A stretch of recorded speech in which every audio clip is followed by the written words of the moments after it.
ang mga kwento ng pag-ibig, kwento ng buhay, at kwento ng pag-asa dito sa Barangay Love Stories. Love Stories.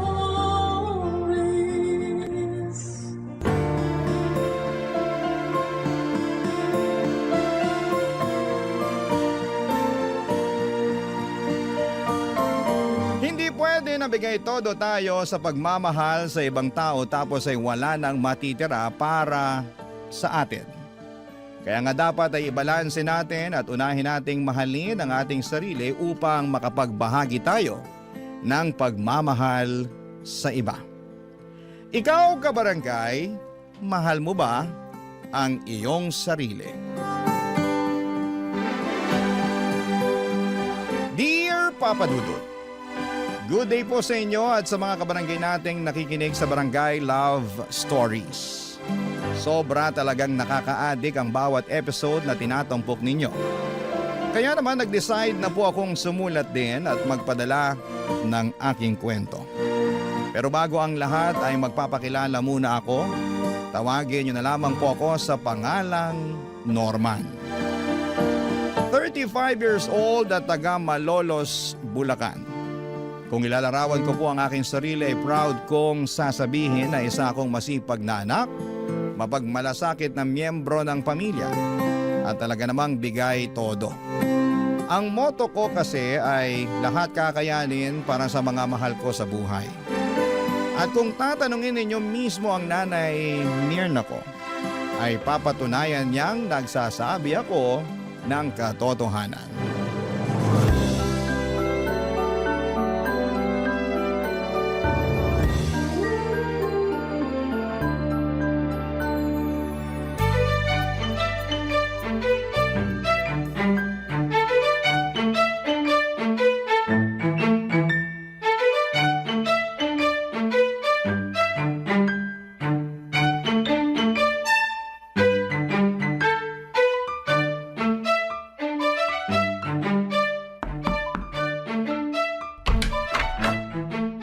Nay, nandito na po ako. May dala po akong mga grocery.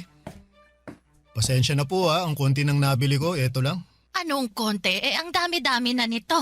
Ay, akin na nga lahat yan ang mailagay ko sa mesa. Tapos maupo ka muna dyan sa sopa para makapagpahinga ka.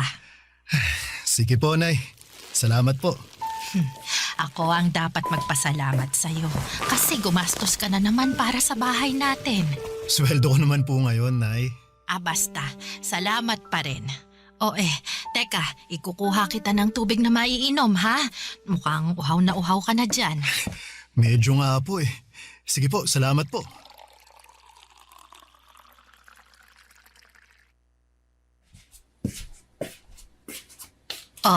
Nak, malamig yan para mapatid uhaw mo. Inumin mo muna. Sige po, salamat, Nay.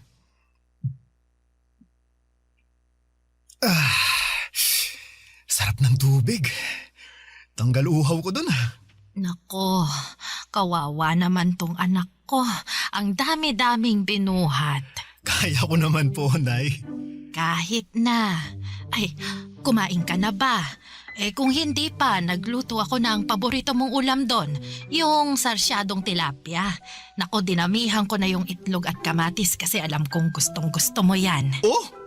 Wow! Ang sarap naman, Nay!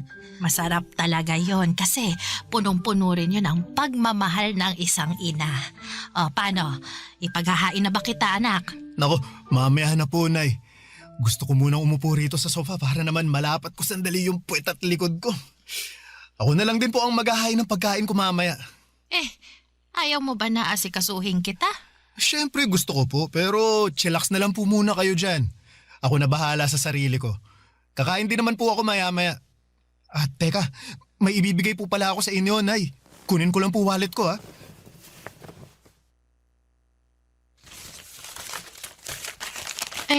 Ano yan? Pera? Opo. Ito po, para po sa inyo. Para sa akin, ano namang gagawin ko dyan? Pambayad po sa tubig at saka sa kuryente. Bakit parang ang dami naman yan? Magkano lang naman yung tubig at kuryente natin rito, anak? Yung sosobra po dyan ma sa inyo na. Baka gusto nyong magpasalon, manicure o pedicure. Ay nako, hindi na. Luho lang yon. Gastos lang. Ay, meron naman pong panggastos, tsaka minsan lang naman po ito. Ikaw talaga. Siyempre, nahihiya ang nanay mo kasi baka wala ka ng pera dyan pang gastos. Ang dami-dami mo ng pinamiling grocery tapos nagbigay ka pa ng pera para sa tubig at kuryente. Huwag po kayong mag-alala ma, kasi meron naman po akong panggastos dito. Sigurado ka ba, nak? Opo. Magsisinungaling ba naman ako? Hindi, pero nag-aalala lang ako eh. Simula nung nagkatrabaho ka parang hindi ka na pumalya sa pagtulong sa pamilya natin. Kahit nga ilang kamag-anak natin, tinutulungan mo pag kaya mo. Ayoko lang na masaid yung ipon mong pera ikaw naman yung mauubusan. Nako ma, hindi po mangyayari yon kasi sinisiguro ko na may natatabi rin ako para sa sarili ko. May kasabihan nga na mahirap tumulong sa iba kung hindi ko muna uunahing tulungan ang sarili ko. Lagi nyo kaya pinapaalala sa akin yun. Aba, oo naman. At saka, tumutulong lang naman ako sa mga kamag-anak natin kung nakaluluwag ako eh. Kung wala, tumatanggi naman po ako. Noon, medyo hirap akong humindi pero ngayon, pinag-aaralan ko na po. Tama rin naman yan. Mahirap na sa'yo lang lagi iaasa ang lahat. Kaya nga po eh. Pero masaya naman ako sa tuwing nakakatulong ako. Lalo na sa inyo at dito sa bahay natin. Alam ko, kapos din iba kong mga kapatid. Ay, kaya nga nagpapasalamat ako sa'yo, nak. Kasi malaki talaga ang naitutulong mo sa mga gastusin natin sa araw-araw. Pero paalala pa rin huwag mong abusuhin ang sarili mo. Magpahinga ka pa rin. Huwag kang magpapakapagod ng husto sa trabaho at maglibang-libang ka rin. Ay, alam mo yon, umalis ka, mamasyal, para hindi puro trabaho at bahay lang ang napupuntahan mo. Pero katulad ng iba nating kabarangay, Papa Dudut, na lumaki sa hirap, hindi naiiba ang kwento ng aming pamilya. Mekaniko sa talyer ang tatay ko samantalang labandera naman si nanay. Tapos 4 kaming magkakapatid at ako ang panganay. Madalas ay kulang talaga ang kita ng mga magulang namin. Pangkain at panggastos namin sa araw-araw ay kinakapos. Kaya naman pinangako ko sa aking sarili na magsusumikap ako upang hindi na namin muling maranasan ang magutom.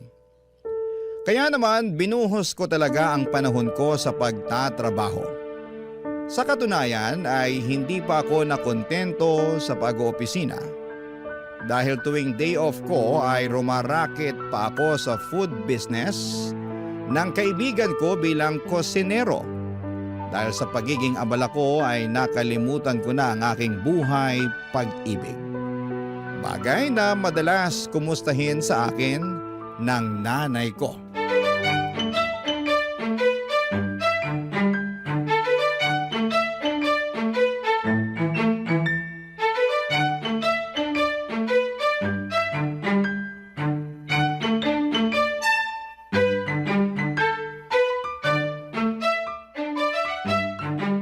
Ay, nak, pwede ba kitang matanong? Sige po ma, ano po yun? Ilang taon ka na nga ba ulit? 34 na po ako ngayong taon. Bakit po? Lagpas na pala sa kalendaryo yung edad mo. Pero ni isang babae, wala ka pang nababanggit o pinakikilala sa akin na nililigawan mo. Nak, may bala ka pa bang mag-asawa? Siyempre ma, meron po. Kailan mo naman bala? Kasi nagkakaedad ka na. Nung panahon namin, ganyang edad, may 5 ng anak. Ay, iba naman po yung panahon nyo sa panahon natin ngayon. Saka sa totoo lang, wala po akong oras makipag-date dahil busy ako sa pagtatrabaho. Oo nga Kahit day off mo doon ka naman sa kaibigan mong si Tio pumapasok. Wala ka ng pahipahinga. Masaya naman po ako na marami akong ginagawa Saka nakakapagpahinga naman po ako Pero wag mo pa rin kalimutan mag-love light. Kasi baka magulat ka na lang, tumanda ka ng binata. Naman, wala naman po sigurong problema kung tumanda akong binata, di ba? Wala nga, pero masarap pa rin yung meron kang sariling pamilya at saka mga anak. Oo, mahirap ang buhay pero naniniwala naman ako na gagawin mo ang lahat para itaguyod yung pamilyang bubuuin mo eh. Malaki ang tiwala ko na magiging mabuti at responsable kang padre de pamilya. Sige po, Ma. Kapag meron na po akong natitipuhang babae, kayo po ang unang makakaalam. Abay, dapat lang kasi nanay mo ako. Ako ang dapat una mong pagsabihan dahil kung hindi magtatampo ako.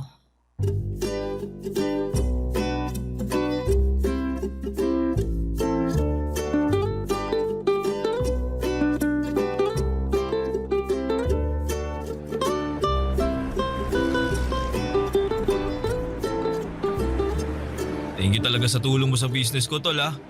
Laking luwag lalo kapag may tauhan ako na hindi pumapasok eh. Kung pwede lang talaga na dito ka na lang sa akin magtrabaho kaso hindi ko kayang pantayan ang daily rate mo eh. Oo, kasi kapag dito na ako papasok, ay malulugi ka sa akin. Ewan ko sa'yo. May iba tayo. Wala ka pa rin bang nililigawan, bebot? Nako, tol. Nagugustuhan nga, wala eh. Liligawan pa kaya? Baka sakali lang naman ako na meron na... Nako, nagbabaka sakali o nakikichismis? Ganun na rin yun. Siyempre, sa ating anim na magtotropa ikaw na lang yung wala pang bebe. Ayaw naman namin tumanda kang binata kaya dapat kumilos ka na para di mangyari yun. Alam mo, tol, para kang nanay ko. Nung nakaraan lang, kinumusta niya buhay pag-ibig ko. Wala naman daw kaso maging matandang binata pero mas masarap pa rin ang may asawa at mga anak. Totoo yan. Tingnan mo ko ha. Meron akong mga anak. Wala nga lang asawa kasi hindi naging okay pagsasama namin. Pero ayos lang dahil nasa akin naman yung mga bata eh. Ayun, magulo na masaya. Iba pa rin kapag may kasama kang bata. Kahit nakakapagod silang alagaan pero nakakatuwa pa rin. Sino ba kasing may sabi sa'yo na gusto kong tumandang binata? Siyempre naman, gusto ko pa rin magkaroon ng pamilya. Kaya lang, ang problema ko wala na akong panahon na kumilala ng babae. Masyado ka kasing busy sa trabaho. Kulang na lang, pakasalan mo mga trabaho mo eh. Huwag ganun. Sobra ka naman, tol. Joke lang. Alam ko naman na masipag ka at responsableng anak. Bigay todo kung tumulong. Pero sabi nga ng nanay mo, pumag-ibig ka rin. Yan din naman gusto namin para sa'yo ng mga tropa natin eh. Kaya nga, meron sana akong papakilala sa'yo. Ha? Sino naman? Marisa ang pangalan niya. Kaibigan ng kapatid ko. Mabait yun. Maganda. Mahinhin kumilos at magsalita. Single and ready to mingle. Nasabi ko na rin sa kanya na irereto kita sa kanya. Kaya alam niya na single ka rin. Malay mo, kayo na pala ang para sa isa't isa, di ba? Subukan mo lang makipag-date at kilalanin pa ng husto si Marisa. Papadudot, nagkita kami ni Marisa sa isang cafe sa Quezon City. At masasabi ko na kabadong-kabado ako. Yun pa lang kasi ang unang beses na may makaka-date ako kaya naman ayokong magkamali. Pero buti na lamang at mabait si Marisa at malumanay magsalita. Kaya naman napanatag agad ang aking kalooban. Mabilis kaming nagkapalagayan ng loob. At doon na niya nakwento na meron siyang anak sa ex-boyfriend niya na nasa probinsya nila sa Iloilo. Sa totoo lang, nagulat ako noong nalaman kong single mother siya pero hindi naman nagbago ang tingin ko sa kanya. Mas sumanga pa nga ako sa kanya at tumaas ang aking respeto sa mga sakripisyo niya para sa kanyang anak. Nagpatuloy ang aming pagkakaibigan na hindi nagtagal ay nauwi na nga sa pag-iibigan. Barangay Love Stories. Barangay Love Stories. Papadudot, niligawan ko si Marisa ng 2 buwan bago niya ako sinagot. Noong mga panahong yon ay nakilala at nakausap ko na rin ang anak niya sa video call. Sa katunayan ay nagplano na nga kami ng bakasyon sa Iloilo para personal ko na itong makilala. Pasukan din kasi ng mga panahong yon kaya hindi niya basta-basta mapapaluwa sa Maynila ang bata. Pero habang hindi pa nangyayari yon ay sinabi ko kay Marisa na ipakilala ko muna siya sa aking nanay. Hindi ko pa siya naisasama noon sa bahay dahil pareho pa kaming busy sa aming mga trabaho. Pero palagi ko siyang nakukwento sa nanay ko kaya naman sabik na sabik din ito na makilala siya. Hanggang sa dumating na nga ang araw na yon.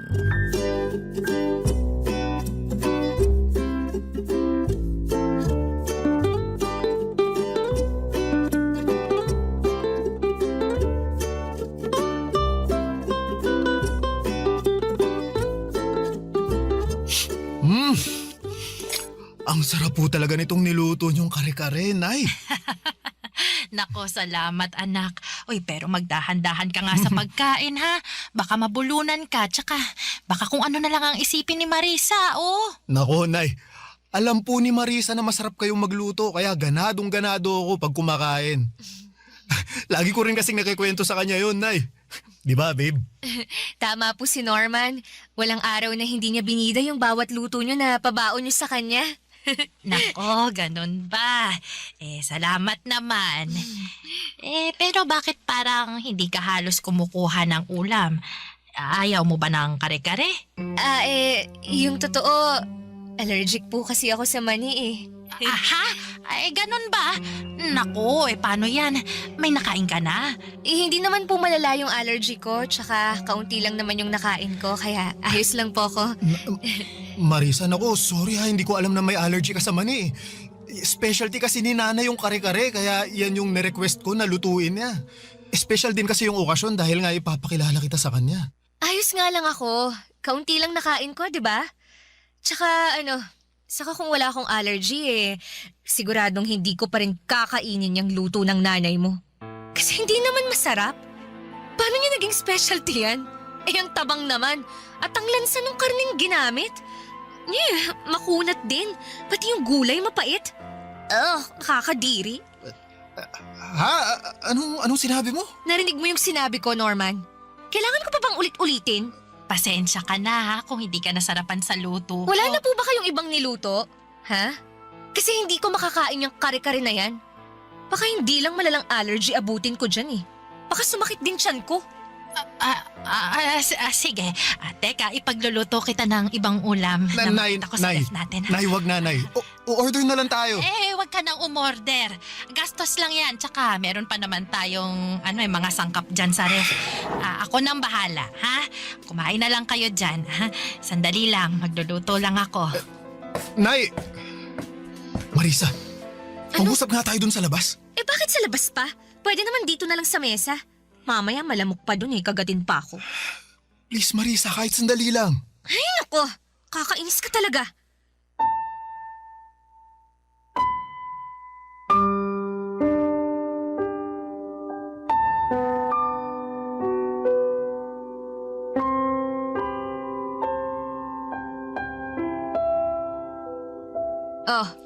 Nandito na tayo sa labas. Ano bang pag-uusapan natin, ha? Dalian mo ha, kasi ayokong papakin ng lamok dito. Hindi naman malamok, masyado ka lang maarte. Anong sabi mo? Tama ba yung narinig ko? Tinawag mo akong maarte? Sorry pero sumusobra ka na kasi. At bakit ako sumusobra, Aber? Wala naman akong ginagawa sa'yo Sa akin wala, pero sa nanay ko meron. Pinahiya mo lang naman yung luto niya, pinaghirapan niya yun.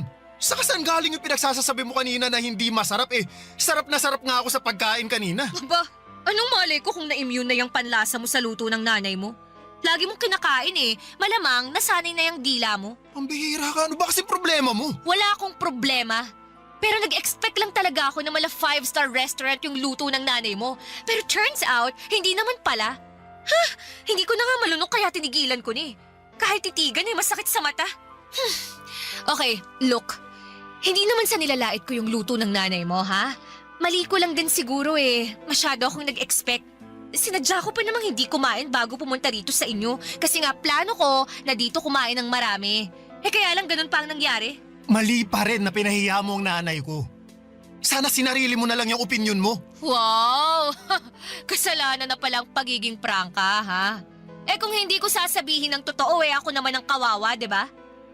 Gusto mo, magsinungaling ako sa'yo? Sabihin kong nasasarapan ako sa luto ng nanay mo kahit hindi?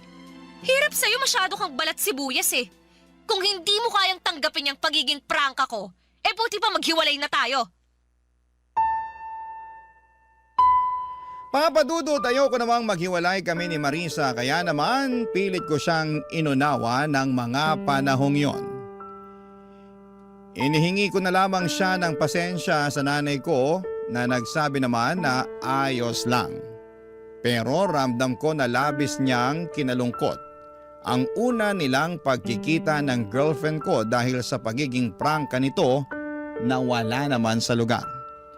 Hindi nagtagal, Papa Dudut, ay nagkaayos naman kami ni Marisa kaya lang ay habang umuusad ang aming relasyon ay unti-unti kong nadidiskubre ang natatagong ugali ng girlfriend ko. Taliwas po sa pagiging mahinhin at malumanay niyang magsalita. Noong una ay ang natatago niyang kaartihan na wala sa lugar at pagiging matabil ang dila.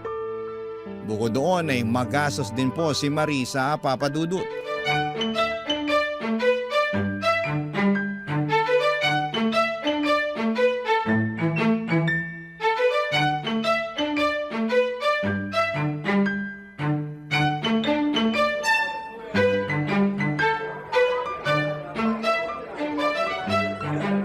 Alam mo, gustong-gusto ko talaga sa cafe na to. Aesthetic eh. Sigurado akong pupusuan na naman ng mga friend ko online yung My Day ko. Aesthetic nga pero di naman masarap yung kape saka ang mahal ng menu nila. Sabi ko naman sa'yo, subukan natin sa iba eh. Meron akong alam na kabubukas lang pero maraming magagandang review. Ayoko sa iba. Gusto ko rito. Hindi bagay yung beauty ko sa mga pipitsuging kainan, no? Maawa ka naman sa akin. Maaate mo ba na i-date ako sa isang mabaho at mamurahing lugar? Marisa, para sa kaalaman mo, hindi mabaho yung lugar na gusto ko sanang puntahan natin sa date natin ngayon. O, edi sige. Hindi na kung hindi. Pero mumurahin pa rin. Ayoko doon. Gusto ko rito. Ay, bahala ka na nga. Bahala talaga ako. Ay, babe, malapit na pala yung birthday ko. Ano palang plano mong regalo sa akin? Ano? Don't tell me, nakalimutan mo na ah. Sige ka, magtatampo ako. Hindi ko nakalimutan pero sikreto muna kung anong ireregalo ko sa'yo. Siyempre, wala nang element of surprise yun kapag sinabi ko, di ba? Hindi ako mahilig sa sorpresa eh. Mas gusto ko, alam ko na kung anong ireregalo mo sa akin. Para naman masabi ko agad sa'yo kung magugustuhan ko yun. Anong ibig mong sabihin? Para lang hindi masayang yung pera mo. Dapat magugustuhan ko talaga. At saka para sigurado na magugustuhan ko, ako na lang ang pipili o magsasabi kung anong ireregalo mo sa akin, di ba? Hayaan mo na yung surprise na yan. Madali naman yung pikiin sa social media. Ang totoo, wala pa talaga akong naiisip na regalo eh. Pero hindi naman ibig sabihin nun wala akong ibibigay ah. Masyado lang kasi akong maraming iniisip nitong nakaraan kaya... Okay lang naman. Kaya nga tinanong ko para matulungan kita eh. Alam mo kasi, marami akong gustong bilhin. Pwedeng ikaw na bumili ng iba doon para mabawasan yung nasa listahan ko. Yun na lang ang iregalo mo sa akin sa birthday ko.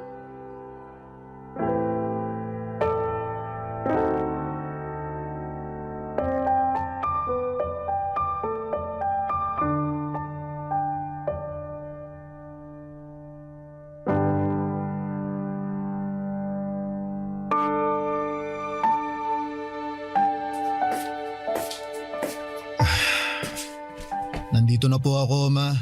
Oh, ano nangyari sa'yo? Bakit malungkot ka, anak? Wala po ito. Pagod lang po ako sa trabaho. Gusto mo ba ng tubig? Huwag na po, Ma. Hindi naman po ako nauuhaw. Upo na lang po muna ako kasi kanina pa nangangalay itong balakang ko eh. Nakasabit kasi ako sa jeep pauwi para lang makauwi rito. Grabe, wala ako halos masakyan tapos ang lakas pa ng ulan. Eh nako, bakit hindi ka na lang nag-taxi o di kaya nagrenta ng kotse para makauwi rito? Wala na po kasi akong cash eh tapos hindi ko naman magamit yung card ko dahil nasagad ko na. Wala pa akong pambayad kasi sa susunod na linggo pa yung sweldo namin. Oo nga pala, Ama. Pasensya na po pala kasi baka hindi ako makapagbigay para sa grocery natin sa sahod ko eh. Unahin ko lang pong bayaran yung credit card ko kasi baka magka-penalty po ako. Mahirap na. Ay, wala namang kaso yon kasi nandyan pa naman yung mga pinamili mo. Pero matanong ko lang ha, hindi naman sa nangingialam ako pero ngayon ko lang yata narinig na nasagad mong paggamit ng credit card mo. Tapos naubusan ka pa ng cash eh, hindi ka naman ganyan nak. May binili ka ba o nanakawan ka? Hindi po ako nanakawan, Ma, pero tama po kayo na may binili ako. Binilahan ko po ng bagong cellphone si Marisa kasi birthday niya po ngayon. Yun po kasi ang request niya eh. Tapos kumain kami sa labas kaya ayun.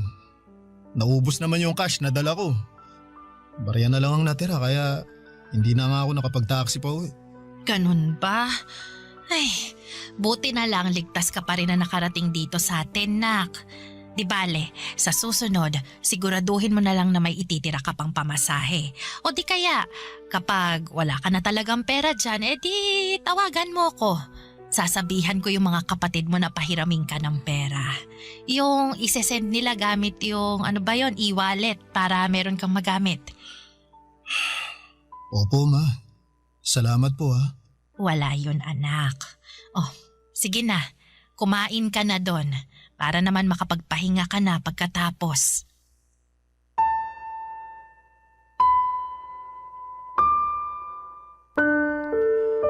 Papa Dudut, hiyang-hiya ako sa nanay ko ng mga panahong yon. At bagaman sinabi niya na wala namang kaso kahit magkano lamang ang ilaan ko para sa bahay namin ay hindi pa rin mawala sa akin yung pakiramdam na nagkulang ako. Sa kabilang banda ay ayoko namang makaramdam ng pagsisisi na mas inuna kong bilhin ang birthday gift ni Marisa up to the point na nagipit na ako. Kaya nga ginawa ko talaga ang makakaya ko upang i-budget ng maayos ang aking sweldo kaso'y sadyang nahihirapan ako dahil sa pagiging maluho ng aking girlfriend. Hindi ko na lang namalaya na naubos na pala ang ipon ko sa mga bagay na pinabibili niya na hindi lang para sa kanya kundi maging sa anak niya. Hindi ako maramot na tao. Pero nung time na yon ay nasa id na talaga ako, Papa Dudut. Hindi lang sa pinansyal kundi maging emosyonal at mental. Barangay Love Stories. Barangay Love Stories. Sa kabila ng lahat ay mas nanaig pa rin sa akin ang pangunawa at pagmamahal kay Marisa, Papa Dudut. Kaya naman kahit halos maubos na ako ng mga panahong yon ay nagtitiis ako. Maasikaso naman din kasi si Marisa at bumabawi siya sa akin kapag pakiramdam niya ay nagkukulang na siya. Malambing naman siya pero mas madalas nga lang kapag may kailangan siya nangyayari yon. Hindi nga nagtagal ay ibinalita sa akin ni Marisa na buntis siya, Papa Dudut. Pero naging maselan yon. Kaya naman nag-decide kami na tumira muna sa bahay namin para maalagaan siya ng nanay ko. Complete bed rest ng 3 linggo ang rekomendasyon ng OB niya dahil hindi makapit si baby at ayaw naman namin na may mangyaring masama sa anak namin. Kaya nga malaki ang pasasalamat ko sa nanay ko na nagboluntaryo siyang alagaan si Marisa. Akala ko ay maayos ang turingan nila sa isa't isa pero nagkamali pala ako, Papa Dudut. Isang beses ay narinig ko sila na nagtatalo sakto galing akong banyo dahil katatapos ko lamang maligo.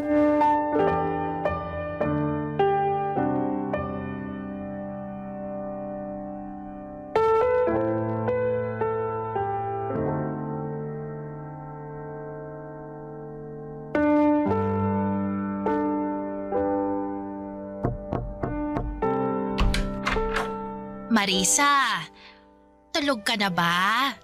Hindi po, Nay. Pwede ba akong pumasok? Kukunin ko lang yung mangkok na pinaglagyan ko ng lugaw. Sige po. Hala, nak! Bakit yata parang hindi mo naman kinain tong lugaw?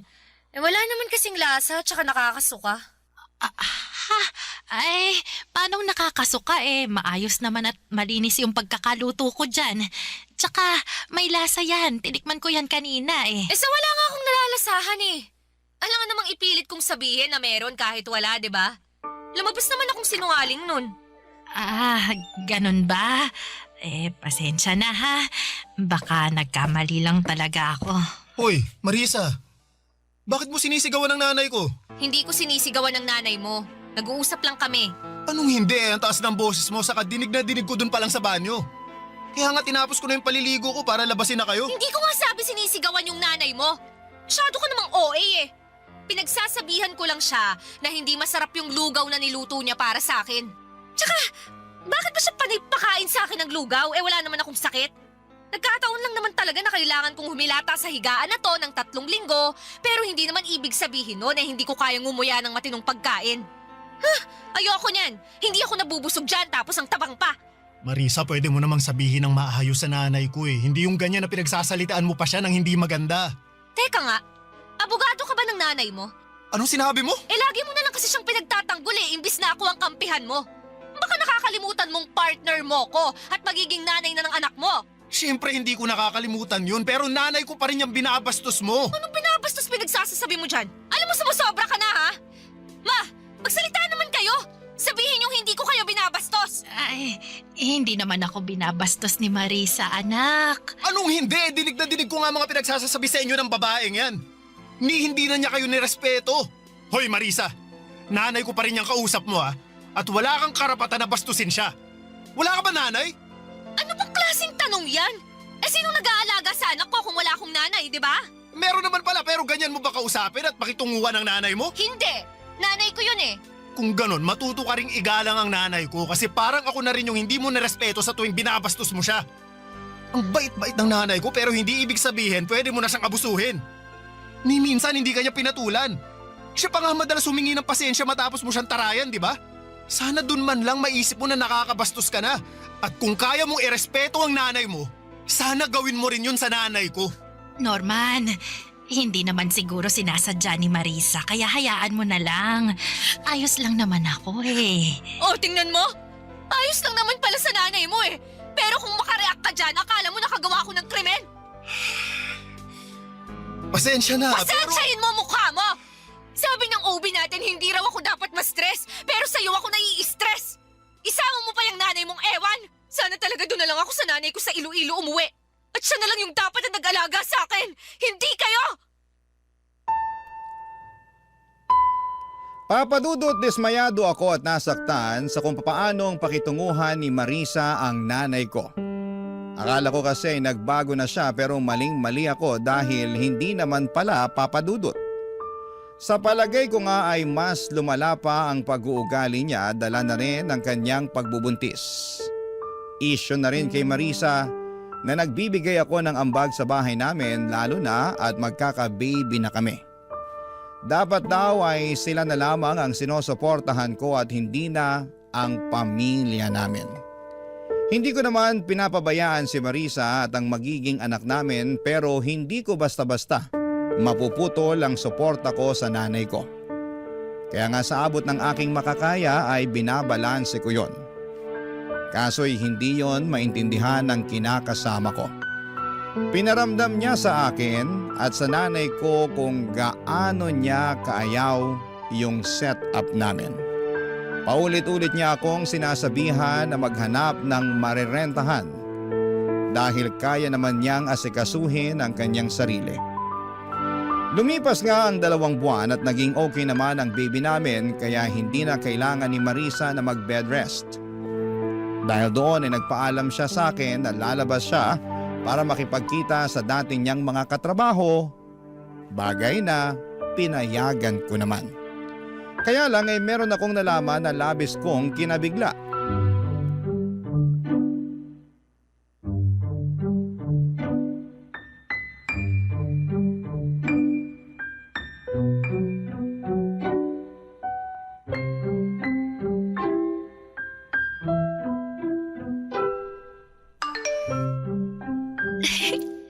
Ano ba naman tong lalaking to?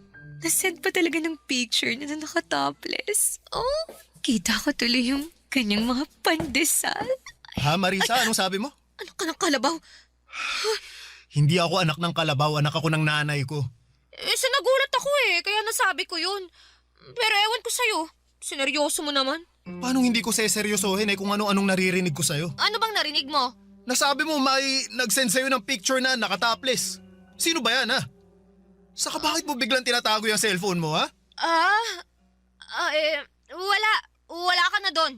Anong wala ako doon? May tinatago ka, no? Tangero ka Wala akong tinatago sa'yo. Kung wala, edi patingin ako ng cellphone mo. Akin na. Akala mo hindi ko napapansinan nitong mga nakaraang araw palagi kang nakatutok dyan sa cellphone mo, ha? Narinig pa kita na may kausap ka nung isang gabi. Kaya akin na, patingin ako niyan. Gusto kong malaman kung sino ba yung kausap mo niyan. Ayoko nga. Ganon. Pues aagawin ko na lang sa'yo kung ayaw mong ibigay. O ano? Kahit ayaw mo nakuha ko naman na. Norman, please sa akin yung cellphone ko. Parang awa mo na, ibigay mo na sa akin yan. Ha? Ba't mo gagawin yun? Kasi may tinatago ka na ayaw mong malaman ko? Hindi. O ayan o. Sakto, ang daming mensahe ng kausap mo. Tingnan ko nga kung sino tong hayop na to. Norman, wag! Ano to? Bakit kayo magkausap ni Theo, ha? At bakit siya nagpapadala ng mga hubad na litrato sa'yo?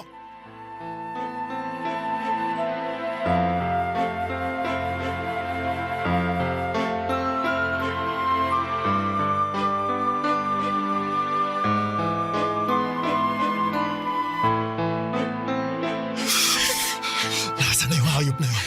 Walang iya ka, Theo. Norman, wag mo nang sugurin si Tio. Ikaw! Hayop ka, Theo!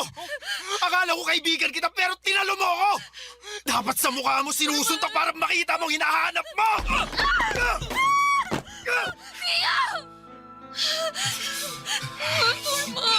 Norman, bakit mo ako sinuntok? Nagtanong ka pa talagang ahas kaya kulang pa nga yan dahil sa ginawa niyong panloloko sa akin! Sira ulo ka, Norman!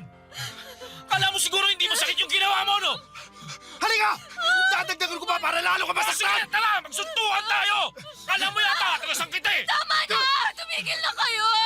Ikaw babae ka, huwag mo akong awatin! Tuturuan ko pa ng leksyon yung lalaki yan! Ano bang ginawa ko sa'yo, ha? Sige nga!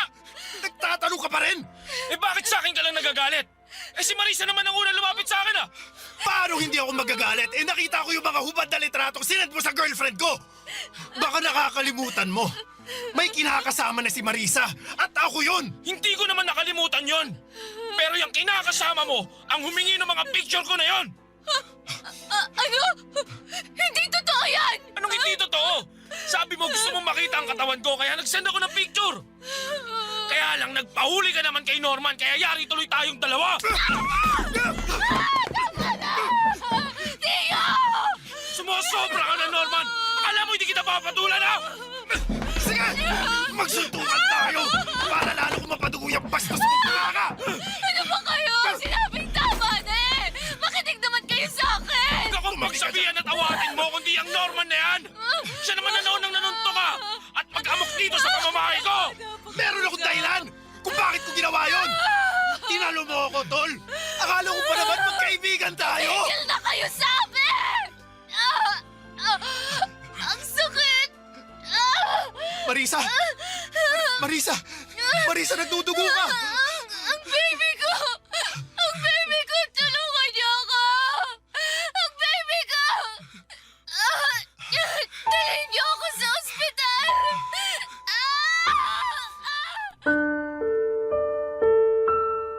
Papa Dudut, dinala namin si Marisa sa ospital dahil nagdudugo siya ng mga panahong yon.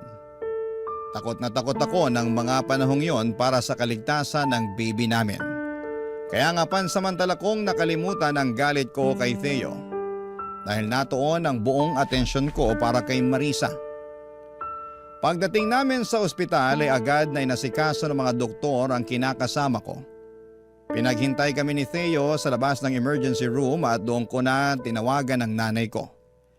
Gulat na gulat siya sa mga nangyari at humahangos na nagpunta sa ospital na kinakaroon na namin. Pero huli na ang lahat dahil binalita sa amin ng doktor na nakunan si Marisa. Ibig sabihin, patay na ang baby namin.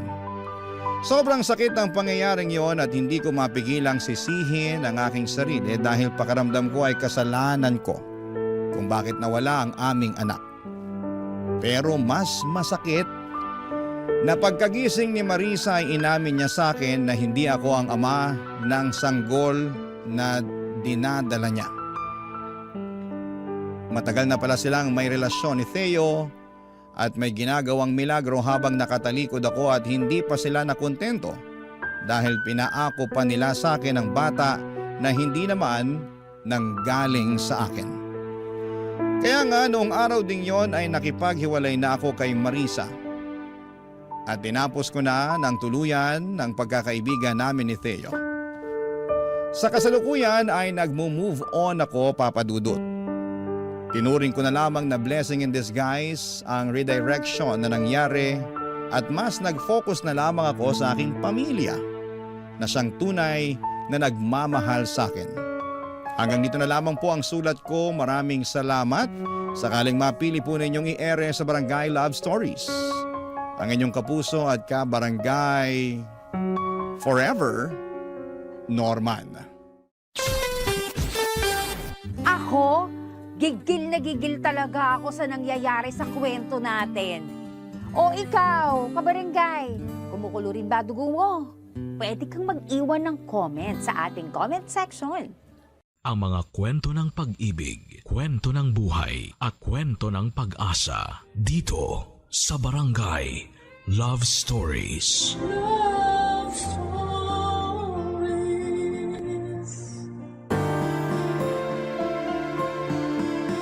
May mga bagay na hindi tayo komportableng nakikita o nararanasan.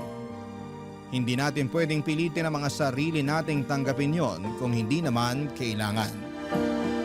Ikaw, kabarangay, saan ka ba hindi komportable? At kaya mo ba itong tanggihan kapag ito ay napunta na sa iyong harapan? Dear Papa Dudut, ako nga pala si Kathy, 35 years old at meron akong nakarelasyon. Naitago na lang natin siya sa pangalang Bert.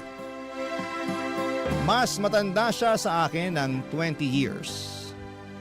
Pero kahit ganon kalayo ang agwat namin sa isa't isa ay hindi naman kami nagkakaroon ng malaking problema. Marami kaming pagkakaparehas kasi mas marami akong alam sa henerasyon niya. Kaya hindi kami nauubusan ng pag-uusapan. Nakilala ko siya sa tulong ng isang katrabaho. Nereto ako noong time na ready na ulit akong magmahal. 3 taon na kasi akong single noong nakilala ko si Bert. Pakiramdam ko noon ay ready na ulit akong magmahal nang makilala ko na siya. Mature kasi siya at iba roon sa mga naging karelasyon ko. Tumagal din ang 1 taon ng ligawan bago ko siya sinagot, Papa Dudut. Hindi nga siya nainip, di kagaya ng iba na paabutin mo lang ng kalahating taon ng panliligaw ay sumusuko na. Hindi ko pinagsisihan na sinagot ko si Bert, Papa Dudut. Paano ba naman kasi lahat ng kailangan at gusto ko ay kaya niyang ibigay? Edad lang naman ang maipipintas ng iba sa kanya. Pero pagdating sa ibang bagay tungkol sa kanya, wala silang ibang masabi. Boto ang mga mahal ko sa buhay sa kanya, Papa Dudut. Gusto na nga nilang magpakasal na kami kaagad. Napag-usapan namin yon pero hindi naman ako nagmamadali. Parang okay pa rin sa akin na mag-boyfriend at mag-girlfriend lamang kami. Hindi naman ako pressured kahit lagpas 30 na. Enjoy pa kasi ako sa situation namin ni Bert, Papa Dudut.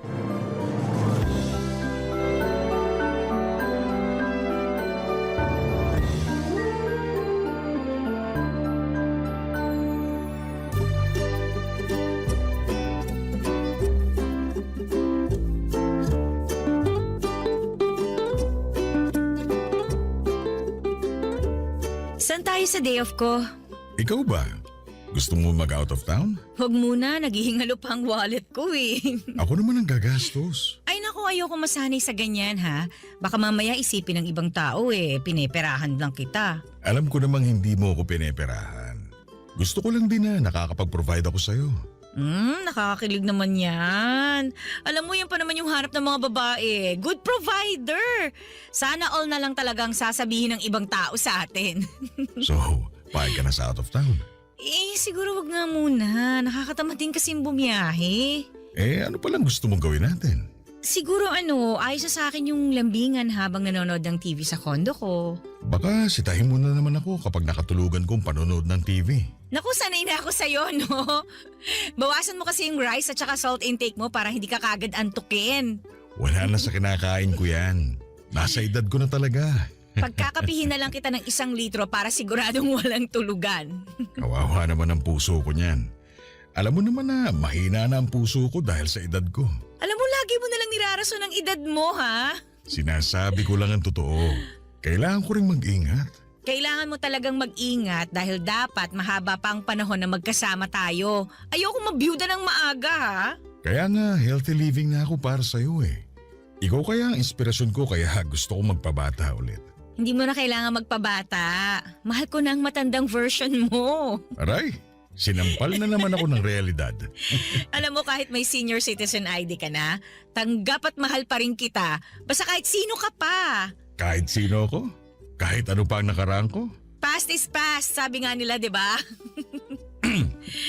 Speaking of past, Uy, kinakabahan naman ako dyan.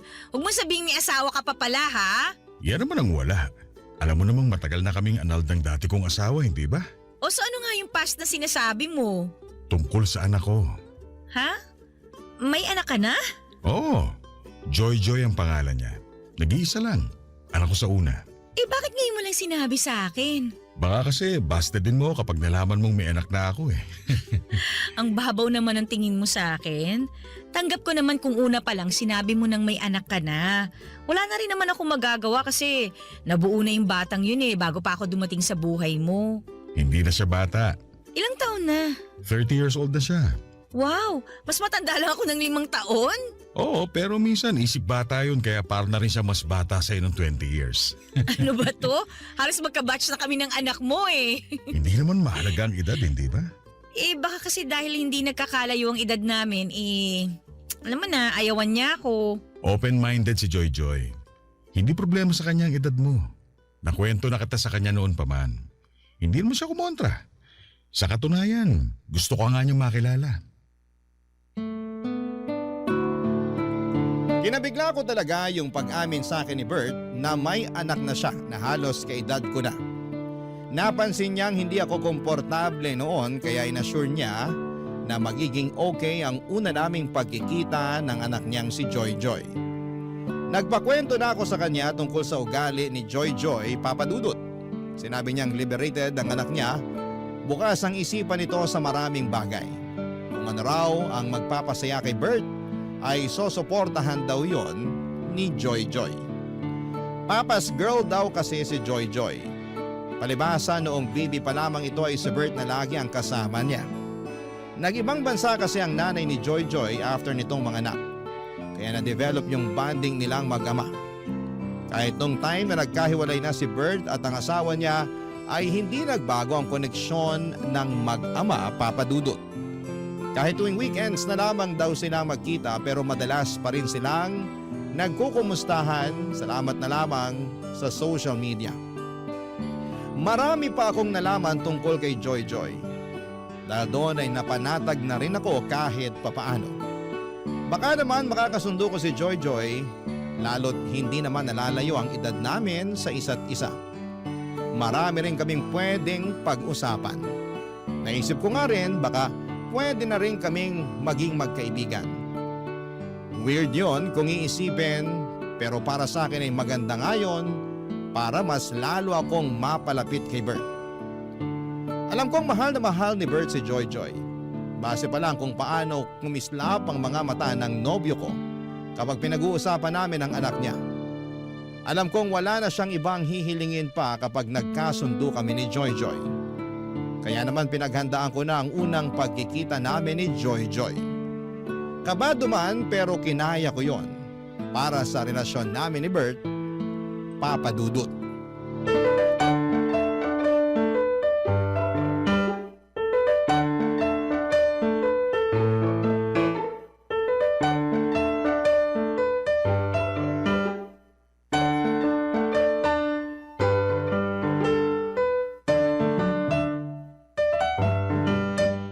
Joy Joy, ito pala ang tita Kati mo.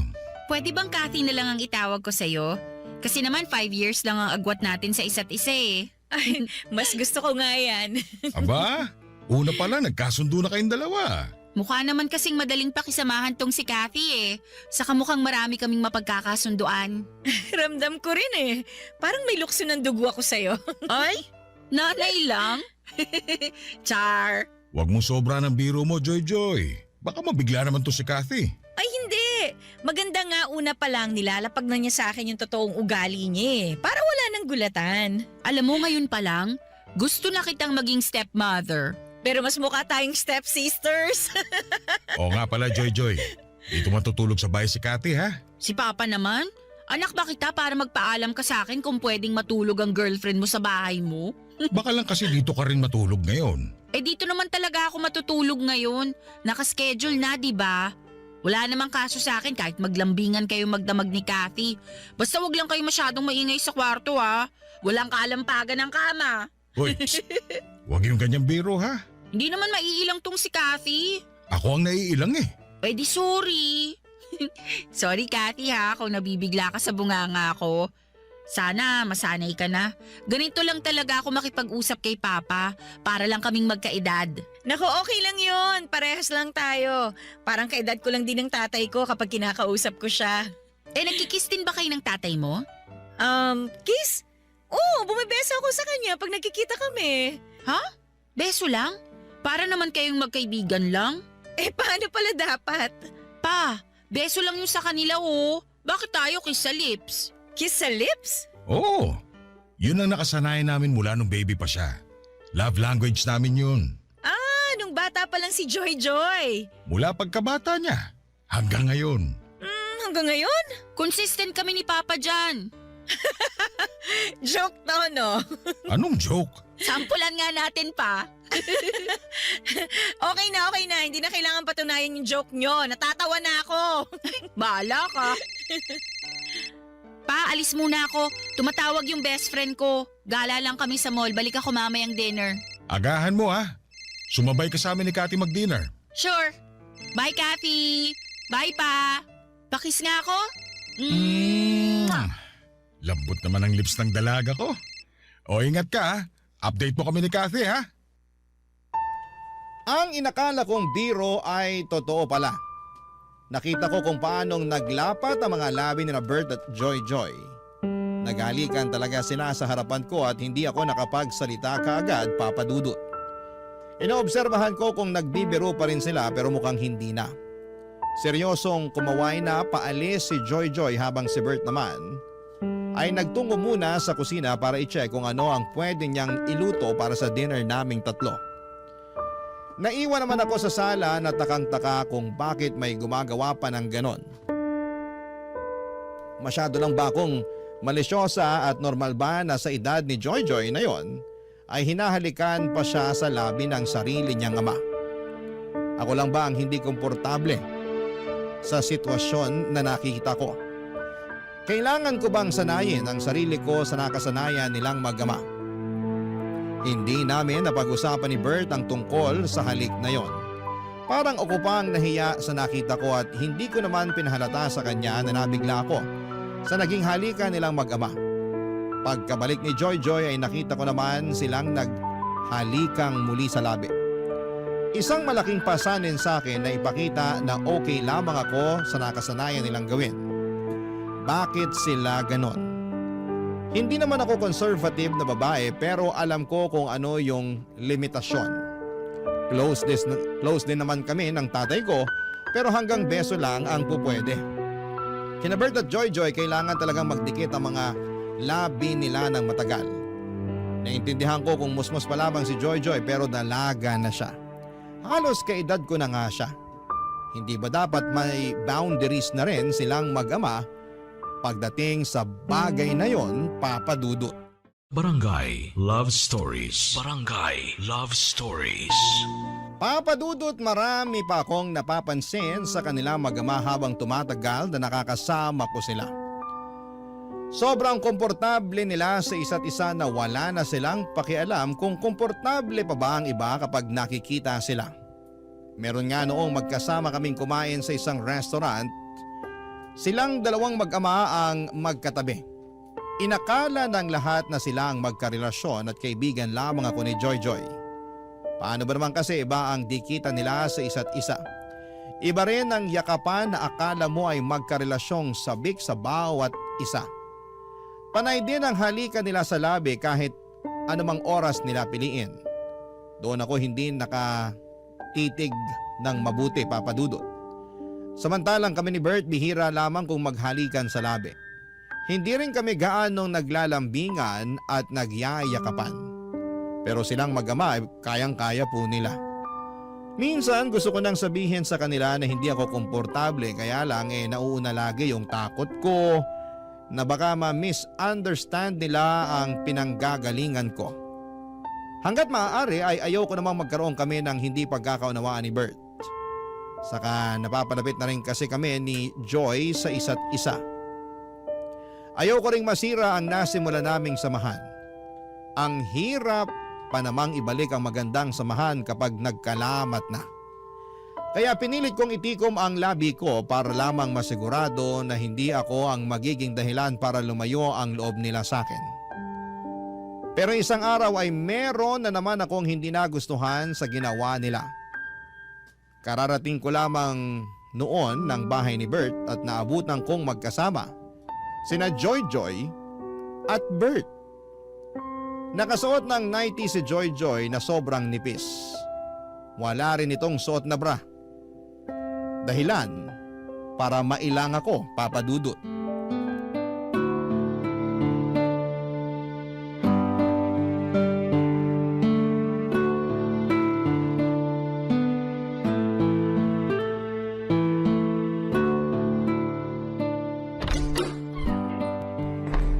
Bert? Kathy, late ka na dumating ha. Sorry na traffic kasi ako eh. Kanina ka pa namin hinihintay, Kathy. May nirekomenda kasi akong movie kay Papa. Tara, panoorin na natin. Okay, sige. Joy Joy? Ano yun? Gusto mo bang humiram ng pajama or jacket? Meron ako dyan. Ha? Para saan? Naka-nighties ka kasi eh, tsaka wala ka pa yatang bra?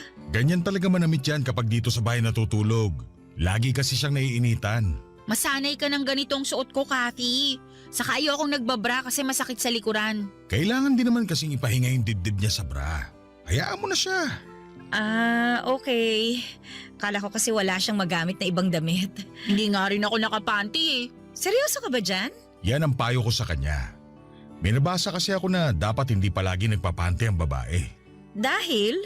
Nakalimutan ko na eh. Magpalit ka na ng pambahay para makanood na tayo rito. Dali. Joy Joy, sure ka bang ayaw mong humiram ng ibang damit sa akin? Hindi nga, okay lang ako. May problema ka ba sa damit ko? Baka lang kasi kabagin ka. Baka hindi ka komportable. Ito na ang pinaka-komportableng damit ko.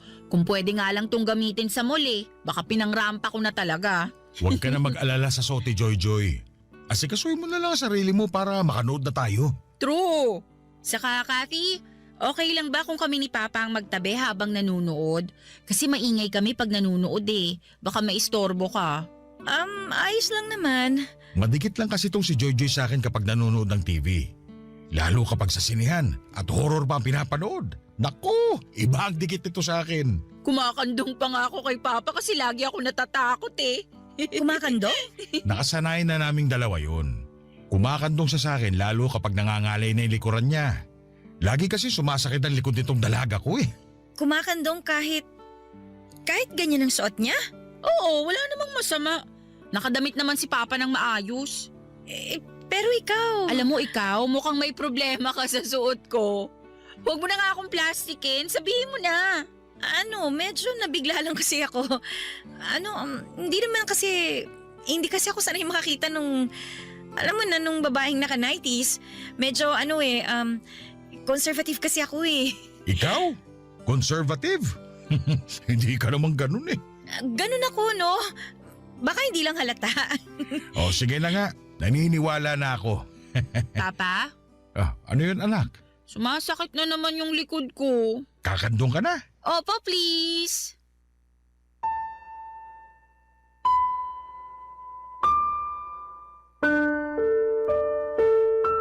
Bigla na lamang kumandong si Joy Joy kay Bert. Natulala na lamang ako sa mga nangyari. Nagmadali akong pumunta sa kwarto hindi para magbihis kundi para magpakalma ng sarili ko. Naiinis ako sa ginagawa nila pero mas naiinis ako dahil wala naman akong magawa para pigilan sila, Papa Dudut. Parang ang helpless ko sa sitwasyon na yon. Gustuhin ko mang magsalita, natatakot ako dahil baka ma-offend ko sila. Noong sinubukan ko nga na magpasimple pero kamuntik nang magalit itong si Joy Joy. Doon ako natakot, Papa Dudut. Lalo na noong parang kinampihan ni Bert ang anak niya. Sino ang magiging kakampi ko kung ganon? Wala akong maisip na mapagsabihan ang sitwasyon ko.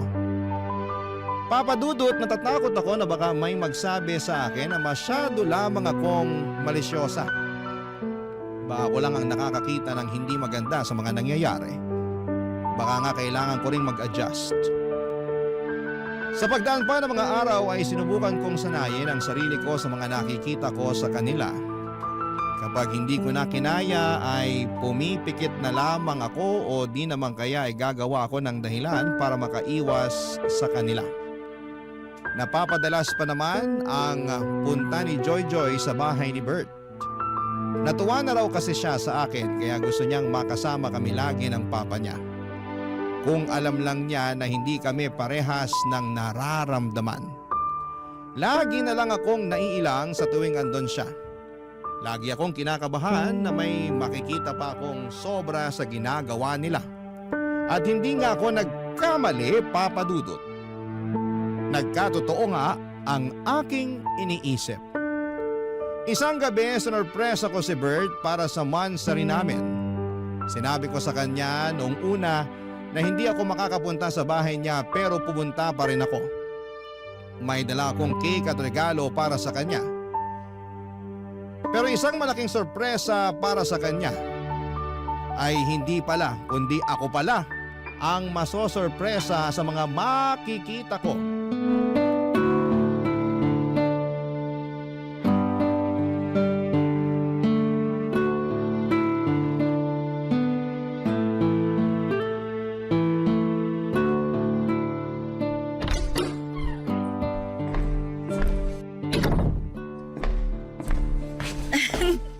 Happy Monthsary! Kathy, akala ko hindi ka pupunta.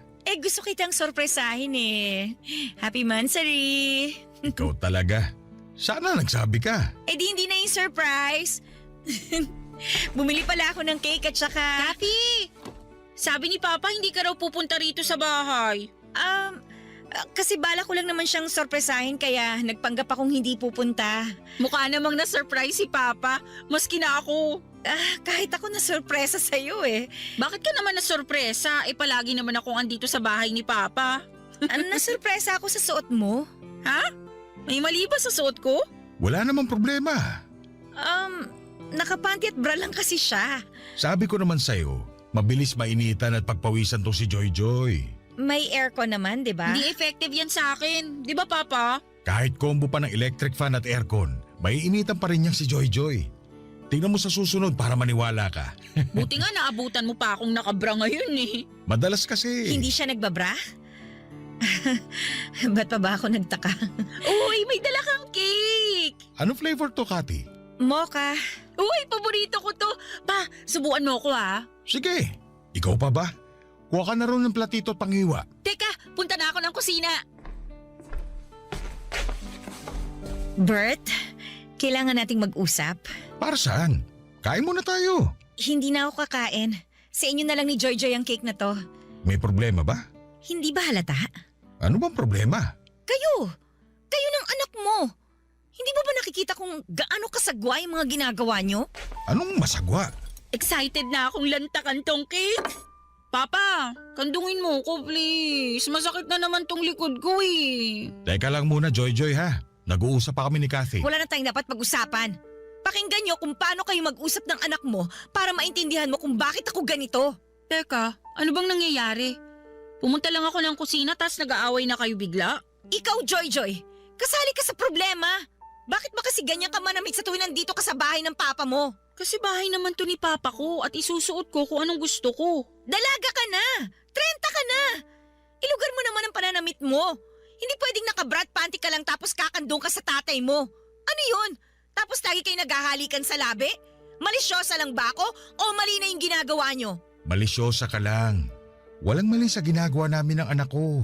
Ito na ang nakasanayan namin bago ka pa dumating. Huwag naman sanang marumi ang isip mo, Kathy. Gusto pa naman kita para kay Papa. Thank you na lang, pero hindi ko na kaya tong ginagawa nyo. Sa inyo na tong cake. Mag-enjoy kayong kumain habang magkakandong. Sa sobrang inis ko ay nagmadali na akong umalis. Nanginginig ako naglakad palabas ng bahay. Hinabol ako kaagad ni Bert at pinigilan niya akong umalis at gusto niya akong kausapin. Sinubukan ko naman siyang pakinggan pero nilalabanan pa rin niya na wala silang ginagawang masama ni Joy. Doon ako napundi. Nag-book na ako kaagad ng masasakyan para makaalis na. Sinabi ko sa kanya bago ako sumakay ng sasakyan na mag-cool off muna kaming dalawa. Gusto ko mag-isip-isip kung tama pa ba na makipagrelasyon sa kanya dahil hindi ako komportable sa kanila ng anak niya. Wala naman na siyang nagawa kung hindi ang pumayag. Hinayaan na rin niya akong makaalis. Sa loob ng sasakyan ay doon ko ipinagpatuloy ang pag-iyak. Nang makauwi ako ng bahay ay hindi pa rin natapos ang sama ng loob ko. Nagkulong ako sa kwarto para umiyak ng umiyak. Pagkatapos noon ay nakatanggap ako ng text mula kay Bert. Sinasabi niya sa akin na bibigyan niya ako ng space. Umaasa pa rin daw siya na magkakaayos kami dahil mahal niya ako. Hindi raw niya kayang mawala ako. Lumambot ang puso ko sa sinabi niya. Kaya naman sinubukan ko siyang kausapin para ipaunawa ang maling napapansin ko sa kanilang mag-ama. Pero tulad ng dati, sarado pa rin ang isip niya tungkol doon.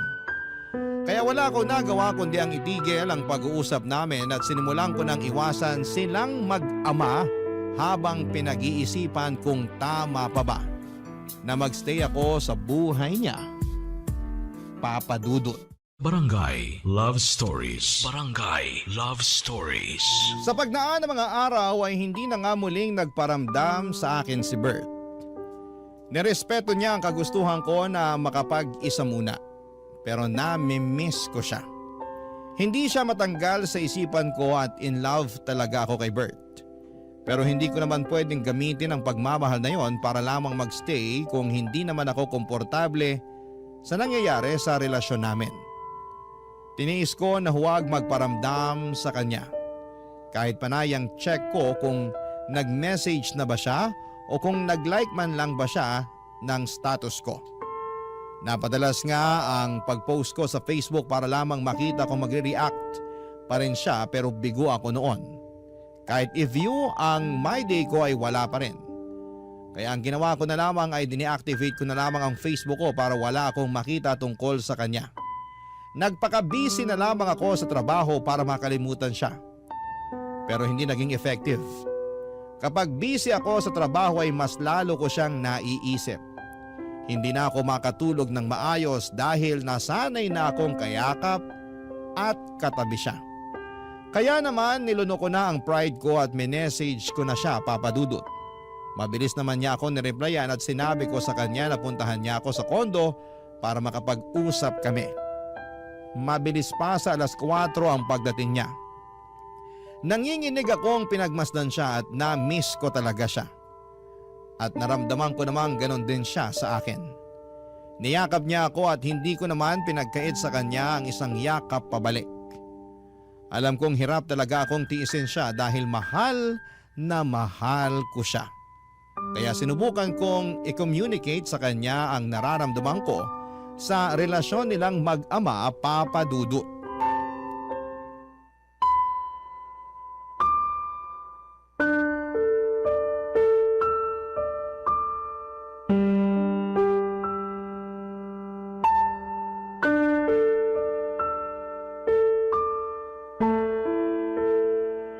Namiss talaga kita. Mabutit naisipan mo nang makipag-usap sa akin. Namiss mo ba ako? Namiss kita, pero Pwede kayang wag na tayong mag-away. Okay na sana to. hindi na tayo mag-aaway basta mapag-usapan lang natin yung tungkol sa inyo ni Joy Joy. Baka mas lalo lang tayong magkagulo eh. Pwede bang kalimutan na lang natin yun? Hindi ko pwedeng kalimutan yon. Sana pala, hindi mo na lang ako pinapunta rito. Kung hindi ka pa pala okay tungkol doon. Kaya nga kita pinapunta dito para maging okay na tayo. Kailangan lang nating pag-usapang dalawa yon para matapos na. Masyado lang kasing marumi ang isip mo. Hindi marumi ang isip ko. Kahit sinong iharap mo, ganun din ang mararamdaman. Nakakailang. Hindi komportabling tingnan. Ganun lang kami ng anak ko. Kasalanan ba namin kung close kami? Masyado kayong close. Wala namang masama ron. Anong gusto mo? Maging cold at pabaya akong ama sa kanya tulad ng iba? Hindi mo kasi maintindihan yung sinasabi ko eh. Sobra kayang laswa yung nakikita ko sa inyong dalawa. Naghahalikan kayo sa labi. Hindi lang tuwing aalis siya o darating ha. Basta kapag masaya kayo o kahit walang ginagawa, bigla na lang kayong maghahalikan. Para kayong magkarelasyon eh. Halik ng isang ama lang yun. Pwede naman sa pisngin na lang o kaya naman sa noo. Kathy naman. Huwag mo rin akong simulan sa pagsusot niya ng brat panty sa bahay mo habang nakakandong sa'yo. Minsan nga naka-nighties lang eh. Sige, sa susunod sasabihan ko siya na sa tuwing pupunta siya sa bahay ko, huwag siyang kakandong sa akin. Ugaliin niyo na maglagay ng limitasyon sa pagiging close niyo. Sobra ka naman, Kathy. Anak ko yun eh. Nasanay na kami sa ganun. At wala naman kaming nasasaktang ibang tao sa ginagawa namin. Anong tawag mo sa akin? Hindi man ako nasasaktan sa ginagawa niyo pero naiilang talaga ako eh. Hindi ko alam kung bakit hindi mo yun makita. Kasi wala naman ako nakikitang masama. Baka nga nagsiselos ka lang kasi sobrang close kami ni Joy Joy. Baka pakiramdam mo, nawawalan na ako ng oras sa'yo. Ha? Bakit ko naman pagsisilosa ng anak mo? Hindi lang ako komportable sa pinapakita niyo sa akin kapag nakaharap ako sa inyo. Ay, nako. Parang wala namang mananalo sa usapang ito. Ay wala talaga. Hanggat hindi mo nakikita kung ano yung point ko.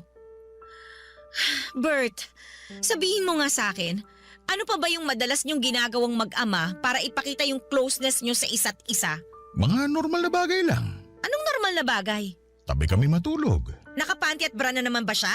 Sabi ko naman sa'yo, mabilis siyang mainitan eh. Ay naku. Ano pa?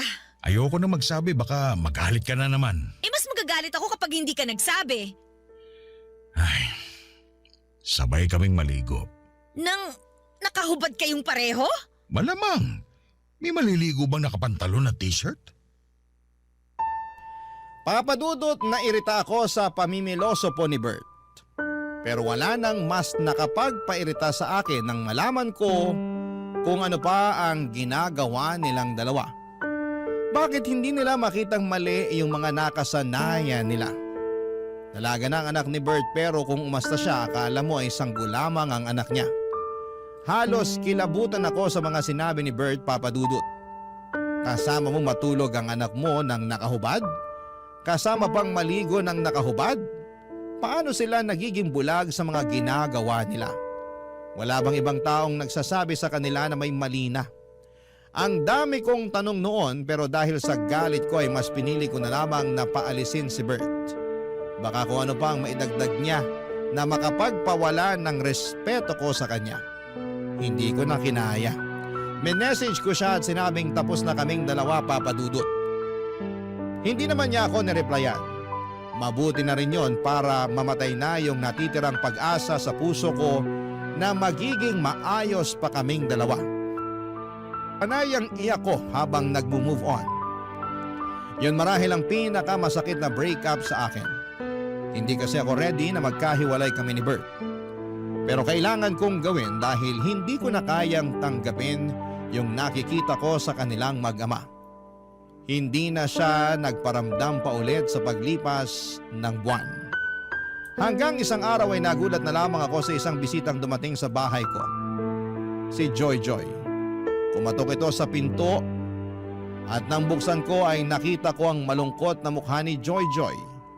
Hindi ko alam kung paano siya haharapin. Naiilang ako sa kanya pero gusto kong pakinggan kung ano man ang gusto niyang sabihin, Papa Dudut.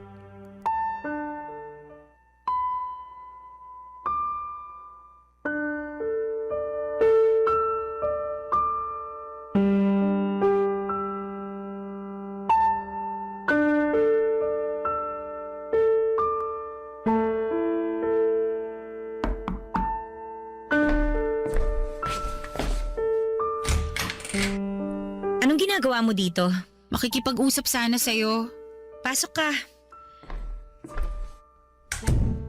Inutusan ka ba ng papa mo na pumunta dito? Hindi, nagkusa ako.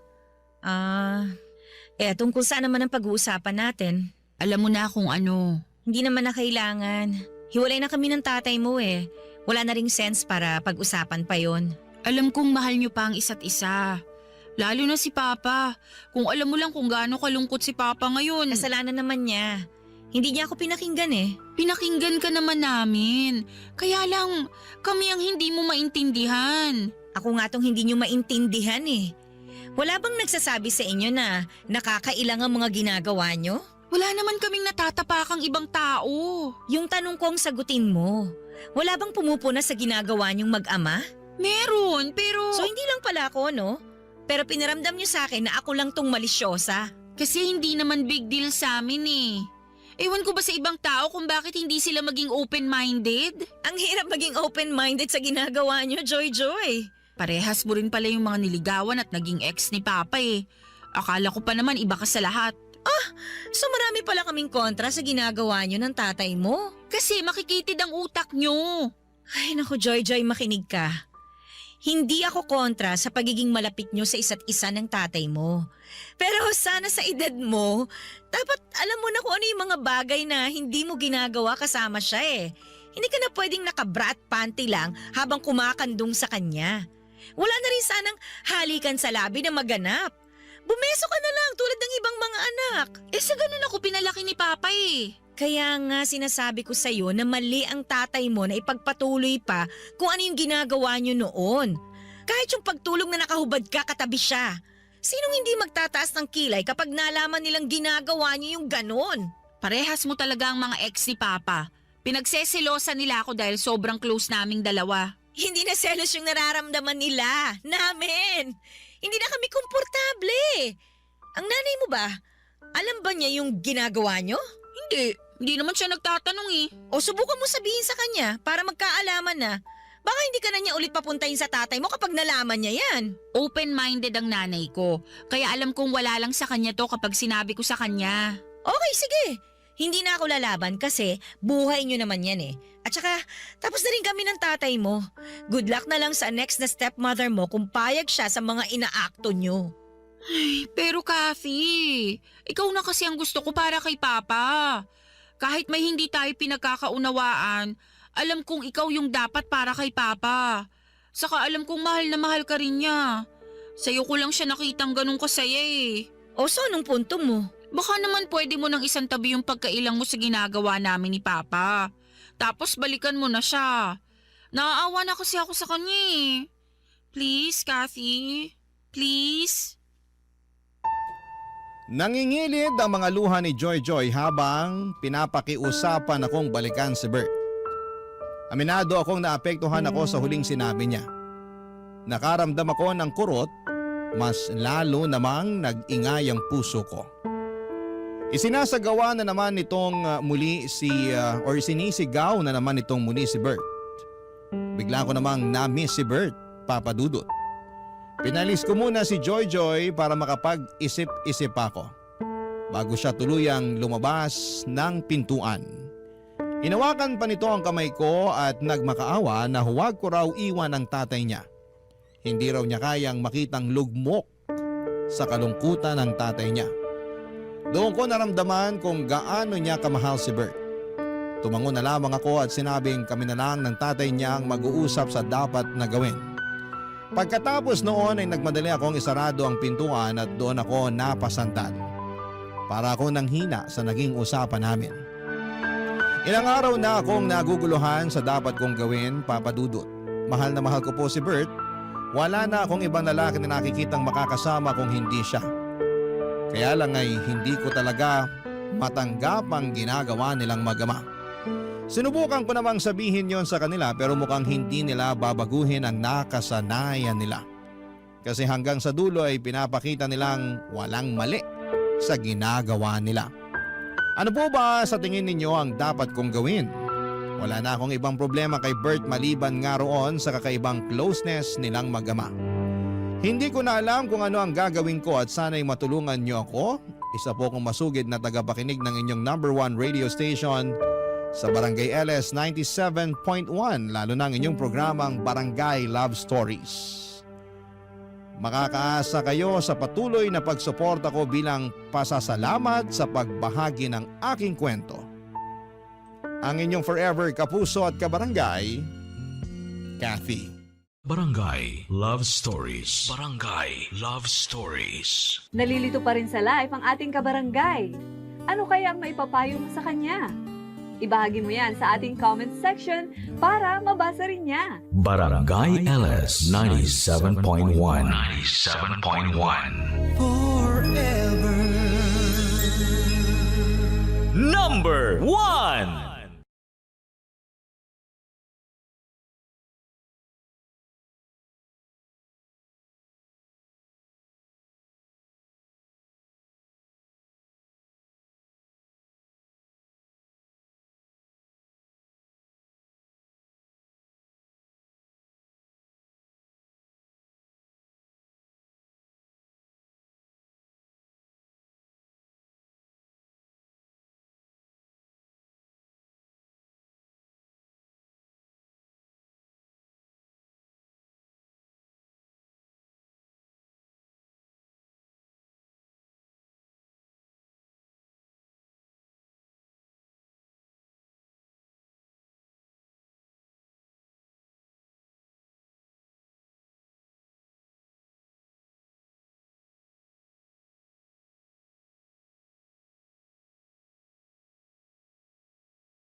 Ang mga kwento ng pag-ibig, kwento ng buhay at kwento ng pag-asa dito sa Barangay Love Stories. Love Stories. Biyayang magkaroon ng isang tao na handang manatili sa iyong tabi gaano man kalakas ang unos ng buhay na iyong pinagdaraanan. Sila rin ang nandyan sa oras na sumibol ang bagong kinabukasan. Ikaw, kabarangay, meron ka bang kaagapay sa buhay na ito? Dear Papa Dudut, good day po sa inyo at sa mga nakikinig ng Barangay Love Stories, tawagin niyo na lamang po ako sa pangalang Minerva, isang teacher na nagtuturo sa isang pampublikong paaralan dito sa Valenzuela. 40 anyos na ako ngayong taon at kahit naabala ako sa aking trabaho, ay nakakahanap pa rin ako ng oras para makinig ng inyong programa, Papa Dudut. Paborito ko kasi ang mga istorya na tinatampok ninyo. Lalong-lalo na ang tungkol sa pag-ibig. Ako man at ang aking asawa na si Danilo ay meron ding istorya na aming pag-iibigan na gusto kong ibahagi sa inyong programa. Hindi rin kasi yon naging madali. Kaya nga umaasa ako na kapupulutan po ito ng aral, inspirasyon at kilig ng mga kabarangay natin. Magsisimula ang lahat noong kami ay nasa kolehiyo pa lamang. Education ang kurso na kinuha ko, samantalang business related naman ang kay Danilo noong mga panahong yon. 1 linggo na kaming magkasintahan nang isinama ko siya sa bahay namin para ipakilala sa nanay Salve at tatay Hinergo. Kaso'y hindi naging maganda ang una nilang pagkikita, Papa Dudut.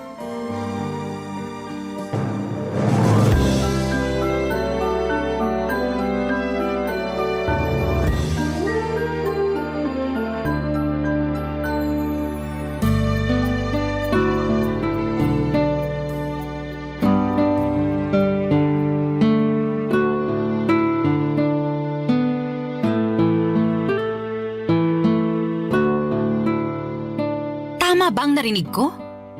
Nobyo mo na ang lalaking to? Opo, Nay. Tsaka may pangalan po si Danilo. Huwag niyo po siyang tawagin ng ganyan. Tatawagin ko siya sa gusto kong itawag sa kanya. Huwag mo kong diktahan. Di mo naman kami masisisi ng nanay mo kung nagulat kami na may nobyo ka na pala. Wala ka rin kasing nababanggit sa amin, anak. Pasensya na po kayo, Tay. Hindi ko naman po intensyon na itago sa inyo. Hindi lang ako makatsyempo na makapagsabi dahil masyado kayong abala ni nanay sa pagtitinda. Malamang, kabuhayan natin yun eh. Kung hindi kami magtitinda ng tatay mo, anong ipambibili natin ng pagkain at ipanggagastos dito sa bahay, di ba? Alam ko naman po yun. daw. Kung alam mo, sana matinong lalaki ang pinili mo para maging nobyo. Hindi yung ganyan na mukhang adik sa kanto. Tama ang nanay mo. Sobra naman po kayo, Nay. Nagsasabi lang naman ako ng totoo, no? Hoy, Danilo, sigurado ka ba talagang nag-aaral ka? Sa itsura mo kasi, parang hindi. Nag-aaral po ako. Nay, grabe naman po kayo kay Danilo. Nagtatanong lang ako. Siyempre gusto kong makasigurado na nasa mabuting kamay ka. Na hindi ka sasaktan ng kung sino-sino. Lalo na yung lalaking yan na mukhang hindi gagawa ng matino. Hindi ko po sasaktan si Minerva. Mahal ko po ang anak niyo. Abay dapat lang na mahalin mo ang anak namin. Dahil kung hindi may kalalagyan ka sa akin. Tay naman, wag niyo naman pong pagsalitaan ng ganyan si Danilo. Wala naman siyang ginagawa sa inyo eh. Wala pa sa ngayon. Pero baka sa susunod meron eh. Buti na yung habang maaga na pagsasabihan na namin siya ng nanay mo. Buti pa, aalis na lang po kami. Ay, teka. Saan kayo pupunta? Kahit saan po kasi mukhang hindi naman welcome dito si Danilo. Tsaka nahihiya na rin po ako sa kanya dahil sa ugali niyo ni tatay. Ayos lang ako, Minerva. Oy, ayos lang naman daw pala sa kanya eh. Narinig mo ba yon, Minerva? Narinig ko. Pero ako, hindi ayos. Dahil harap-harapan yung iniinsulto ang nobyo ko. Pinagmalaki ko pa naman kayo ni tatay sa kanya. Tapos ganyan lang yung ipapakita niyong ugali. Anak, inaalala ka lang namin ng nanay mo. Siyempre ayaw ka namin mapariwara pag nakatuluyan mo yung lalaki na yan. Tsaka tama naman ang nanay mo. Mukha siyang hindi gagawa ng matino. Tignan mo. Hinusgahan niyo na agad si Danilo nang dahil sa itsura niya. Anong magagawa namin kung kahusga-husga siya? Tsaka bakit kasi dyan ka pa nagkagusto, anak? Ang ganda-ganda mo. Gwapo rin yung dati mong karelasyon. Matangos ang ilong, maputi, makinis ang balat. Sana man lang pumili ka ng mas gwapo pa dun. Hindi naman yata tama na pagkumparahin niyo si Danilo sa dati kong karelasyon. Sumusobra na kayo ah. Kami pa talagang sumusobra. Huminahon ka lang, Minerva. Paano ko hihinahon? Grabe na yung pang-iinsulto nila sa'yo. Hindi ka ba nasasaktan? O kita mo na, ako rin. Nasasaktan at mas doble yung sakit na nararamdaman ko kasi mga magulang ko pa talaga ang nanlalait sa'yo. Kung ayaw mo na malait namin yung nobyo mo, mabuti pa huwag mo na yun isama rito sa pamamahay natin. Ay, tama ang tatay mo. Ayaw ko na ulit makita ang pagmumukha niyan, ha? Nasisira lang ang araw ko.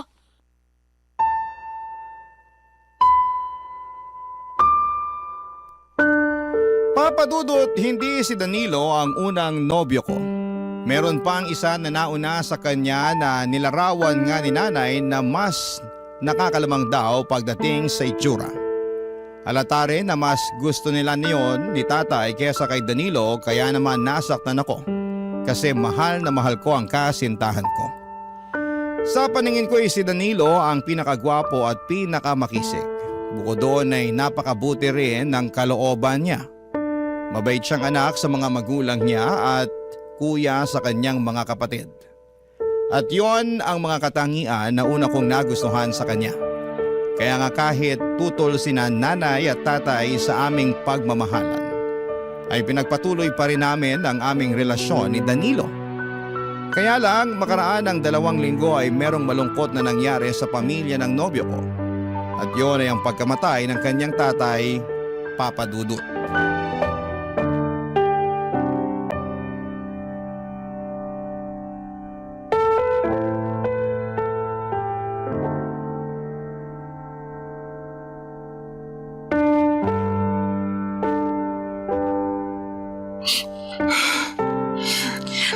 Ang sakit-sakit mawala ng tatay.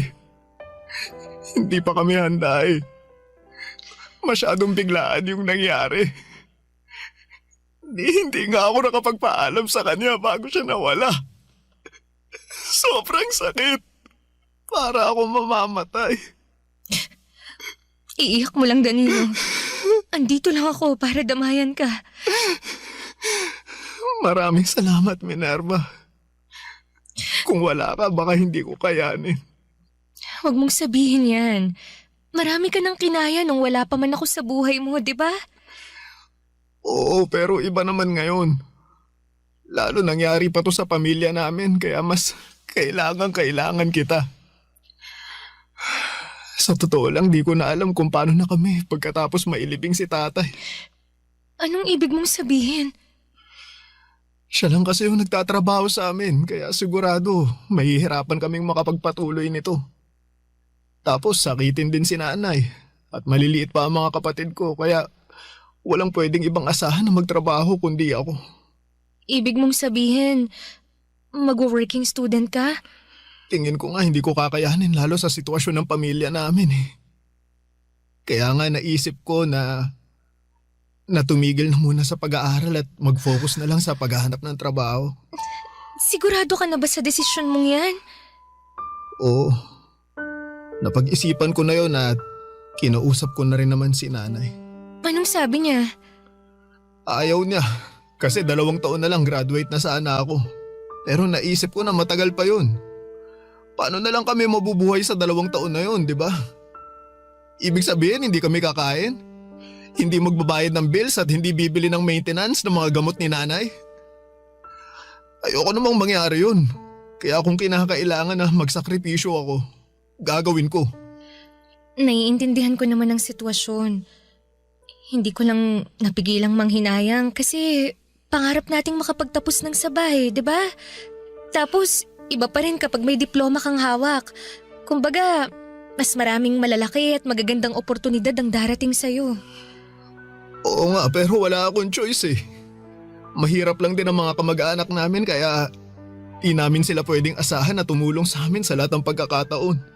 Sa bagay. Kaya, pasensya ka na kung biglaan yung desisyon ko ha. Ay, huwag kang humingi ng pasensya. Lalo't hindi mo naman kontrolado ang sitwasyon. Kaya nga eh, nakakalungkot lang kasi bakit ngayon pa talaga nangyari to kung kailan malapit ko na sanang matupad yung pangarap sa akin ni tatay na makapagtapos ako. Naniniwala ako na hindi rin naman ginusto ng tatay mo yung nangyari. At proud siya sa'yo, ano man ang maging desisyon mo sa buhay. Ganon din ako, Danilo. Proud na proud ako sa'yo. At tulad nga ng sinabi ko kanina nandito lang ako para suportahan ka. Hindi lang ngayon na may pinagdaraan ng mabigat ang pamilya nyo, kundi araw-araw, palagi lang akong nasa tabi mo. Salamat, Minerva. Malaking bagay na nandyan ka. Mas kaya ko kasi nandyan ka. Oo naman, kasama mo ko. Kakayanin natin to. Papadudot dahil sa ang tatay lamang ni Danilo ang nagtatrabaho sa kanila ay masasabi ko na napilay talaga ang kanilang pamilya. Kaya naman napilitan siyang huminto sa pag-aaral at pinagtuunan na lamang ng pansin ang paghahanap ng trabaho. At bilang nobya niya ay sinuportahan ko siya sa bagay na yon kahit na nga noong umpisa ay nanghinayang pa ako para sa pag-aaral niya. Hindi nagtagal, Papadudot ay nakapasok bilang helper si Danilo sa isang pabrika sa lugar namin. Pero 6 na buwan lamang siya doon nang magdesisyon siyang subukang mag-apply sa call center. Ako ang kasama niya sa kanyang mga interview at pangunahing taga-suporta niya. At sa awa ng Panginoon, nakapasa siya at natanggap bilang isang agent. Papa Dudut, proud ako kay Danilo sa ipinakita niyang determinasyon at hindi pagsuko sa buhay. Barangay Love Stories. Barangay Love Stories. Papa Dudut, kahit na nagtatrabaho na si Danilo noon at mas naging abala na nga sa bagong mundo na pinasok niya, ay hindi pa rin niya napapabayaan ang aming relasyon. Marami kasing magkasintahan noon na naghihiwalay lalo na kapag hindi balanse ng tama ang kanilang mga ginagawa. Pero ibahin ninyo si Danilo, Papa Dudut, dahil sinabi niya sa akin na kasama ako at ang relasyon namin sa priority niya. Sa katunayan, tuwing day off niya ay pumupunta siya sa bahay para samahan akong mag-aral at gumawa ng mga projects para sa aming klase. Kahit na ayaw na sana siyang papuntahin doon ni nanay at tatay, sa uli wala naman silang nagawa.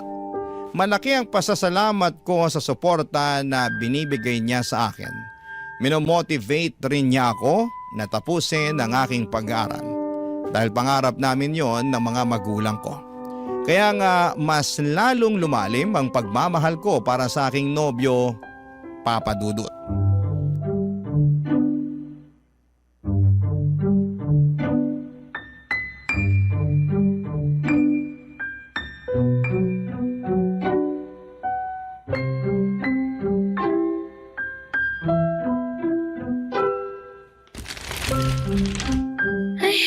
Grabe, pagod na ang utak ko sa kare-review. Pwede bang kumain muna tayo? May biko sa ref, luto ni nanay. Gusto mo ba? O sige, sakto. Gutom na rin ako. Kuha ako, sandali lang ah. Tubig. Gusto mo rin? Oo, salamat. Walang anuman. Wait mo ako dyan ah. Sigurado akong magugustuhan mo tong biko ni nanay. Specialty niya to eh.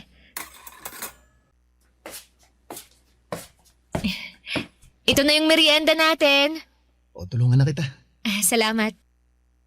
Sandali lang pala. Kailangan kong magbanyo. Balik ako ha. Sige lang.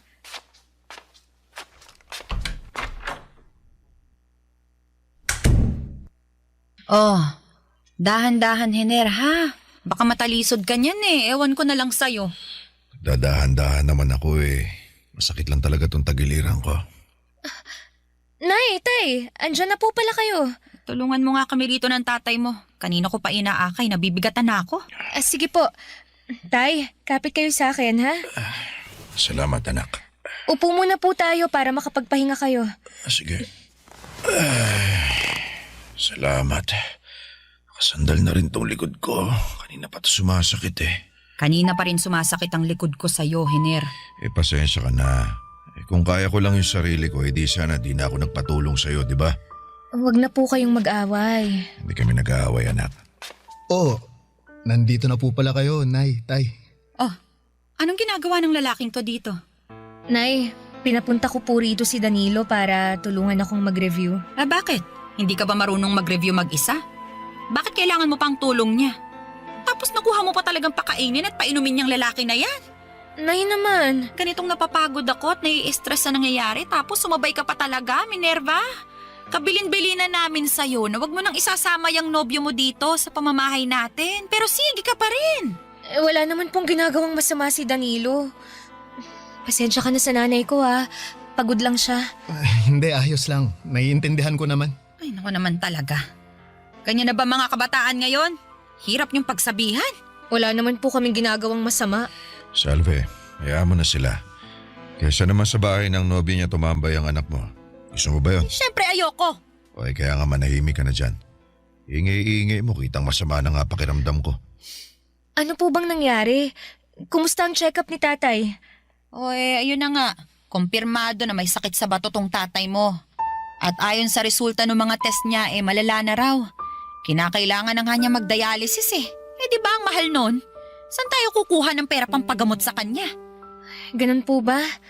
Grabe naman. Grabe talaga. Kaya halos mapanot na ako sa kaiisip kanino lalapit.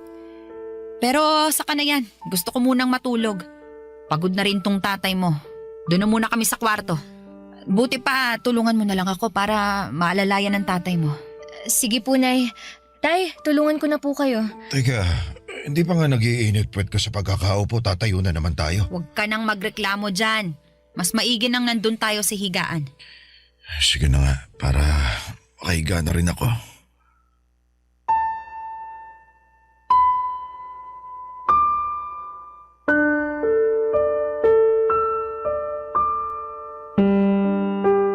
Papa Dudut, magkahalong lungkot, takot at inis ang namutawi sa akin ng mga panahong yon. Lungkot at takot para sa kondisyon ng tatay ko at inis dahil sa asal niya sa nobyo ko. Wala namang ginagawang masama sa kanila si Danilo pero sobra naman kung pagbuntunan nila ito ng galit. Kaya nga dismayado talaga ako sa pakikitungo ng mga magulang ko sa nobyo ko. Sa kabila ng lahat, sinabi ni Danilo na hindi naman daw niya dinibdib yon. Sa katunayan ay nag-alala rin po siya ng husto sa kondisyon ng tatay ko. At habang tumatagal ang mga araw ay lumalala ang sakit ni tatay kaya naman nahirapan ang aming pamilya sa mga sunod-sunod na mga gastusin, Papa Dudut.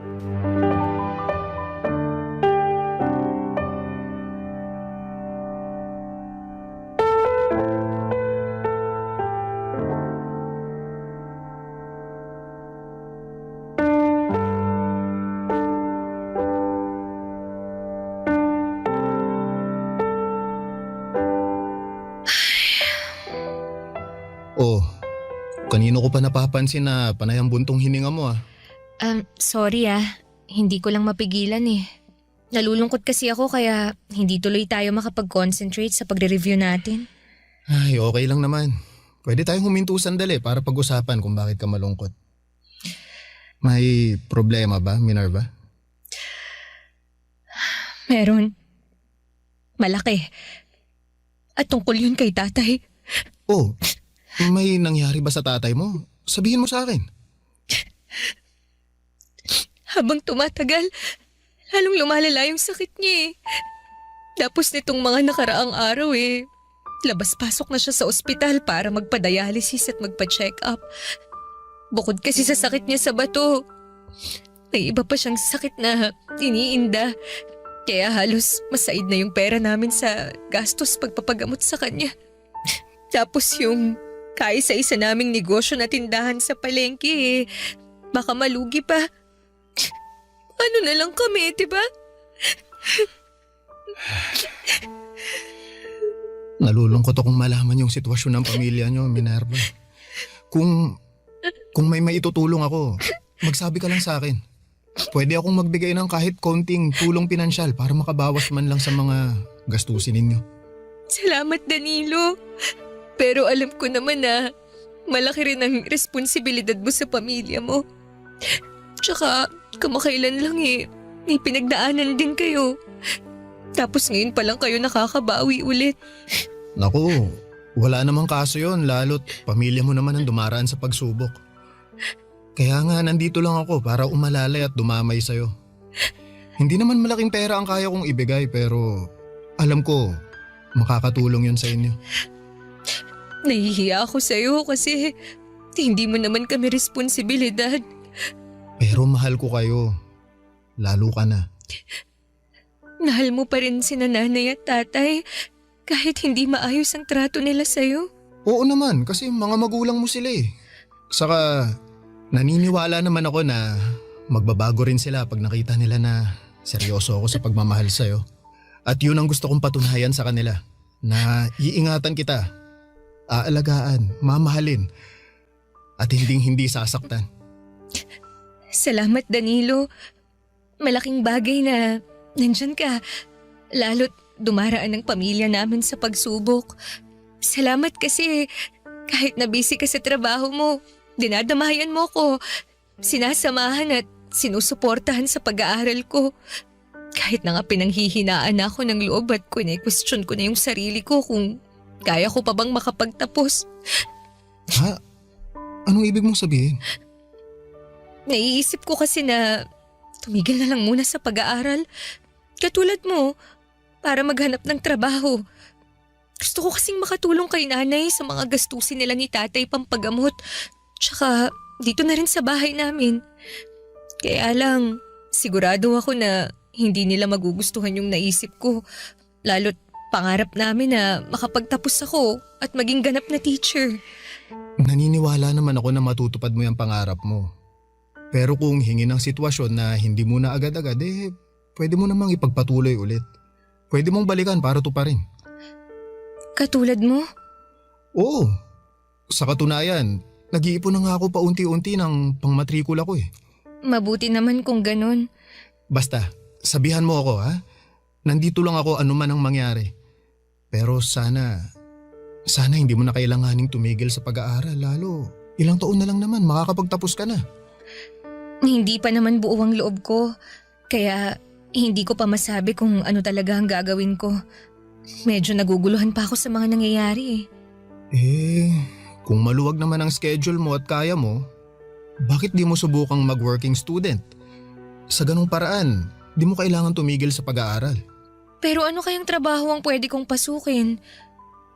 May hiring ba sa inyo at tumatanggap ng part-timer? Sa ngayon wala pa eh. Pero kapag nagkaroon, sasabihan kita kaagad. Salamat, Danilo. Salamat. Papa Dudut, buti na lang at nandyan si Danilo para maging kaagapay ko lalo na at dumaraan sa pagsubok ang aming pamilya. Malaking bagay na meron akong napagsasabihan ng aking nararamdaman dahil baka masiraan na lamang ako ng ulo kapag sinolo ko yon. At kapag nga nakakaluwag si Danilo ay nag-aabot siya sa akin ng tulong pinansyal para sa mga gastusin namin sa bahay at maging sa pag-aaral ko. Kaya lalo akong nagsikap na makapagtapos dahil hindi na lamang ako ang mag-isang lumalaban para sa katuparan ng aking pangarap na maging ganap na guro dahil kasama ko na doon si Danilo. At kahit na mahirap, Papa Dudut, at maraming mga gastusin at kasabay pa noon ang pagkakasakit ni tatay, ay wala akong hindi kakayanin na may sa katuparan lamang ang mga mithiin kong makapagmarcha sa intablas. Stories. Barangay Love Stories. Papa Dudut, hindi nga nagtagal ay nakapagtapos ako ng pag-aaral kaya naman sobrang saya namin ng mga magulang ko.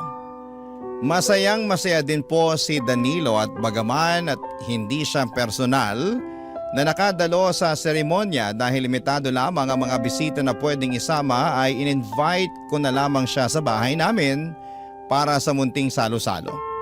Kaya lang makalipas ang 2 linggo ay namatay naman si tatay dahil sa paglala ng kanyang sakit. At sobrang lungkot ko ng mga panahong yon. Buti na lang at nandyan si Danilo upang umalalay nang sa ganon ay makaya ko ang lahat. Pero may mga pagkakataon pa rin na nalulugmok ako lalo na nung matapos ang libing ni tatay, Papa Dudut, at madalas ko yung maramdaman sa bahay namin.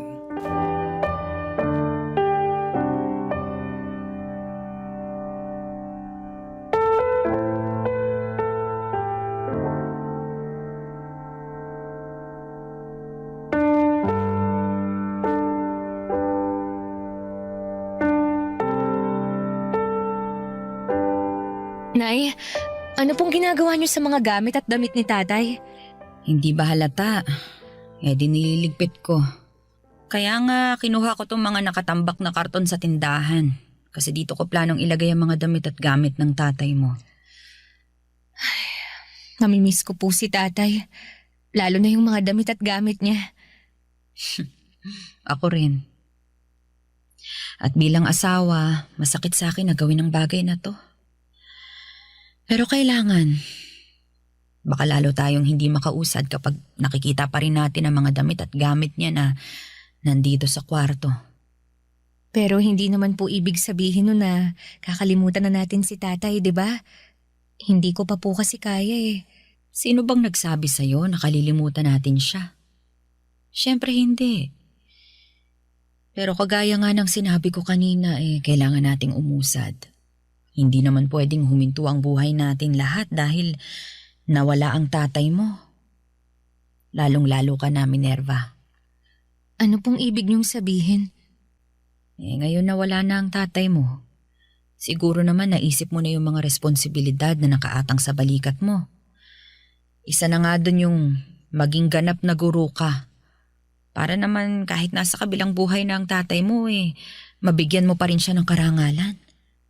Kailan mo ba planong kumuha ng lisensya? Tungkol po sa bagay na yan, ang totoo, wala pa po akong plano. Ha? Paano wala ka pang plano? Kamamatay lang po kasi ni tatay. Hindi ko pa po kayang mag-focus sa pagre-review kasi nagluluksa pa po ako. Kasasabi ko lang na hindi pwedeng huminto ang buhay natin ang dahil lang sa pagkamatay ng tatay mo. Tapos lilinyahan mo ko ng ganyan? Ano na lang sasabihin sa'yo ng tatay mo sa kabilang buhay? Sige nga.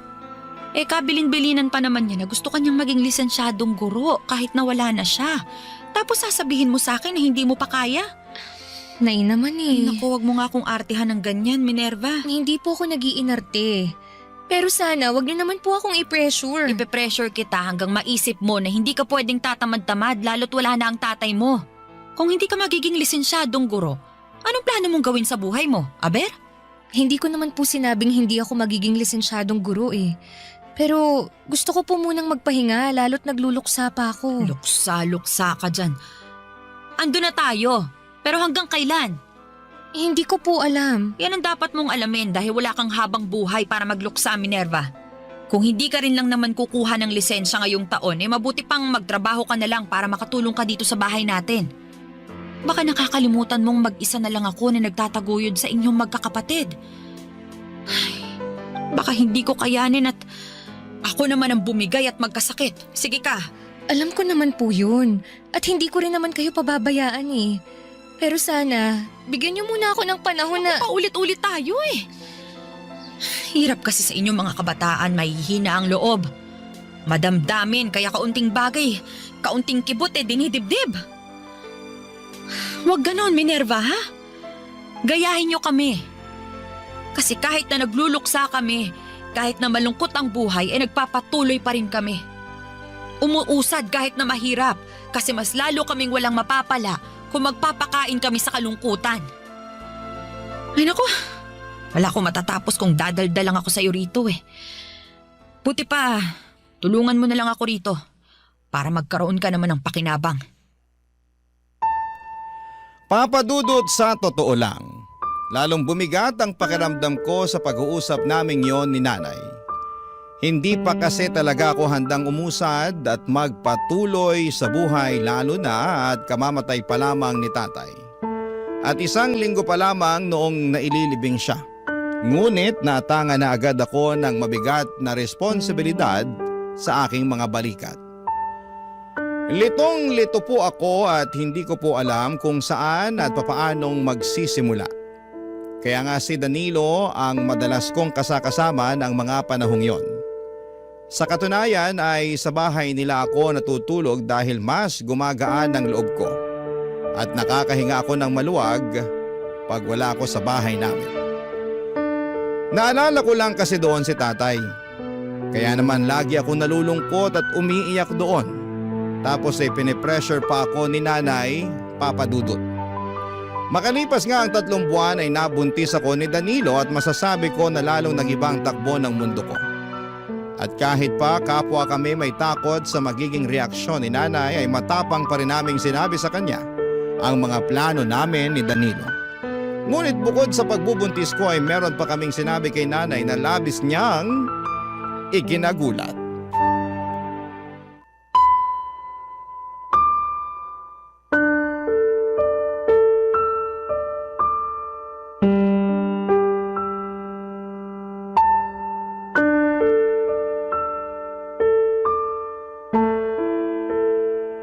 Anong sinabi niyo? Kasal? Kayo magpapakasal? Opo, Nay. At bakit? Buntis na po kasi ako. Kaya gusto na po namin magpakasal ni Danilo. Ano ka mo? Buntis ka? Opo. Ay, anak ka naman talaga ng teteng. Bakit ka nagpabuntis sa lalaking yan? Mahal ko po si Danilo. At mahal ko rin po ang magiging anak namin. Mahal ko rin po si Minerva kaya naman pananagutan ko po siya. Ay, wala akong pakialam sa pagmamahalan nyo. Pero walang magpapakasal sa inyo. Bakit naman po? Nagtanong ka pa talaga? Akala mo yata laro-laro lang ang kasal Hoy, para sa kaalaman mo, kapag kinasal ka na sa lalaking yan, habang buhay ka nang nakatali sa kanya. Alam ko po yun. At handa naman po akong matali kay Danilo. Hindi mo talaga alam ang sinasabi mo, ano? O sige, sasabihin ko sa'yo para maintindihan mo. Makinig kang mabuti, ha? Kamamatay pa lang ng tatay mo. Kagagraduate mo lang din tapos nagpabuntis ka na agad at sa Danilo pa na yan. Hindi ka pa nga nagiging lisensyadong guro tapos gusto mo lang pala maging nanay. Sana hindi ka na lang namin pinag-aaral ng tatay mo. Sana hindi ka na lang namin ginastosan kung wala rin pala kaming mapapalang tulong sa'yo pagdating ng araw. Ano po bang klaseng tulong ang gusto niyong gawin ko? Hindi naman ako naging rebeldeng anak sa inyo ni tatay ah. Tsaka hindi naman po porke magpapakasal na kami ni Danilo, kalilimutan ko na ang responsibilidad ko sa pamilya natin. Lalo na yung pangarap ko na maging lisensyadong guro. Tutuparin ko pa rin naman po yun kapag nakapanganak na ako. Akala mo ganun kadali ang sinasabi mo? Pwes hindi, Minerva. Dahil sa oras na maging nanay ka na, sa anak mo na iikot ang buhay mo. Kagaya ko. Wala na akong panahon sa sarili ko dahil nakatuon lang ang isip ko sa kung paano namin kayo bubuhayin ng tatay nyo. Pero hindi po ba ganun naman ang mga magulang? Kung hindi pa po pala kayo handa sa responsibilidad ng pagkakaroon ng anak, di sana hindi na lang kayo nag-anak. Ba't talaga namang sumasagot ka pa talaga, ha? Nagsasabi lang po ako ng totoo. Nay, alam ko po na masama ang loob niyo sa amin ni Minerva dahil sa nangyari.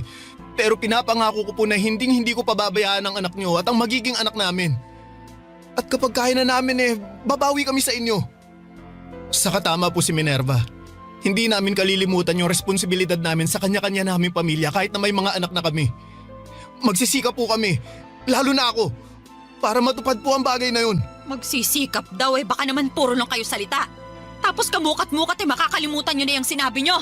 Naku, talaga naman. Hindi po mangyayari yun dahil may isang salita po ako. Mahal ko po si Minerva at mahal ko rin ang pamilya niya kaya naman kasama kayo sa plano ko. Ay, ewan ko sa inyo. Hindi ko naman hinihingi na buhayin nyo ko, ganito, ganyan. Ang gusto ko lang, tulungan nyo ko. Lalo ka na, Minerva.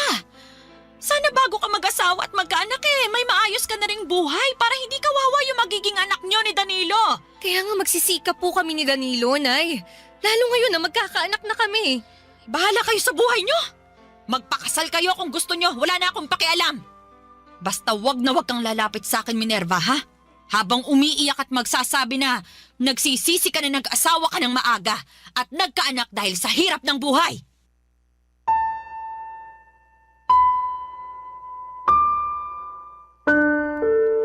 Papa Dudut, kinasal kami ni Danilo sa huwes at nagsama sa iisang bubong.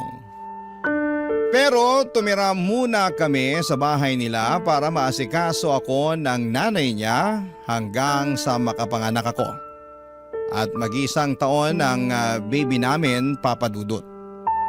Tapos noong na-promote ang asawa ko sa trabaho niya ay nakaipon kami para makapagrenta ng maliit na apartment.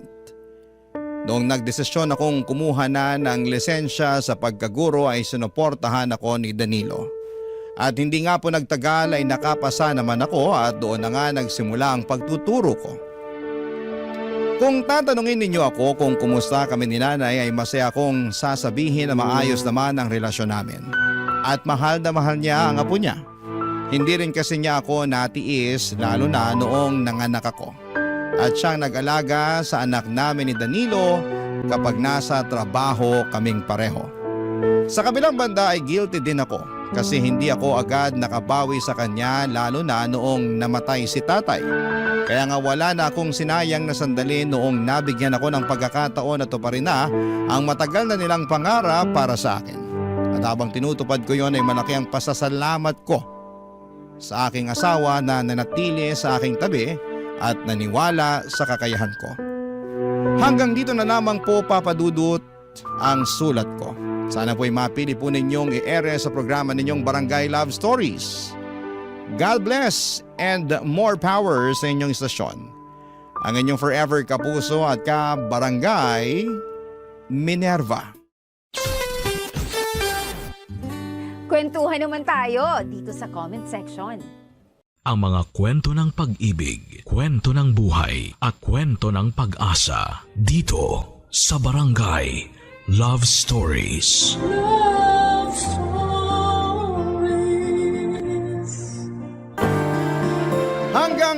Kailan ka nga ba magiging pangalawa sa taong lagi mong inuuna? Hanggang kailan ka papayag na maging isang taong tinatakbuhan lang?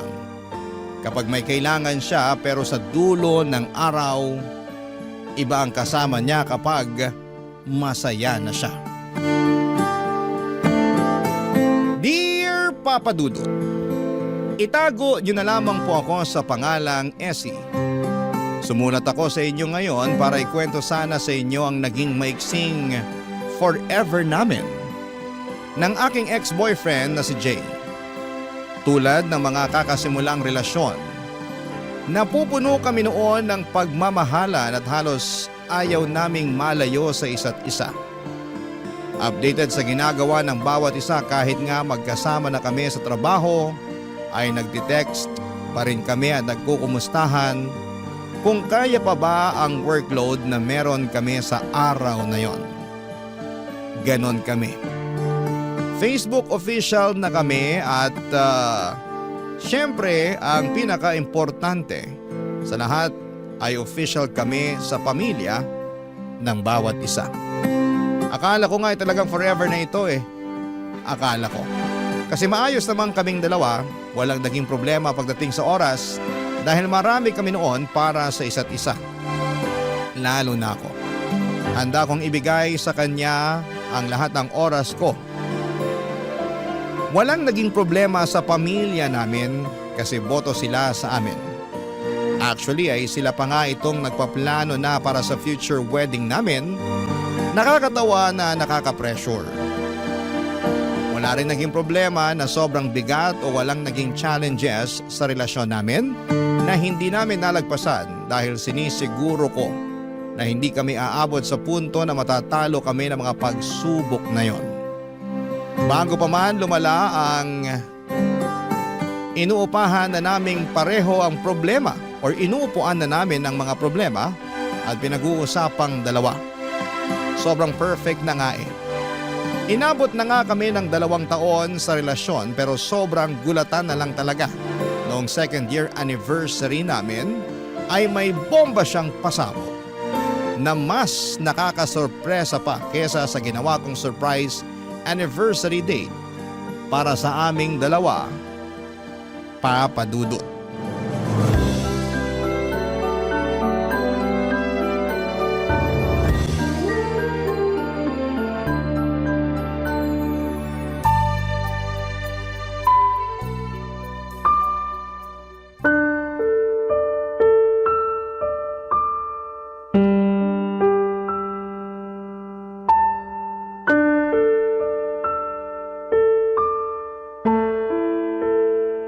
Surprise! Happy anniversary, babe! Essie, sabi ko naman sa'yo. Alam ko sinabi mo na wala nang pa-surprise sa anniversary natin. Pero kasi hindi ako makatiis eh. Patuwarin mo na lang ako. Essie, Wait lang, bago ka magalit dyan, tignan mo muna tong hinanda ko. break na tayo. May hinanda akong tinola sa gata ng paborito mo. Essie! Narinig ko. I'm sorry kasi dapat kahapon ko pa sinabi to eh. Kung alam ko lang na maghahanda ka ng ganito, di sana… Bakit? Anong bakit? Bakit ka nakikipaghiwalay? Bakit ngayon pa? Essie, Nakailang esi ka na ngayong gabi. hindi na ako masaya. Paano hindi ka na masaya? Nung Sunday masaya pa tayong dalawa after church, di ba? Ano yun? Essie, matagal na akong hindi masaya. Bakit di ka masaya? Sabihin mo kasi hindi ko naman yung nakikita sa'yo. Hindi ko alam kung bakit hindi na ako masaya. Siguro kasi hindi na kita mahal. Pero mahal kita, Jay. I'm sorry, Essie. Pero hindi na tayo pareho ng nararamdaman ngayon. Ang labo naman, Jay. Akala ko ba wala magbabago? Akala ko rin eh. Paano na to? Pwede pa rin naman natin kainin tong hinanda mong tinola eh. Itong relasyon at hindi ang lintik na tinola na yan. Hindi ko alam. Hindi ka nalalaban? Hindi na. Ako lalaban pa. Wag na. Please, Jay. Hindi ko na kaya, Essie. Hindi na talaga.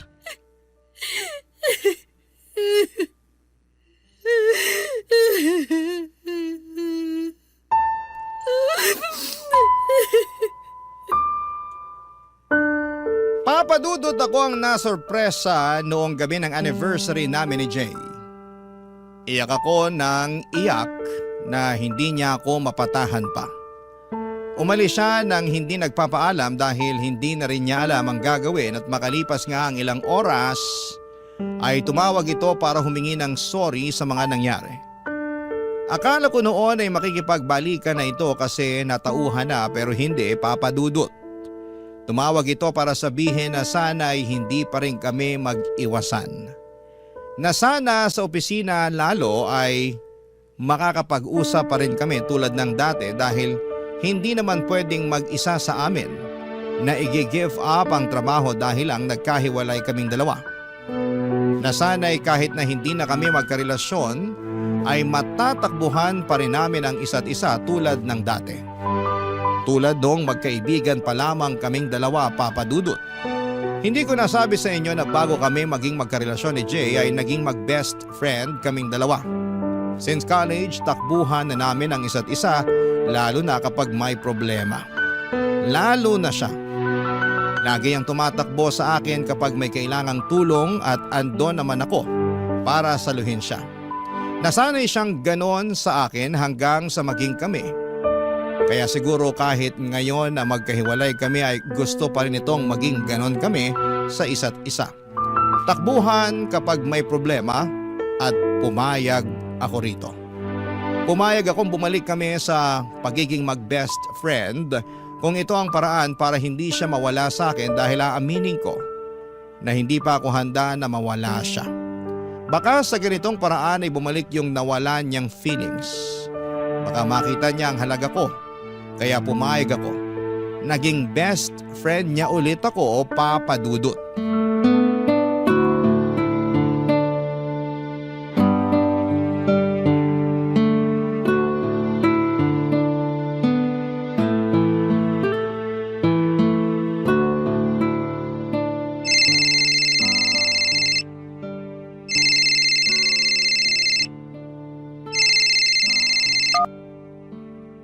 Hello, Essie, gising ka pa ba?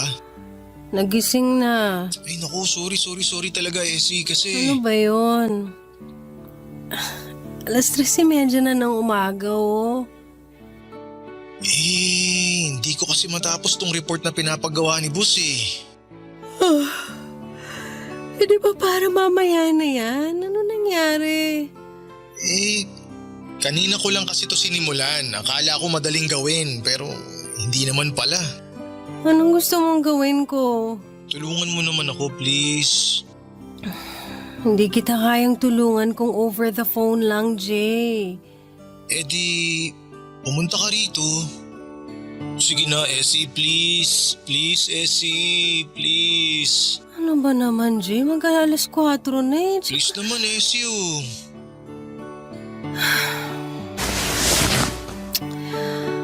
Okay. Bigyan mo ako ng 30 minutes. Pwedeng 20 minutes? Okay. Bigyan mo ako ng 20 minutes para mag-prepare. Ayun, thank you. Thank you Essie, sobrang thank you. Grabe, maaasahan talaga kita sa lahat. Ano pa nga bang silbi ko sa buhay mo, di ba? Ang laki kaya ng silbi mo. Ikaw ang savior ko eh.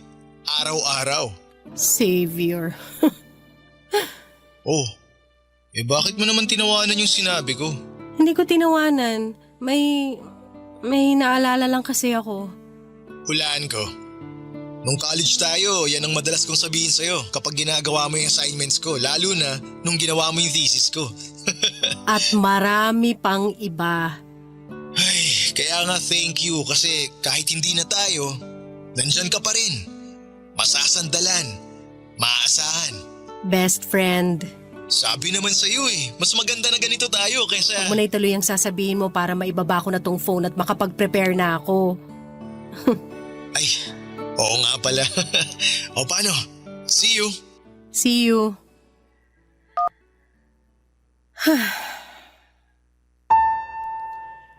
Best friend, yan na lamang ako muli sa buhay niya.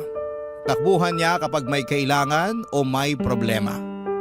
Para kaming bumalik sa college, ang daming nagsasabi na ang tanga-tanga ko para ipagpatuloy ang ginagawa ko. Pero kibits balikat na lamang.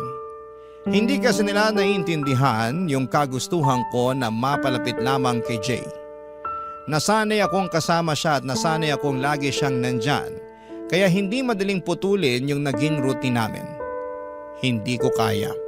Kaya naman nakontento ako sa ganito sa pagiging best friend kung eto ang paraan para hindi siya mawala sa akin. Dahil papadudot aaminin ko, kahit 2 taon na ang nakalipas, ay mahal ko pa rin siya. Hindi nawala ang pagmamahal ko sa kanya siguro'y dahil ayaw ko naman kasing mag-move on talaga sa kanya. Kasi lagi naman kaming magkasama. At kahit noong nagkaroon na ito ng bagong girlfriend, ay andun pa rin ako sa kanya. Natatakbuhan niya. Kahit ang sakit-sakit na. Andun pa rin ako at umaaktong ayos na ang kahit durog na ako. Dahil alam kong wala nang pag-asang maging kaming dalawa dahil may mahal na siyang iba. Papa Dudut. Barangay Love Stories. Barangay Love Stories. Papa Dudut, lumipas ang 5 taon at heto pa rin ako, katrabaho pa rin si Jay. Ginagawa pa rin ang lahat para sa kanya. Nagigising ng sobrang aga kahit sobrang dilim pa para lamang tulungan siya sa trabaho niya na hindi niya maintindihan o hindi niya magawa. Lumipas nga ang 5 taon at heto, nakakasama pa rin niya ako sa inuman kapag masama ang loob niya sa trabaho o kaya ay sa karelasyon niya. Lumipas nga ang 5 taon at heto, mahal ko pa rin siya. Wala pong nagbago. Mahal na mahal ko pa rin siya. Tanga na akong tanga pero hirap talaga akong kalimutan siya. Lalo na't lagi namang kaming magkasama. At dahil nangako ako sa kanya na hindi ako magbabago, na hindi ako iiwas at magiging mag-best friend pa rin kami. Kahit nga noong time na sinabi nito sa akin na engaged na sila ng kanyang girlfriend. Hindi pa rin ako umalis. Nangako pa rin ako na matatakbuhan niya anumang oras niya ako kailangan, Papa Dudut.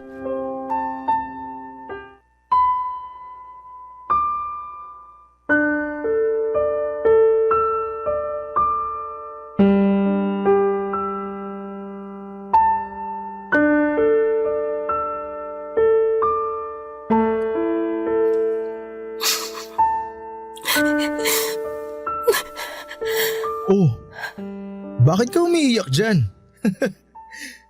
Masaya. Masaya kasi ako para sa'yo. Masaya ka ba talaga? Tingnan mo nga, namumugto na yung mga mata mo kay iiyak dyan, oh. Hindi. Ganito lang ako magpakita ng saya. Masaya ako para sa'yo, Jay. Masaya ako na ikakasal ka na. Alam mo, masaya rin ako. Sobra. Siya na yung babaeng pangarap ko eh.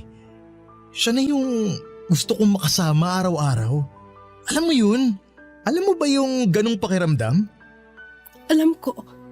Sus, alam mo ba talaga? Eh wala kang ang love life ngayon eh. Wala man akong boyfriend ngayon pero naramdaman ko naman yan. Dati. Sa'yo. Bale, wala pa kaming napag-uusapang araw kung kailan mismo yung kasal pero asahan mo, isa ka sa mga unang makakaalam. Nako, kahit wag na, hindi naman ako importante para sa kasal niyo eh. Hindi no, best friend kita. Kailangan nandun ka. Sasabihin ko sa kanya na gawin ka pang ang abay. Wag mong gawin yan. Ayos lang ako kahit nga hindi na ako pumunta eh. Uy, nasaan na yung pangako mo na makakasama kita lagi? Pero kasal mo yun, Jay. Eh ano naman ngayon? Mahalagang araw yun para sa akin. Dapat nandun ka. Pero kasal mo yun. Eh ano nga ngayon kung kasal ko yun? Ex mo ko. Best friend na kita ngayon. Ang tagal na nating wala. Lagi na nga tayong magkasama eh. Hindi na tayo naiilang sa isa't isa tulad ng ibang mag-ex dyan. Iba tayo, okay? So dapat pumunta ka. Jay, hindi ko kaya. Bakit? Hindi ko alam. Ay, nako, nabigla ka lang siguro. Tara, libre kita ng kape. Tulungan mo na rin ako sa mga dapat tsaka mga hindi ko dapat gawin sa kasal. Okay ba yun? Jay, please. Alam ko na ang gusto mong sabihin. Gusto mo iwasan at layuan mo na ako dahil engaged na ako. Hindi naman ako manhid eh. Hindi naman kasi ang dapat eh. Pero di ko kaya yun. Hindi mo kaya? Oo. Kasi nasanay na ako na nandyan ka. Hindi ko alam kung makakayanan ko ang araw-araw na wala ka. Pero… ituloy mo pa rin yung pangako mo. Huwag kang mawawala sa tabi ko. Nandyan ka lang para matakbuhan ko. Para matulungan ako. Diyan ka lang. Walang dapat magbago kahit ikasal pa ako. Kahit magkaanak pa ako at magkaapo. Diyan ka lang. Ha? Okay.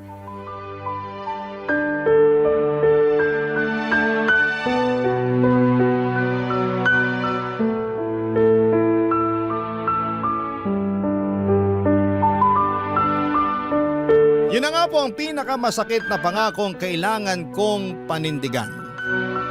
Durog na durog ako nung malaman kong ikakasal na siya. Parang biglang nawala na ako ng pag-asa na magiging kami pa. Kasi nung magkarelasyon pa lamang sila ng girlfriend niya ay okay pa. Pwede pang umasa kasi hindi pa naman sila kasal pero iba na ngayon. Engaged na sila at papunta na doon sa forever nila. Alam ko dapat at pinanindigan ko na lamang yung tumatakbo sa utak ko na dapat ay umiwas na ako kahit na ayaw pa niya. Oras na rin para makapag-move on sa kanya pero hindi ko nagawa. Kasi nung tumingin ako sa mga mata niya noong narinig ko ang mga pakiusap niya na huwag akong mawawala ay para akong natameme. Na dapat na sa tabi lamang niya ako, lahat ng plano ko na lumayo ay nawala at pumayag ako sa kagustuhan niya. Ang mga kong hindi ako aalis. Na forever akong nasa tabi niya at forever niya akong matatakbuhan kapag kailangan niya ng forever best friend. Hindi ko po alam, Papa Dudut, kung hanggang kailan ako masasanay sa ganito. Hindi ko alam kung makaka-move on na ba ako sa kanya at matatanggap na ang katotohanan na mag-best friend na lamang kaming dalawa.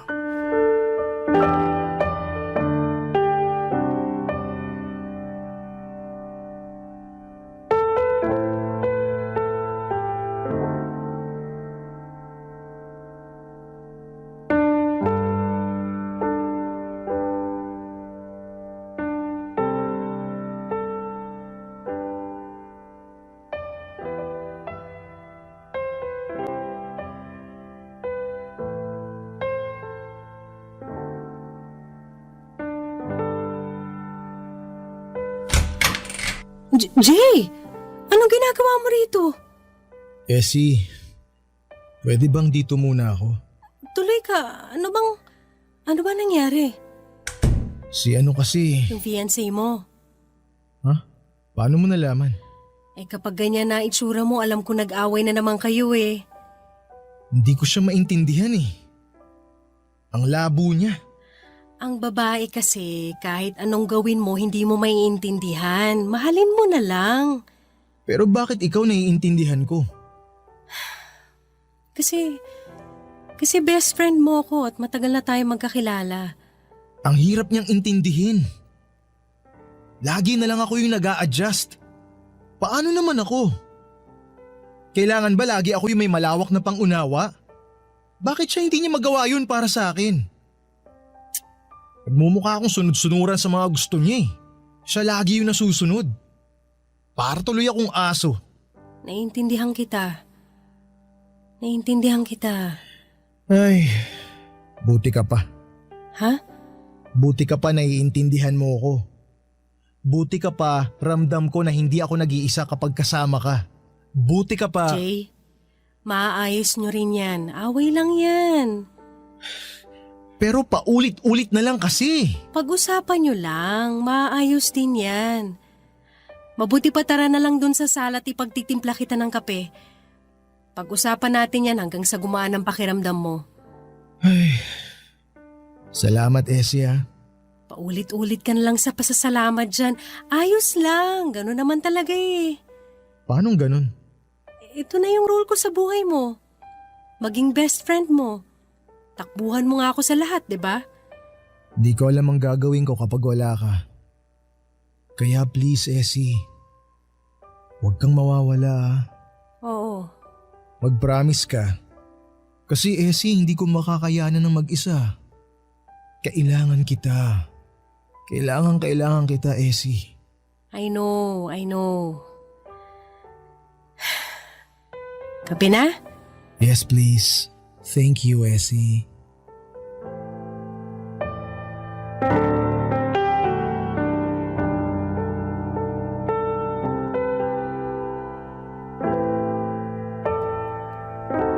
Dapat maging masaya ako kapag sinabi niya na kailangan niya ako.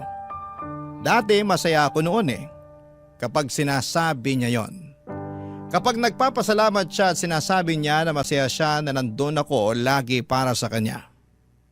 Na walang ibang babaeng kayang gumawa noon kahit pa nga ang GF niya. Hindi kayang gawin ang ginagawa ko.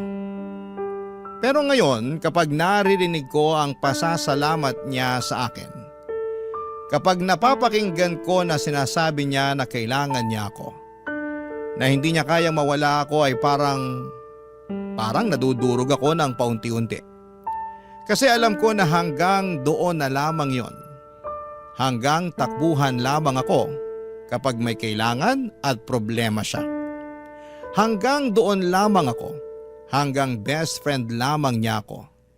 Ikakasal na siya, mahal na mahal niya ang babaeng pakakasalan niya at alam ko, kahit ako pa ang takbuhan niya sa lahat ay hindi ako ang babaeng ihaharap niya sa altar. Ang hirap naman ng ganito, Papa Dudut. Sarili kong kwento, sarili kong love story. Pero hindi ako yung leading lady. Sa sarili kong love story ay best friend lamang ang role ko sa buhay ng lalaking pinakamamahal ko. Habang pinagmamasdan ko ang leading man ko na masaya sa pinili niyang leading lady. Sa sarili kong kwento. Barangay Love Stories. Barangay Love Stories. Papa Dudut, pakiramdam ko ay para akong kabit kay Jay. Pero isang kabit na ako lang ang nakakaalam. Yung pinupuntahan niya lagi kapag may problema sila ng fiancé niya at yon ang pinakaayaw ko sa lahat.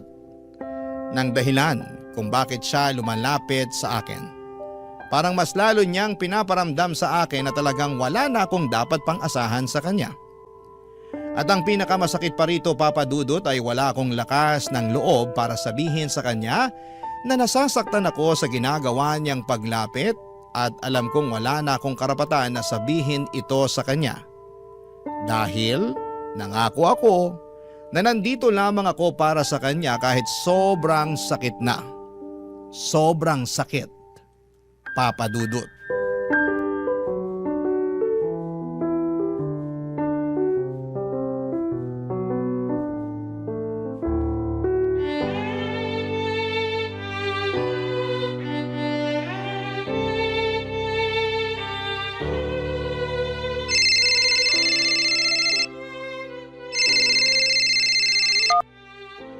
Hello?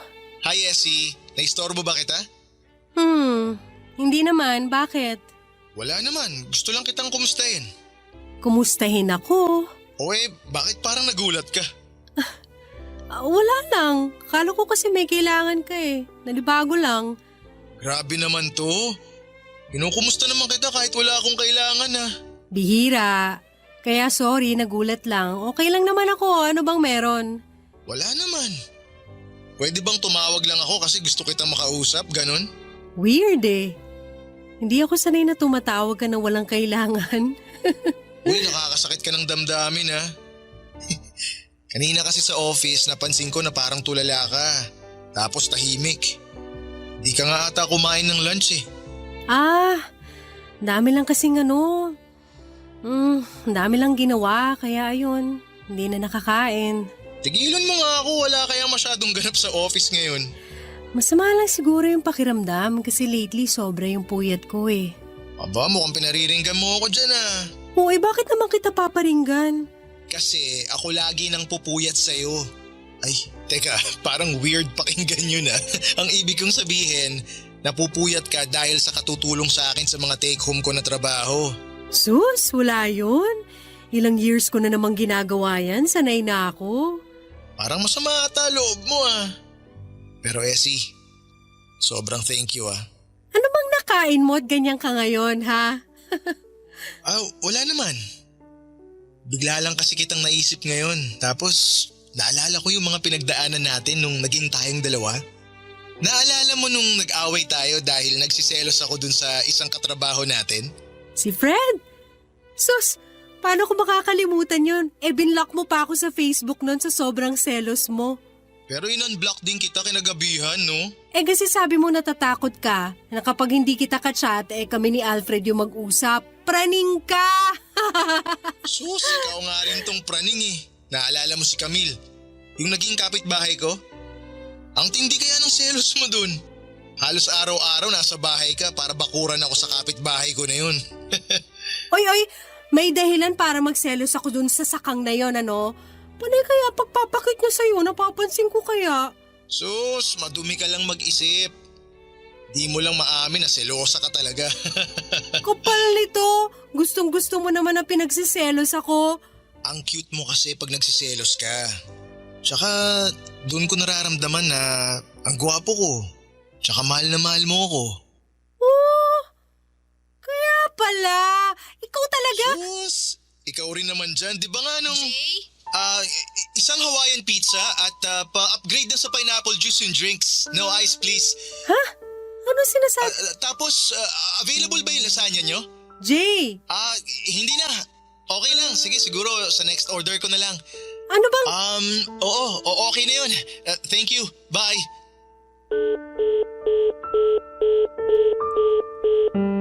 Hindi ko alam kung ano yung naging usapan namin yon ni Jay. Kung bakit bigla siyang tumawag at bigla naming pinag-usapan ang nakaraan namin. Aaminin ko na nakaramdam ako ng kaunting pag-asa. Baka kapag nagtuloy-tuloy ay baka maisip niyang mahal niya pa rin ako. Tuwang-tuwa ako noon habang pinag-uusapan ang nakaraan namin pero nung biglang dumating ang fiancé niya ay bigla siyang nagpanggap na tumatawag sa isang fast food para magpa-deliver ng pagkain at walang sabi-sabing pinatayan ako ng tawag noong papalapit na ang fiancé niya sa kanya. Sobrang mixed signal yon para sa akin. Ano ba talaga? Bakit siya biglang mangungumusta at magbabanggit ng nakaraan namin? Bakit siya biglang magiging sweet tapos bigla ay parang nililihim na niya ako sa kanyang fiancé na dati naman ay hindi niya ginagawa? May mali siya na ba yon sa kanya? Gusto kong pag-usapan namin kung ano ba yung nangyari sa amin pero pagkatapos noon ng pag-uusap namin yon ay umiwas na ito sa akin at hindi ako manhid para maramdaman yon. Pero sa tingin ko ay maganda na rin yon para maka-move on na rin po ako sa kanya. Baka yun ay hinihintay ko para tuluyan na siyang makalimutan kasi hindi ko kayang ako ang magsimulang umiwas sa kanya. Siguro inabot ng 2 linggo ang hindi namin pagkikibuan hanggang sa isang araw ay bigla na lamang itong pumunta sa bahay, Papa Dudut.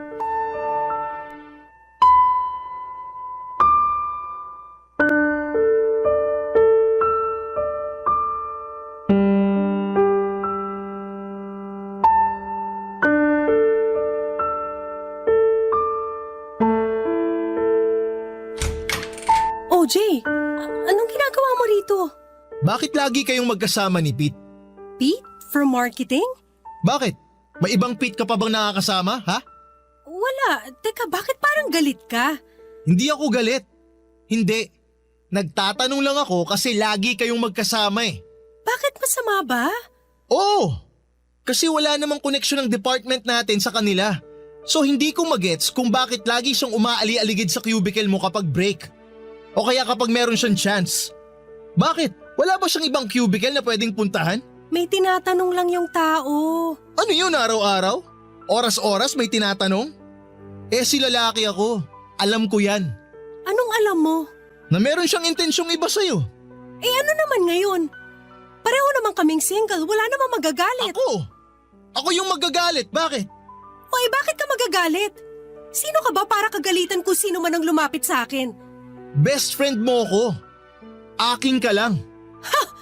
Best friend ka lang. Yun lang. Ganon din ako sa'yo, best friend mo lang ako. Nangako ka na pwede kitang matakbuhan kahit na anong oras. Kapag kailangan kita, nandun ka. Pero hindi ko pinangako na ikaw lang ang pwedeng tumakbo sa akin kapag may kailangan.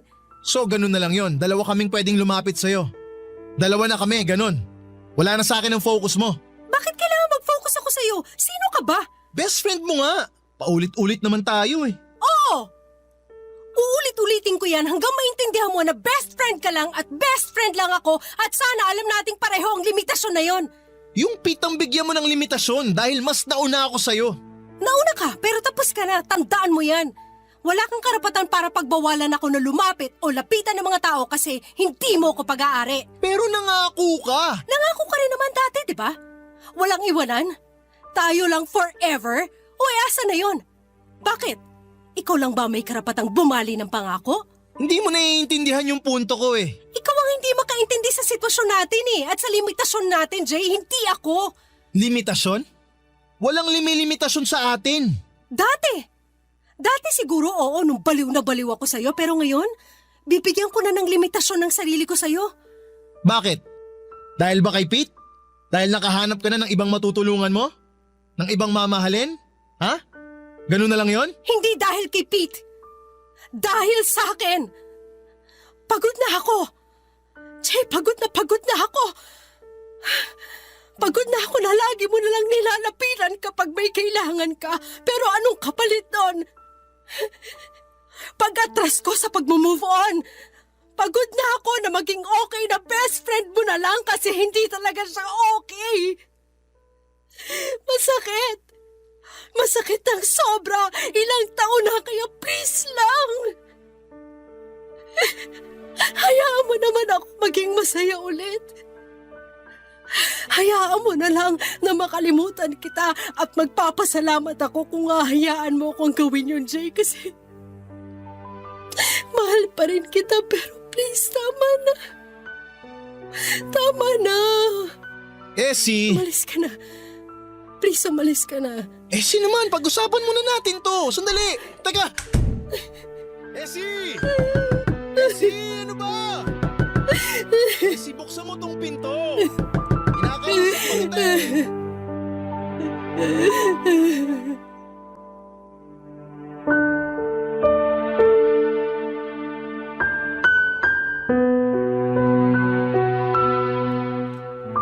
Sa unang pagkakataon ng buhay ko ay naramdaman kong malaya na ako. Naramdaman ko, Papa Dudut, na makakapagbukas na ako ng panibagong chapter ng buhay ko. Nawala na ang inaakala kong leading man ko. Sa unang pagkakataon ng buhay ko ay naramdaman ko na may ginawa rin akong tama para sa sarili ko naman. Sobrang sakit na tuluyang kunang pinutol ang koneksyon namin ni Jay. Pero alam kong mas kailangan ko ang sakit na yon para tuluyan kong maitulak ang sarili ko papunta sa tamang direksyon at sa tamang tao. Alam ko na habang nakadikit ako kay Jay ay nababawasan ang chance na mahanap ko ang totoong leading man ng buhay ko. Kaya ng gabing yon, sinabi ko sa kanya lahat-lahat ng mga tinago kong salita sa loob ng maraming taon. Tinapos ko ang chapter namin ang gabing yon. At hindi ako nagsisisi na ginawa ko yon dahil sa unang pagkakataon sa buhay ko. Nagkaroon ako, Papa Dudut, ng pag-asa na magiging masaya ulit ako. Sa unang pagkakataon ng buhay ko ay naramdaman ko na tama ang ginawa ko at alam ko ang kasunod nito ay saya na. Saya dahil ilang hakbang na lamang at makikilala ko na ang leading man ng buhay ko. Yung leading man ay tuturing akong leading lady sa kwento naming dalawa. Aabangan ko yon. At hindi ako mapapagod na humakbang patungo sa direksyon kung nasaan man siya. Papa Dudut, marami na akong sakit na dinanas sa nakaraang pahina ng buhay ko.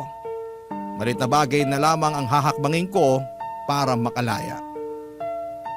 Ang inyong kapuso at kabarangay forever, Essie.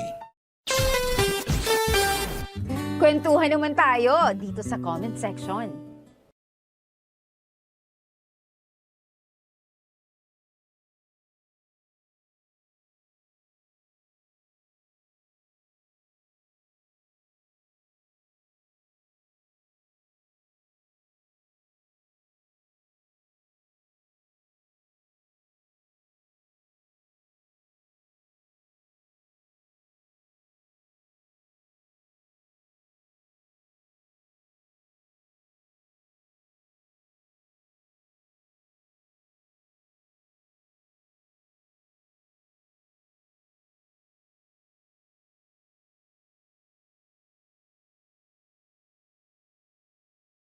Ang mga kwento ng pag-ibig, kwento ng buhay at kwento ng pag-asa dito sa Barangay Love Stories. Love Stories.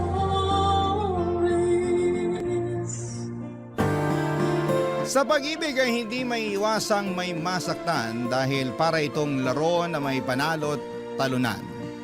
Subalit ang tunay na pag-ibig ay hindi kailangang makipag-agawan dahil para itong biyaya na dumarating ng hindi inaasahan. Ikaw, kabarangay, nasubukan mo na bang makipag-agawan sa ngalan ng pag-ibig?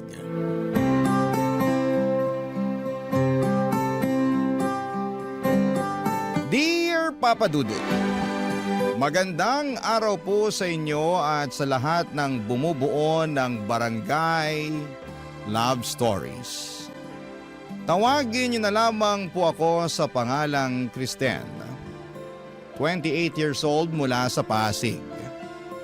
Lumaki ako sa isang tahanang may istriktong magulang kung saan ang pakikipagrelasyon ay ipinagbabawal lalo na noong nag-aaral pa lamang kami. Kaya naman sa buong buhay ko, Papa Dudut, ay isang beses ko pa lamang naranasang umibig. At ito'y nangyari 2 taon nang nakakalipas. Tahimik at simple lamang ang naging mundo ko noon bilang barista sa isang maliit na cafe sa may Taguig kung saan ay matatagpuan ang iba't ibang opisina ng mga BPO companies. Karaniwan sa mga customer namin ay may call center agents na either papasok pa lamang sa trabaho o kakatapos lamang ng shift. Isa sa mga agents na naging regular na customer ng cafe namin ay si Ned. Papa Dudut, mabilis na nag-iwan sa akin ng marka si Ned dahil mabait siya sa aming mga staff. Tuwing nag-o-order kasi siya ay lagi siyang nakangiti at nakikipagbiruan pa na para bang hindi siya pagod mula sa magdamagang trabaho. Nung una ay tipikal na customer lamang ang tingin ko sa kanya pero hindi nagtagal. Ang mga pasimpleng ngiti at lambing nito ay unti-unti akong nakabuo ng espesyal na pagtingin para sa kanya.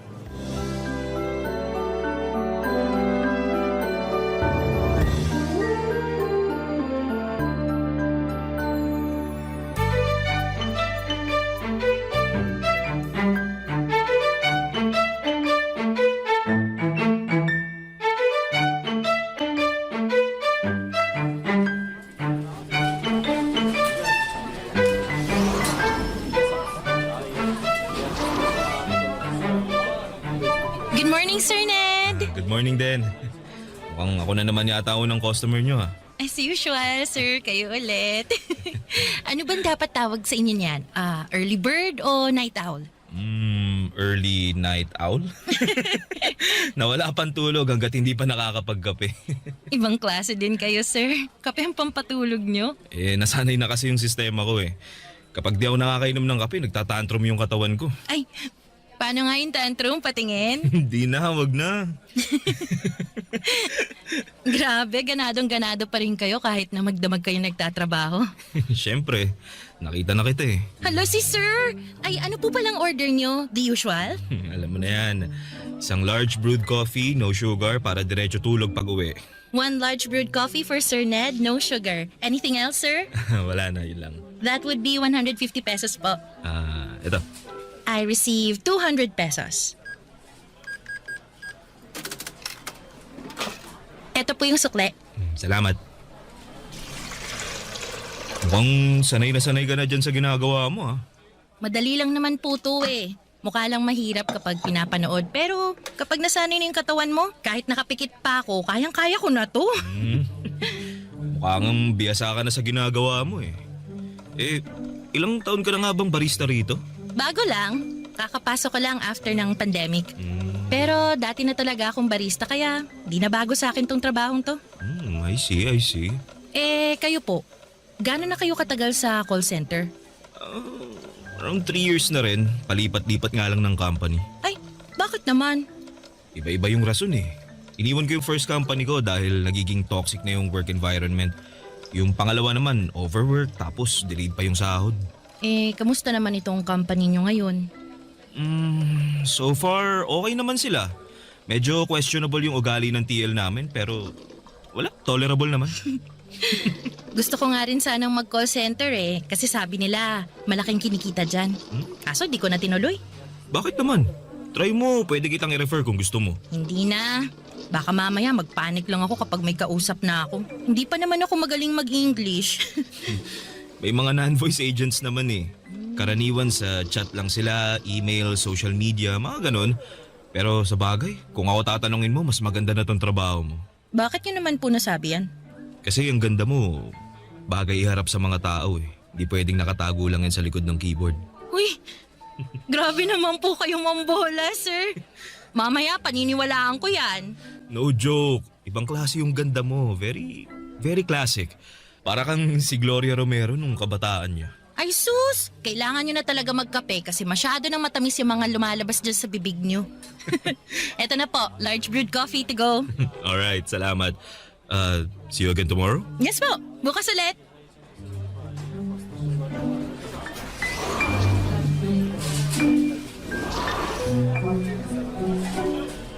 Kailangan ng kape?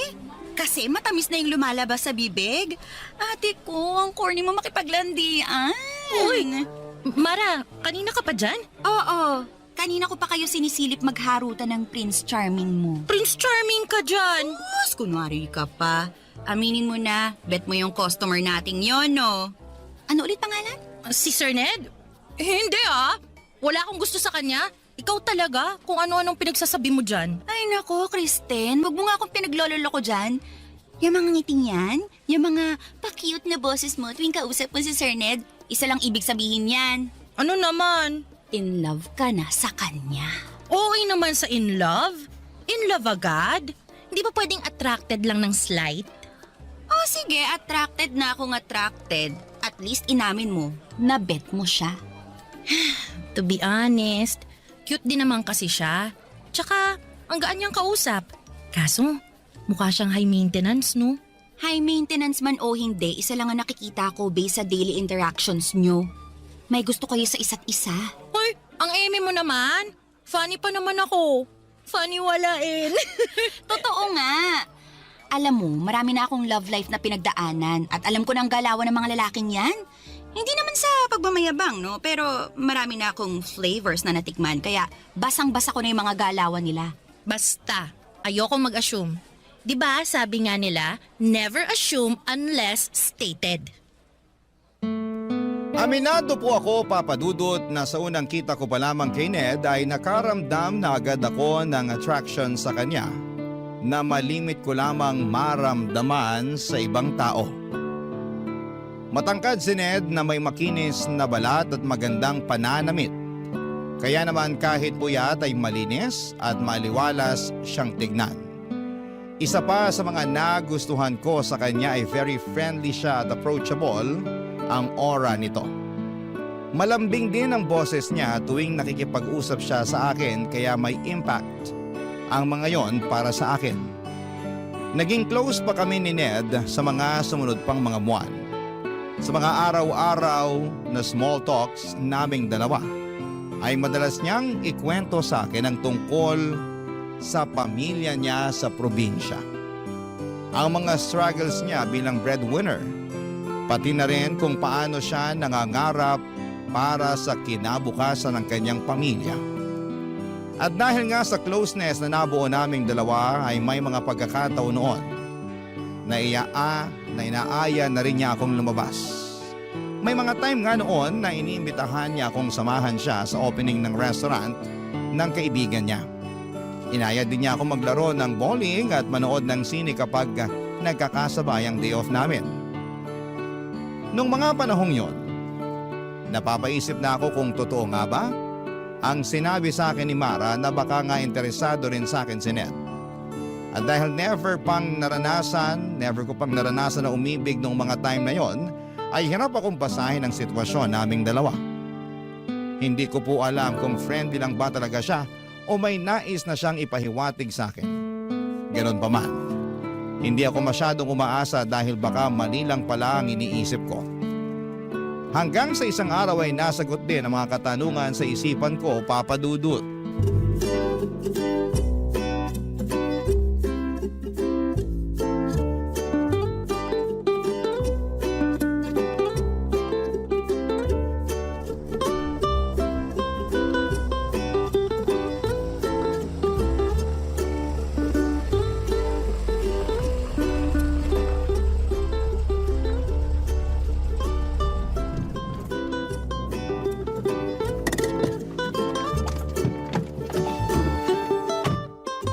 Nandito na tayo. Salamat sa paghatid Wala yun. Ako nga dapat yung magpasalamat sa'yo kasi sinamahan mo ako ngayong araw. Kahit na dapat nagpapahinga ka kasi day off mo ngayon. Okay lang naman yun. Actually, nag-enjoy nga ako ngayong araw Worth it namang isacrifice yung day off ko kung ganito lang din klaseng bonding yung kapalit. Sana araw-araw na lang day off mo, no? Para mas madalas tayong magkasama. Ay, kung mayaman lang sana ako, di aaraw-arawin kong day off ko. Kaso, kailangan natin kumita ng pera para may panggala tayo. Basta ako, masaya na ako na nakikita kita araw-araw. Bonus na lang yung paglabas-labas natin. Sweet mo naman. Ikaw sinasanay mo ako sa mga ganyang banat mo. Mamaya, hahanap-hanapin ko na yan. Totoo naman kasi, di ka pa nga umaalis, namimiss na kaagad kita Grabe! Ako lang to! Totoo nga! Tuwing kasama kita, parang nagliliwanag yung mundo ko Hala si OA. Kung makapagsalita, akala mo naman. Ay nako, mas mabuti pang pumasok na ako sa loob at baka kung saan pa mapunta tong usapan natin. Sandali lang. Pwede bang makahingi ng goodnight kiss man lang? Sa susunod na lang. Sige na, please. O sige na nga. Kahit anong klaseng kiss pa yan. Para naman masaya ako pag uwi ko. Sige, halika rito. Isa pa. Okay na yun. Sana lang. Sige na, bitin Tagalan natin kahit 3 seconds lang.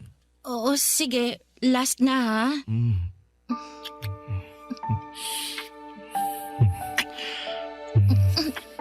Teka lang, Ned. Sandali lang. Bakit? Hindi pa ako ready sa mga ganyang bagay. Pasensya ka na Sorry, nadala lang ako. Alam ko na mas open na ngayon ang mga tao pagdating sa mga ganyang bagay pero iba pa rin kasi ang pananaw ko sa mga ganyan Naiintindihan ko naman. Hindi. Kailangan kong i-explain sa'yo to para malinaw. Para sa akin kasi sacred yung bagay na yon. Ibibigay ko lang yung sarili ko para sa lalaking mapapangasawa ko at hindi sa kung kanino lang. So, kailangang kasal muna bago... Ganun na nga. Gusto ko kasi na kapag nangyari yon, hindi na lang siya basta pisikal lang. Yung magiging special na siya kasi may basbas na yun ng Diyos. Alam mo, Kristen, Ngayon lang ako nakakilala ng katulad mo. Akala ko nga magagalit ka kasi sinubukan kong humirit sa'yo pero hindi eh. In-explain mo ng maayos sa akin yung side mo. Mas lalo tuloy akong humanga sa'yo. Salamat. Sana maintindihan mo kung bakit ganito ko pinapahalagan yung sarili ko. Ganito ako pinalaki ng mga magulang ko eh. May prinsipyo. Wala kang dapat ipag-alala dahil naiintindihan naman kita. Yun naman ang gusto ko eh, may proper communication tayong dalawa. At least, alam ko na ngayon kung anong gagawin ko. So, kailangan kong sundin yung traditional na panliligaw para mapasagot kita, no? Teka, nililigawan mo ko? Hindi pa ba halata? Hindi. I mean, ramdam ko naman. Pero ayaw lang kitang pangunahan kasi... Oo, tama yung iniisip mo. Gusto kitang ligawan, Kristen. Totoo ba yan? Sa tingin mo ba kinukulit kita araw-araw sa trabaho tsaka inaaya kitang mamasyal dahil gusto lang kitang maging kaibigan? Hindi no, gusto kitang maging girlfriend. Alam ko na wala ka pang experience pagdating sa mga ganitong bagay pero handa akong gabayan ka. Hindi kita mamadaliin. Gusto mo ng old-fashioned? Sige, one step at a time tayo hanggang sa maging komportable ka ng kasama ko. Yun eh kung papayag ka magpaligaw. Wala naman sigurong masama kung subukan natin, di ba? At least sa ganong paraan, may oras tayo para kilalanin pang isa't isa.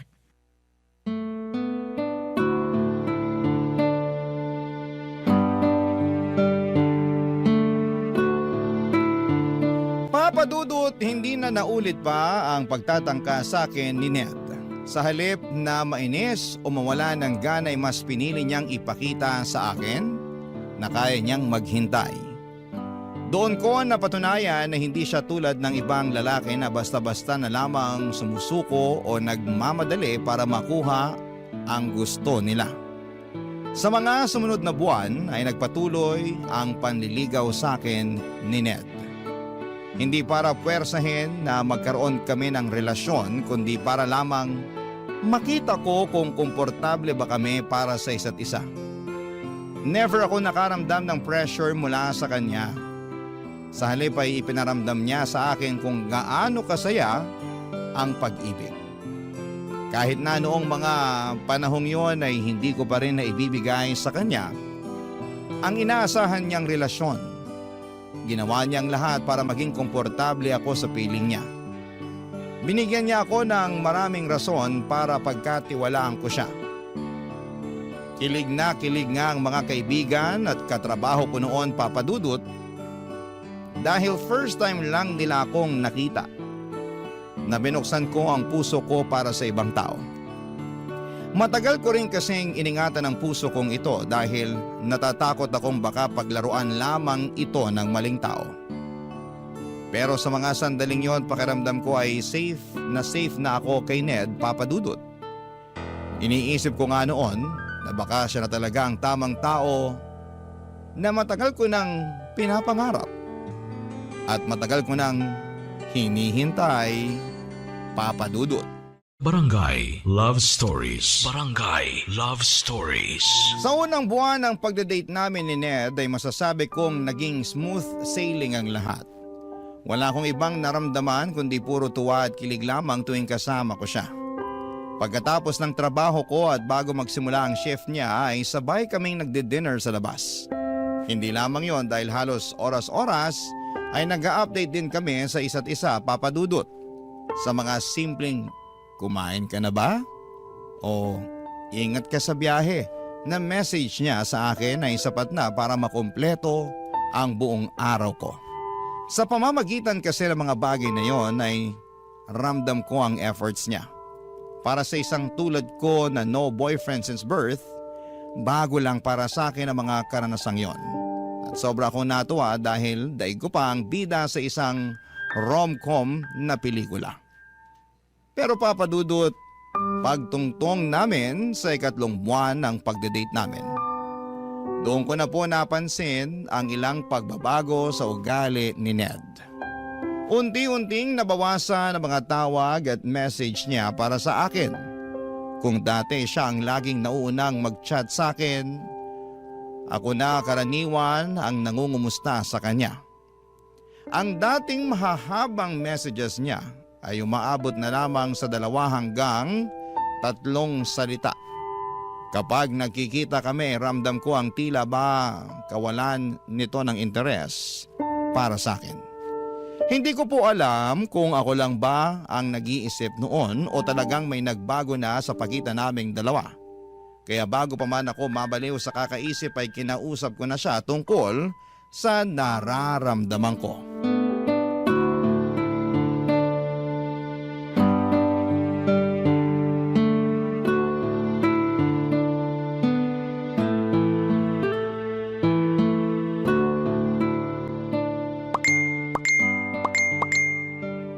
Daming ka-chat Ang sabi ko, ang dami mo namang kausap sa chat. Yung mga kaibigan ko to. Ang kukulit daming tinatanong. Ay naku, O bakit? wala. Ngayon na nga lang tayo magkasama tapos busy ka pa dyan sa cellphone mo. Hindi naman ako laging nagsiselfone Tsaka saglit lang naman yung pagre-reply na ginagawa ko. O ito na, bibitawan ko na tong cellphone ko. Ano bang gusto mong gawin? Di ko alam. Ano ba kasing pinunta mo rito sa bahay? Para makasama ka, ano pa ba? Tatambay lang, ganun. Siyempre, para makapag-banding tayo. Asa na yung banding? Sorry na, na-excite lang ako kasi ngayon lang ulit nabuhay yung GC namin O sige, bumalik ka na sa GC nyo. Baka marami ka nang namimiss dyan sa usapan nyo Hindi, mamaya na to. Mas importante ka kaysa sa mga kaibigan ko. Sinasabi mo lang yan para hindi ako magalit Baka mamaya iniisip mo na dyan, di pa nga tayo magjowa pero pinagbabawalan na kita. Di naman yun yung iniisip ko Gets ko naman yung point mo at tama ka naman. Sa'yo dapat ako nakafocus imbis na sa mga kachat ko. Pasensya na kung nasira ko yung mood mo. Huwag mo nang isipin yun. Ang mahalaga, nasasabi mo yung saloobin mo. Di ba nga ang usapan natin, i-communicate natin yung mga nararamdaman natin. Mabuti yan na nasasabi mo sa akin yung mga ginagawa ko na hindi mo gusto. At least, naaayos agad natin. Pero since nandito na tayo sa topic na to, may gusto lang din akong sabihin sa'yo. Ano yun? Hindi ako perpektong tao, Kristen. Hindi ako katulad ng mga napapanood mo sa pelikula o yung mga bidang lalaki sa mga libro. Hindi ako ganun Alam ko.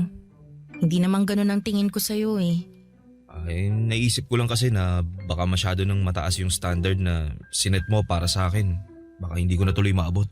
Wala naman akong standard na sinet Ikaw mismo ang nag-set nun.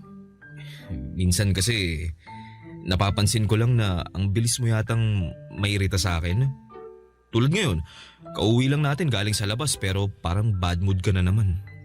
Hindi naman ako bad mood. Hindi ko lang nagustuhan yung magkasama na nga tayo tapos nasa ibang tao pa yung atensyon mo. Ay, saglit lang naman yun Nag-reply lang ako ng mabilis. Alam mo, Kristen, may buhay din ako. May pamilya ako, may kaibigan ako, may trabaho ko. Matik na maahati talaga yung atensyon ko. Sana maintindihan mo yun. Naiintindihan ko naman. Parang hindi naman Okay, sige. Tapos na tayo dyan sa kaka-cellphone mo. Hindi na yun big deal. May ibang rason pa kasi ako kaya ako nagkakaganito. Ano pa? Nitong nagdaang araw, napapansin ko na parang nagbabago yung pakikitungo mo sa akin Paano nagbago? Hindi kita maintindihan. Nung unang buwan natin, sobrang sweet mo sa akin. Sobrang caring, sobrang protective. Pero ngayon, parang hindi ko naramdam yung mga yun. Siyempre, ganun talaga sa simula. Hindi naman forever na magiging ganun yung sitwasyon natin Minsan may mga highs and lows din ng relasyon. Di lahat ng araw masaya. Pero ang mahalaga, pinipili pa rin natin ang isa't isa. Kailangan ko rin naman paminsan-minsan ng konting validation. Kahit simpleng acknowledgement lang na concerned ka pa rin, na interesado ka pa rin. Kasi, to be honest, nitong mga nagdaang araw medyo dry ka na mag-reply sa akin Iniisip ko tuloy kung may nagawa ba ako, may nangyari ba, bakit bigla kang nagbago? Hindi, wala. Wala kang ginawa, walang nangyari. At hindi ako nagbago. Minsan talaga busy ako at may mga pagkakataon na hindi ako nakaka-reply agad. Pakiramdam mo dry yung mga reply ko dahil tao lang din naman ako. Napapagod din ako. Ako rin naman, busy din. Naiintindihan ko yun na may sari-sarili tayong buhay pero never ko namang pinaramdam sa'yo na busy ako o pagod ako Sorry. Siguro gusto ko lang ding magpahinga minsan. Ayoko kasing ituring tong pagsasama natin na parang trabaho na kailangan may update. Kailangan oras-oras magkausap, ganun. Gusto ko yung klase ng relasyon na secured. Yung hindi na kailangan ng validation kasi may tiwala na tayo sa isa't isa. Pasensya ka na. First time ko lang din kasi pumasok sa ganitong relasyon eh. Kaya hindi ko pa alam kung ano ba dapat yung ginagawa. Masyado ba akong nag-overreact? Medyo. Magtiwala ka lang sa akin. Huwag mong i-overthink ang mga bagay-bagay. Sige, susubukan ko. Nangako naman sa akin si Ned na susubukan niyang ibigay sa akin ng validation na hinahanap ko. Pero sa mga sumunod pang mga linggo ay hindi ko na natanggap ang inaasahan ko mula sa kanya, Papa Dudut. Nagpatuloy ang pagiging dry texter niya na para bang hindi na siya interesado sa akin. Naisip ko tuloy na baka nagbago na siya dahil hindi niya makuha ang gusto niya. Baka nagsawa na rin siya sa panliligaw sa akin kaya lumabas na ang totoo niyang ugali. Papa Dudut, dumating na ako noon sa point.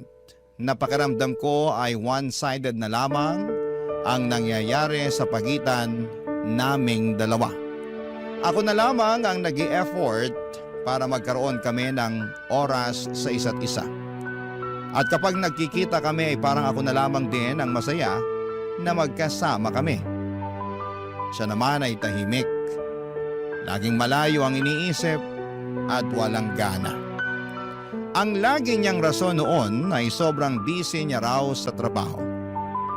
Naintindihan ko naman dahil alam kong mabigat talaga ang graveyard shift at nakakapagod ang line of work niya.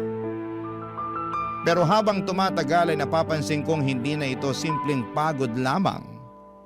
May kakaiba na sa mga kilos niya. Hanggang sa dumating ang araw na nalaman ko ang totoong dahilan kung bakit biglang nagbago ang pakikitungo niya sa akin, Papa Dudut.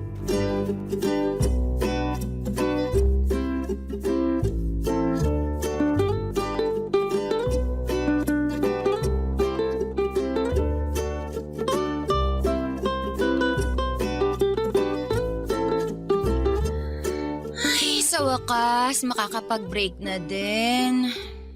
Daming tao ngayon, no? Weekends kasi. Ang mabuti pa, kumain na muna tayo bago pa magsidatingan ulit yung mga tao. Ay, mabuti pa nga. Ha? Si Ned ba yan? Ha? Nakita ko yung notification sa phone mo. Pangalan ni Ned? Teka, magkausap kayo? Hindi. May tinanong lang ako sa kanya tungkol sa work niya. Sa work? Tungkol naman saan? Yung kaibigan ko kasi, naghahanap ng lilipatang company, call center din yun. Sinuggest ko yung company nila, Ned. Ah, okay. Hindi ko alam na magkausap pala kayo. Hindi nga kayo nag-uusap kapag nagpupunta siya dito pero magka-chat pala kayo. Kailan pa kayo naging close? Grabe naman sa close, hindi naman ganun. May tinanong lang talaga ako sa kanya. Pero friends kayo sa Facebook? Oo, in-add ko siya. Bawal ba? Kung gusto mo, i-unfriend ko na lang siya. Ay, hindi. Okay lang yun. Nagulat lang ako kasi hindi ko inakala na nag-uusap pala kayo. Di niya nasabi sa akin eh. Sa tingin ko, hindi naman yun gaanong importante para sabihin pa niya sa'yo. Ano palang sabi niya? Ano yung laman ng chat niya sa'yo? Sandali lang ha, basahin ko. Tinatanong niya kung naka-break daw ba tayo ngayon. Weird naman. Bakit sa'yo pa niya tinanong? Pwede namang ako na lang mismong i-chat niya. Ewan ko. Uy, baka mamaya iba nang iniisip mo dyan Uy, hindi. Ang weird lang. Ay, huwag mo nang isipin yun. Kumain na nga lang tayo.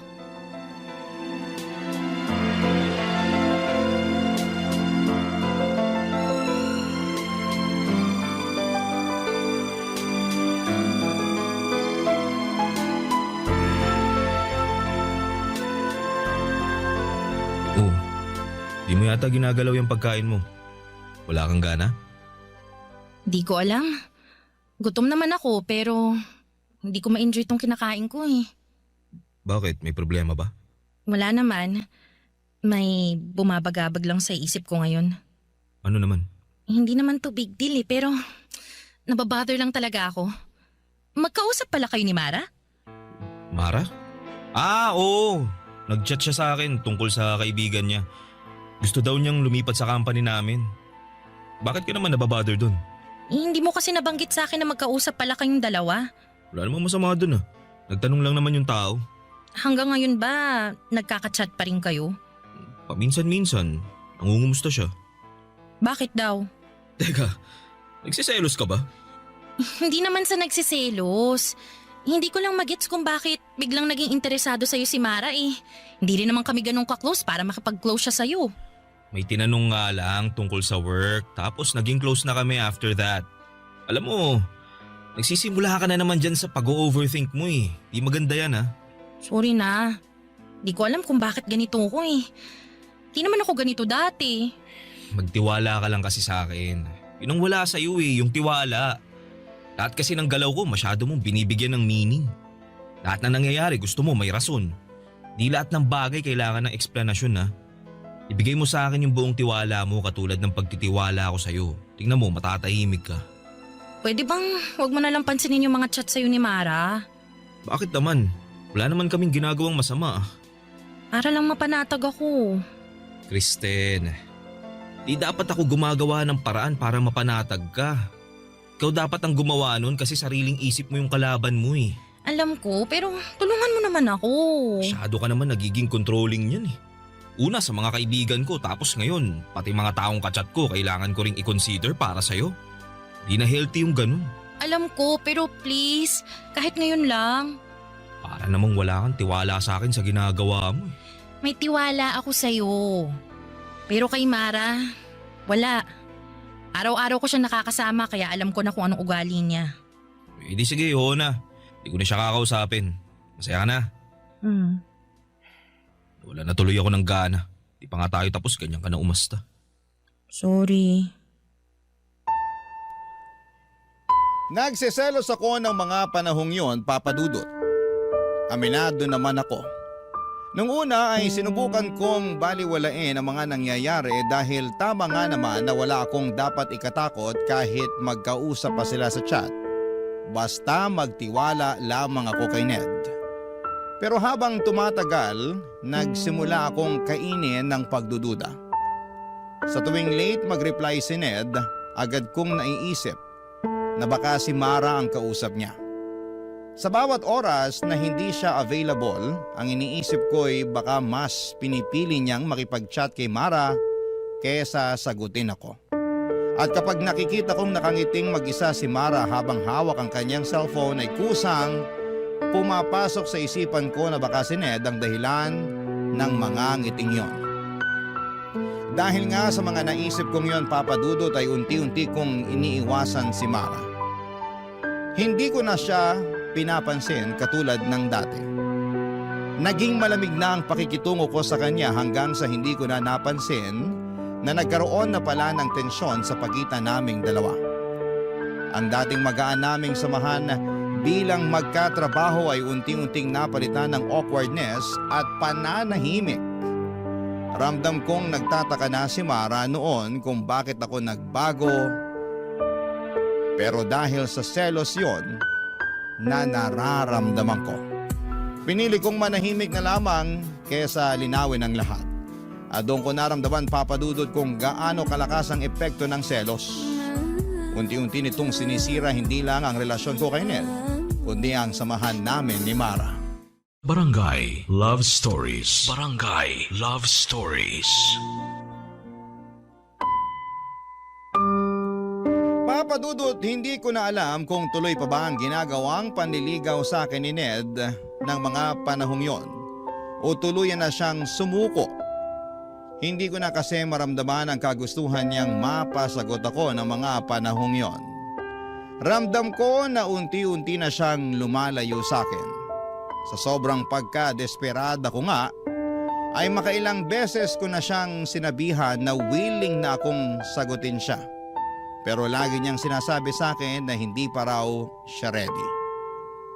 Ang sakit, Papa Dudut. Kasi ako na itong bukas ang puso pero siya na mismo ang umaatras. Never kong naisip na darating ang araw na maghahabol ako para sa isang tao. Sobra-sobra kasing saya ang ipinaramdam sa akin ni Ned sa puntong sa kanya na umikot ang buhay ko. Sa maikling panahon ay mabilis niyang nakuha ang pulso ko. Kaya nung biglang nagbago ang ugali niya ay para bang hinahanap-hanap ko na ang klase ng sayang nararamdaman ko mula sa kanya. Nakakainis dahil lagi kong sinasabi noon na magiging maingat ako pagdating sa pag-ibig, Papa Dudut. Pero kahit gaano pa ako kahanda ay hindi talaga natin hawak ang puso ng ibang tao, Papa Dudut. Dumating ang araw kung kailan ay napatunayan kong totoo nga ang mga hinala ko. At nung araw na yon ay para bang pinagbagsakan ako ng langit at lupa.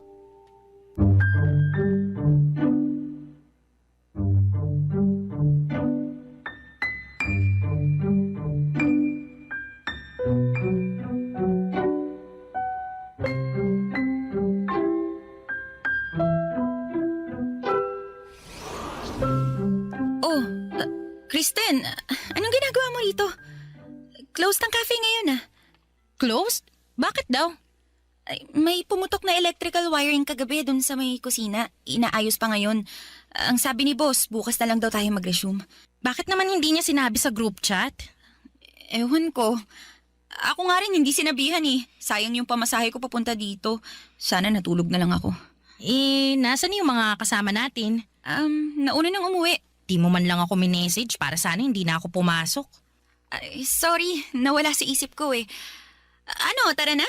Uwi na tayo. Halika na, sabay na tayo lumabas. Mara, sira tayo flash sa CR nyo. Kristen? Anong ginagawa mo rito? Kala ko ba wala kayong pasok? Di ba dapat ako nagtatanong yan sa'yo? Anong ginagawa mo rito? Off mo ngayon, di ba? Minessage ko siya. Pupunta daw siya sa QC eh. Kako, isabay na niya ako para makatipid. Wow! Nag-uusap pa rin pala kayo hanggang ngayon? Tungkol Samantalang pala dyan. yung message ko sa'yo kanina, hanggang ngayon hindi mo pa nasisin. Di ka man lang makapag-reply tapos makikita kong nandito ka pala kay Mara? Nasa daan na kasi ako kanina nung nag-text siya. Pagbaba ko, nawala na sa isip ko yung message mo. Kaya ayun, di na kita na-replyan. Teka, Kristen. Bakit ba? Anong meron? Issue ba yun? Bawal ba kami mag-usap ni Ned? Bakit ba kasi kayo nag-uusap? Yun ang gusto kong malaman. Anong meron? Ned, hindi mo pa ba nasasabi sa kanya? Hindi pa eh. Wala pa siyang alam. Pero ako na lang mag-i-explain sa kanya. Nagde-date kami ni Ned. Ano? Anong pinagsasasabi ng babaeng to, Ned? Mag-i-explain ako. Di ba nagde-date tayong dalawa para mas makilala pa natin ang isa't isa? Yun nga ang alam ko. Tayo yung nagde-date. So, paano napasok si Mara dito? Ganun din kami ni Mara. Nagde-date din kami para mas makilala pa namin ang isa't isa. Ano ka mo? Pati kayo nagde-date? Bakit? Para saan? Anong kalakuhan to? Para makita niya kung sino sa atin yung mas bagay sa kanya. Hindi mo ba alam yun? Ganun ang tinatawag na dating, Kristen. Wow! Ano to, hanapan ng jowa? Dalawa kaming sabay for more chances of winning? Akala ko ba kaya mo ako dinedate kasi gusto mo ako maging girlfriend? Oo, pero hindi pa naman ako sure eh. Ay wow! Kaya nag-entertain ka ng ibang tao. Para ano? Para may option ka? Wala naman sigurong masama doon, di ba? Di pa naman tayo eh. O sige, hindi pa nga tayo. Pero papunta na nga doon, di ba? At ikaw naman, Mara, alam mo dinedate ko si Ned tapos papatol ka? Hindi mo magawang maghanap ng iba kay Ned talaga? Anong gagawin ko kung ako'y nilapitan niya? Eh di lumayo ka! Kunting delikadesa naman. Magkatrabaho tayo tapos ganyan gagawin mo sa akin? Kung makapag-react ka naman, akala mo inagawan ka? Bakit kayo na ba? Hindi pa naman, di ba? Technically, single pa rin si Ned ngayon kaya pwede siyang lumandi ng ibang tao maliban sa'yo. Palibhasa, wala ka pang experience sa mga ganitong bagay kaya para kang bulag na nangangapa eh. Ned, wala ka bang sasabihin? Katulad nga ng sinabi ko, wala naman sigurong masama kung timbangin ko kung sino yung mas nababagay sa akin, di ba? Grabe! Nakakahiya naman sa'yo. Kailangan mo pa talaga ng choices? Pwes, wala ka nang titimbangin dahil ako na mismo magdedesisyon para sa'yo. Sa'yo na si Mara. Siya na ang gawin mong jowa. Total mukhang di naman ako sapat para sa'yo. Alam mo, ang tahimik na ng buhay ko eh, tapos guguluhin mo lang ng ganito? Bakit mo ba kasi pinapakialaman kung anong gusto Tumigil niya? ka! Hindi ikaw ang kinakausap ko! Hoy, wag mo ko pinagtataasan ng boses Pwede ha! ba? Wag na kayong mag-aaway! Pinagsabay mo kami tapos umaasa kang walang mag-aaway? Ang kapal mo ah! Kala mo kung sino kang gwapo? Kung ganito lang din naman palang gagawin mo sa akin, di sana hinamon mo na lang ako sa suntukan para kahit papano makakapalag ako sa'yo. Daming pinagsasasabi. Umalis ka na nga lang kung ayaw mo sa ganitong sitwasyon. Dali-dali ng solusyon. Ay, aalis talaga ako! Sana maging masaya kayong dalawa sa pinaggagawa nyo. Ang papangit nyo! Mula noong madiskubre ko ang tungkol kina Ned at Mara ay hindi na kami nagkaroon pa ng maayos na ugnayan ni Mara sa trabaho. Hindi na kami nagpapansinan at kung kinakailangan man ay pawang formal na usapan lang ang namamagitan sa aming dalawa. Nang mga panahong yon ay pilit kong itinago ang nararamdaman ko. Gusto kong magpaka-professional kaya hindi ko na ipinakita sa mga tao na apektado ako sa mga nangyari. Pinilit kong ngumiti at makipagsalamuha ng normal lamang. Pero kahit gaano ko pa ito itago ang sakit, minsan ay hindi ko maiwasang manghina lalo na tuwing nakikita kong sinusundo ni Ned si Mara pagkatapos ng duty niya. Never ginawa ni Ned yon para sa akin. Mas lalo pang tumindi ang sakit at inggit na nararamdaman ko noong nalaman kong magkasintahan na agad silang dalawa. Doon ko naisip na siguro'y kaya niya ako ipinagpalit ay dahil hindi ako pumayag sa mga pagkakataon na inaaya niya ako magpalabas ng init ng katawan. Papa Dudut, habang tumatagal, umabot ng 5 buwan ng relasyon nila Ned at Mara. Sa mga panahong yun ay unti-unti kong tinanggap ang lahat at hindi naglaon ay natutunan ko ring mag-move on. Hanggang sa dumating ang araw na isang balita ang nalaman ko mula sa dalawa, Papa Dudut.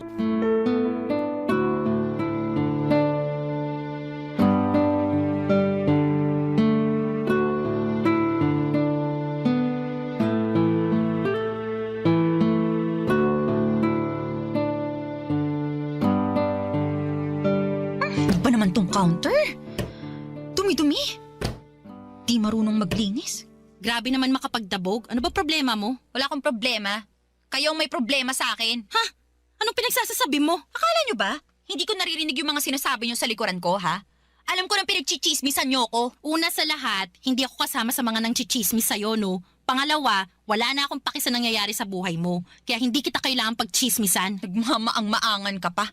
Alam mo na nga yung nangyari. Aminin ko, may nasagap akong balita. Hiwalay na raw kayo ni Ned? Oo, wala na kami. I'm sure masaya ka na dyan. Hindi ako ganong tao. Sus, kunwari ka pa. Alam mo, Mara, hindi naman ako masamang tao katulad ng iniisip mo eh. Oo, nasaktan ako nung naging kayo ni Ned. Pero matagal na yun. Naka-move on na ako. Actually, wala na nga akong galit na nararamdaman sa'yo eh. So, kung iniisip mo na sobrang saya ko ngayon dahil hiwalay na kayo ni Ned, pues hindi. Ano naman ang mapapala ko sa hiwalayan nyo? Wala naman eh. Karma ko na siguro to. Eh ano ba kasing nangyari? Promise, yung tungkol sa hiwalayan nyo lang talaga yung nabalitaan ko. Gusto mo lang din chumismis eh. Kung ayaw mong i-share, okay lang. Pero mas maganda yung mailabas mo yung sama ng loob mo kaysa nagdadabog ka dyan. Nalaman ko, pamilyadong tao na pala siya. Si Ned? May pamilya? Oo. Nasa probinsya nila. Kaya pala weekly siyang umuwi doon, hindi dahil para sa nanay niya, kundi dahil may asawa at 2 anak na siya. Oh my gosh, hindi nga. Bakit hindi man lang natin naamoy na may asawa na pala siya? Eh magaling magtago yung loko eh. May 2 Facebook siyang gamit, isang personal account para sa pamilya at mga kaibigan niya sa probinsya, isa naman para sa trabaho at sa mga kakilala niya dito sa Maynila. Grabe, masakit naman nun. Paano mo nalaman na may 2 siyang Facebook? Inopen ko yung cellphone niya habang nasa CR siya. Ibang Facebook yung nakalogin. Anong ginawa mo? Kung ikaw tahimik na umalis, ako? Hindi ako pumayag na hindi ako makabawi sa kanya. Alam mo ba kung anong ginawa ko ha? Liga, dun tayo sa break room, ikukwento ko sa'yo.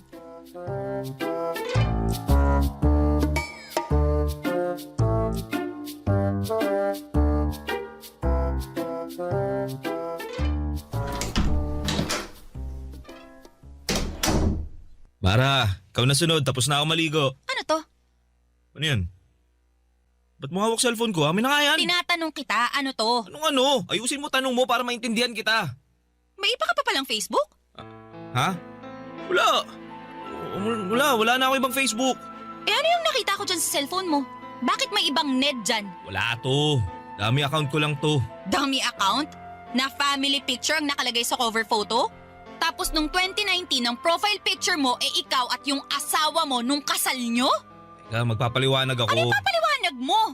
Nakabit mo ko? Kapal din ang pagmumukha mo no? Ang lakas ng loob mong landiin ako tapos all this time kabit lang pala ako? Wala namang masama basta hindi tayo mahuhuli. Anong walang masama? Ginawa mo akong kabit! Walang yaka ang kapal ng mukha mo! Lintik ka! Ang sama mo! Pinagkatiwalaan kita Nasira yung pangalan ko dahil sa'yo tapos ganitong gagawin mo sa akin? Alam mo ba kung gano'n nakapangit ang tingin sa akin ng mga katrabaho ko, ha? Tapos malalaman ko, pamilyado ka ng tao, gagawin ng pa ako kiriga, hayop ka! Aray ko! Tigilan mo nga ako, minahon ka nga! Huwag mo ako sinisigawan na buwisit ka! Huwag kang umastang matapang sa harapan ko ngayon. Akala mo matatakot mo ako sa lakas ng boses mo, ha? Hindi! Pwede naman nating ipagpatuloy tong relasyon natin. Hindi ako kabit, tandaan mo yan! Hindi ako papayag na maging kabit ng sino man, naiintindihan mo? Kaya tong relasyon na sinasabi mo, wala na to. At yung pamilyang tinatago mo, bilangin mo na masasayang araw mo dahil sisiguruhin kong makakarating to sa asawa mo. Teka lang naman, Mara. Sisirahin mo pamilya ko dahil lang nasaktan ka? Oo, bakit? Ikaw lang ba may karapatang manakit, ha? Balang araw magpapasalamat sa akin ang asawa mo dahil maliligtas siya mula sa cheater na katulad mo. Sandali lang naman, Mara. Pag-usapan natin to. Kung ako sa'yo, asawa mong kausapin mo bago pa niya malaman ang totoo. Diyan ka na nga! Hayop ka!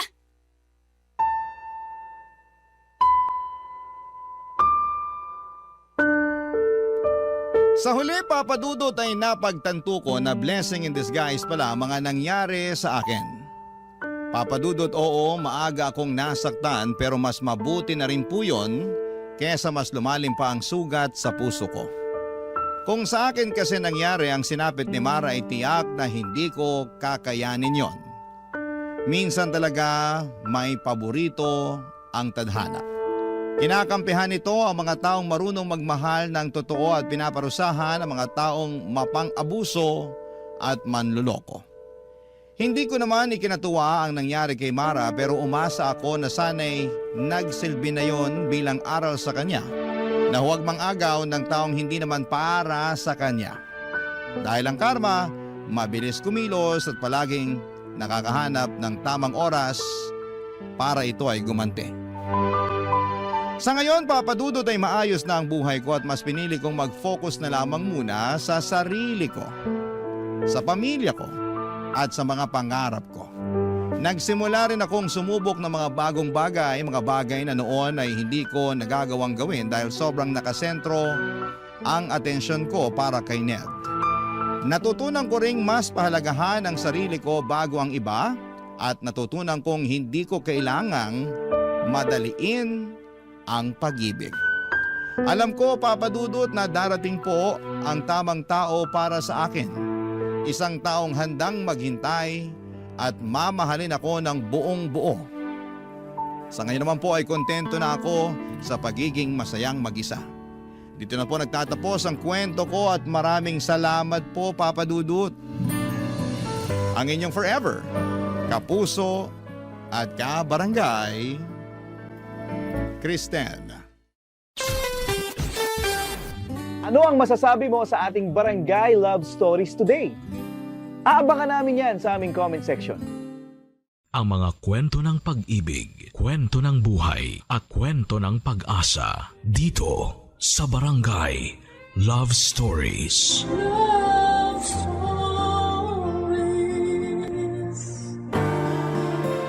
Tunay nga bang basihan ang kasiyahan ng pagiging number one?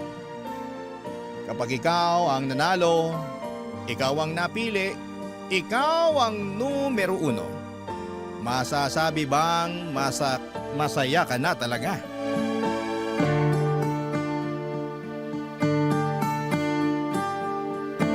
Dear Papa Dudut, naranasan nyo na ba yung hirap sa pakiramdam na mapasaya at makuha ang approval ng inyong ina? Ako mula pagkabata ay wala na akong ibang hiniling kundi ang mapasaya ang mama ko. At hindi ko alam kung bakit hanggang sa pagdadalaga ko ay hindi ko pa rin yon maibigay sa kanya. Ako nga pala si Noray, may mommy issues. At ibabahagi ko sa inyo kung saan ito nagsimula. Bata pala mga konong mahilig si mama na isali ako sa mga pageant kahit na ayoko. Kahit kahit alam kong hindi naman ako nababagay dito. Wala naman akong magawa dahil una ay bata pa lamang ako noon. Sumusunod lamang ako sa kagustuhan niya. Sinusunod ko lamang kung ano ang gusto niyang sabihin ko sa entablado hanggang sa damit na isusuot ko. Naalala ko pa nga na 8 taong gulang ako noong una akong sinabak ni Mama sa beauty pageant. Talagang nagrenta pa ito ng dilaw na ball gown at nagtawag pa ng baklang magtuturo sa akin kung paano sumayaw sa kantang Sex Bomb. Napagastos pa nga ng todo si Mama sa nagturo ng sayaw sa akin dahil natagalan bago ko ma-pick up ang sayaw Papa Dudut. Pareho kasing kaliwang pa ako pero pinilit pa rin ni Mama na sumayaw ako.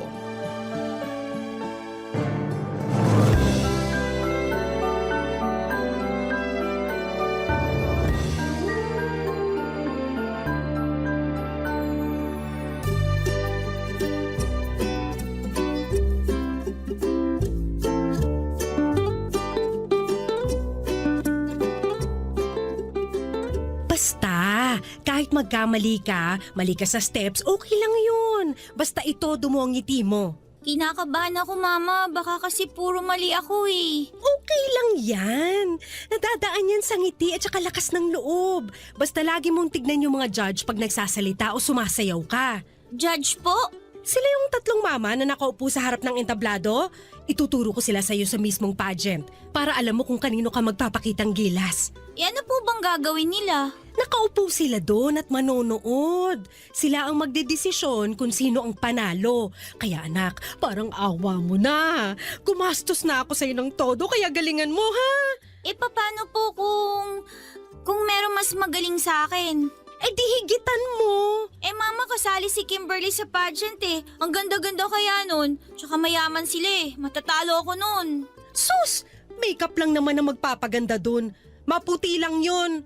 Huwag ka magpakabog sa Kimberly na yon. Mas maganda ba ako sa kanya, Mama? Mas may potensyal ka, Nonay. Natatakot ako, Mama. Baka hindi ako magustuhan ng mga judge. Magugustuhan ka. Basta sundin mo lang lahat ng gusto ko at saka andun lang ako sa likuran ng mga judge para turuan ka pag may nakalimutan kang step sa sayaw mo at para mapaalala ko sa'yo nang ngumiti ka. Parang nakakapagod naman po yung ngumiti, Mama. Sa pageant, hindi ka dapat mapagod ngumiti dahil yan ang unang mapapansin sa'yo. Mama? Ano yun? Okay lang ba kung hindi ako manalo? Hindi. Hindi okay. Kailangan manalo ka. Kailangan ikaw ang number 1. Kung sakaling hindi number 1, Ma, okay lang ba? Hindi. Basta ang gusto ko number 1 ka. Yun lang. Hindi pwedeng number 2, o number 3, o Miss Congeniality, o Best in Costume. Dapat number 1 ka, okay? Noong sumapit ang araw ng pageant ay ramdam ko ang kaba sa mukha ni Mama. Masyado itong naging hands-on sa akin, yung tipong pati yung pag-makeup sa akin ay nakikialam siya. Muntik na nga silang mag-away noon kung hindi lang sila inawat noong kumare ni Mama. Tinignan ko ang mga kasamahan ko, preparado sila mula sa makeup at costume. May nagpa-practice pa nga na para sa talent portion nila. Ang gaganda nila at wala akong laban. Mas lalo tuloy akong kinabahan noon at nadoble yon nang sumampa na ako sa stage at dahil nga sa kaba ko ay nagkamali pa ako. Hindi nga rin ako nakatingin sa judges tulad ng sinabi ni Mama dahil sa sobrang nervyos. Naging palpak yon at narinig kong pinagtawanan ako ng ibang tao. Nung i-announce nila ang top 10 ay hindi man lang ako nakaabot. Sayang naman yung pinaghandaan kong confidence para sa Q&A, hindi naman pala ako makakasali doon. Galit na galit si Mama na hinila ako palabas ng tent kung saan nandoon ang mga kasamahan ko sa pageant. Akala ko noon ay uuwi na kami pero nagulat na lamang ako nang lapitan nito ang isang judges habang naka-break sila ng 10 minuto.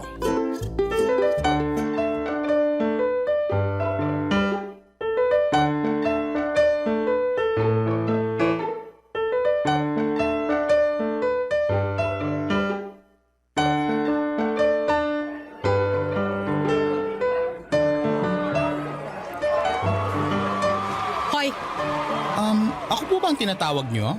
Meron pa bang pwedeng tawaging hoy dito na iba? Medyo bastos po ang dila natin, Mother. Okay ka lang? Hindi.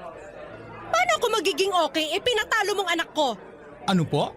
Maang-maangan ka pa. Nasilip ko dyan sa score sheet mo na yung anak ko ang pinakamababa sa lahat. Sino po bang anak nyo?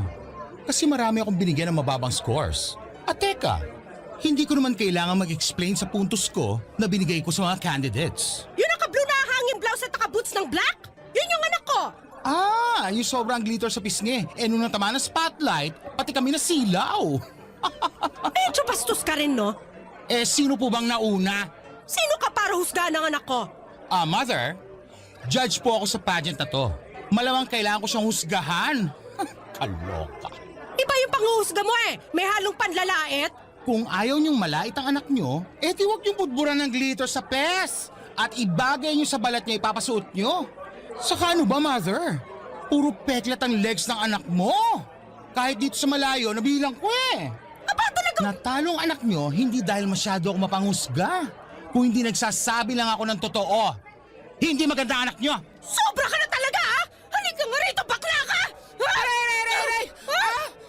Pangit-pangit mo! Nag-iskandalo noon si Mama at halos hindi sila maawat dahil talagang lumaban ng sabunutan si Mama doon sa baklang judge. Nahinto tuloy pansamantala ang pageant para ayusin ang gulo. Napunta silang pareho sa barangay hall at doon ay pilit na pinag-ayos.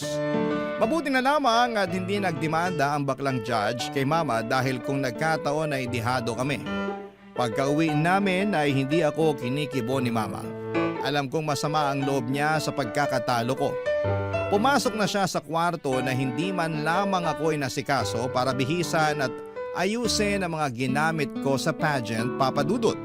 Mag-isa ko na lamang na naghilamos at nagtanggal ng mga anek-anek sa ulo ko. Bago ako pumunta ng kwarto ay humarap muna ako sa salamin. Pinagmasdan ko ang sarili kong mabuti at tumango ako. Tama naman yung baklang judge. Hindi naman talaga ako maganda. Kaya ewan ko kay Mama kung bakit niya ako pinagpipilitan na sumali sa beauty pageant na yon. At sa iba pang mga sumunod na pageant, Papa Dudut. Barangay Love Stories. Barangay Love Stories. Hindi nawala ng pag-asa si Mama na mananalo ako balang araw sa mga pageant na sinasalihan ko. Pero lahat yon ay palpak. Lahat po yon ay talo. Ang pinakamataas lamang siguro na napanalunan ko ay ang best in costume at syempre ayaw makontento roon ni Mama dahil ang gusto niya ay number 1 ako. Ako dapat yung panalo. Hanggang sa pagdadalaga ko ay ganun pa rin ang nangyayari. Kung may mababalitaan itong pageant sa kung saan na ipaparegister niya ako, agad-agad kahit na hindi ko pa alam, Papa Dudut.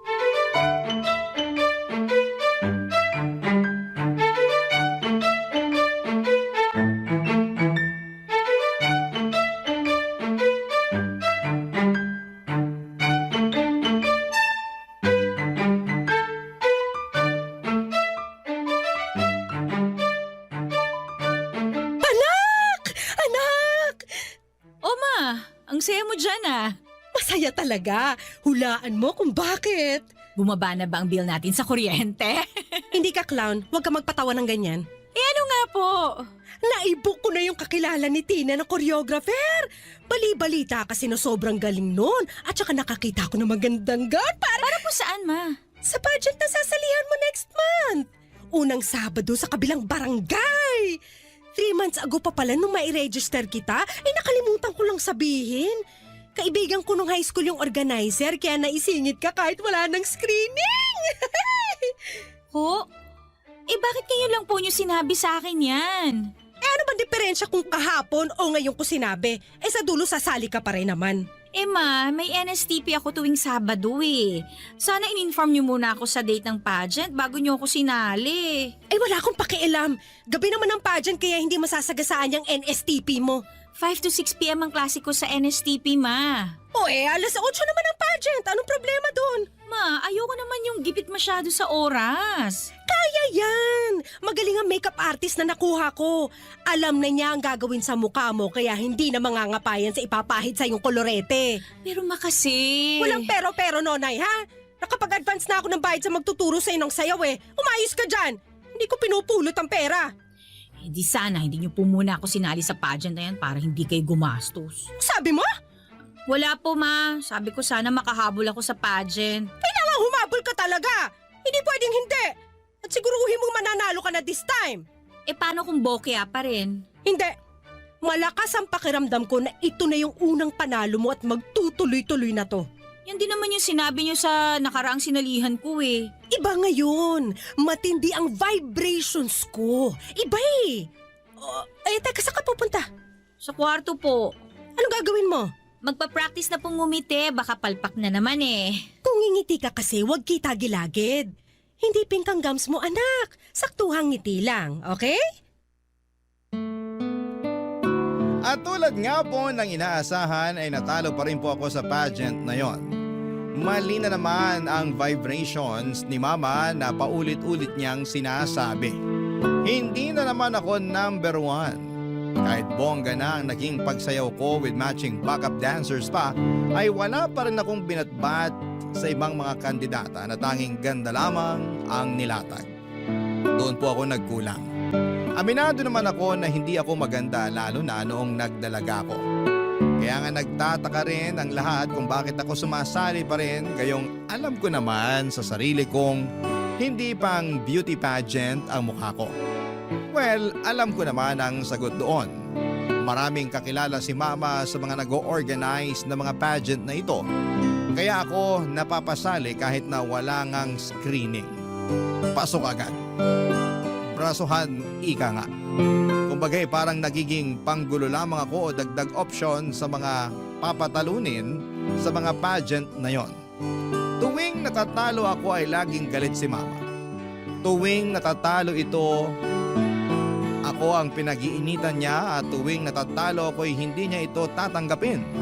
At laging sasabihin na luto daw ang laban.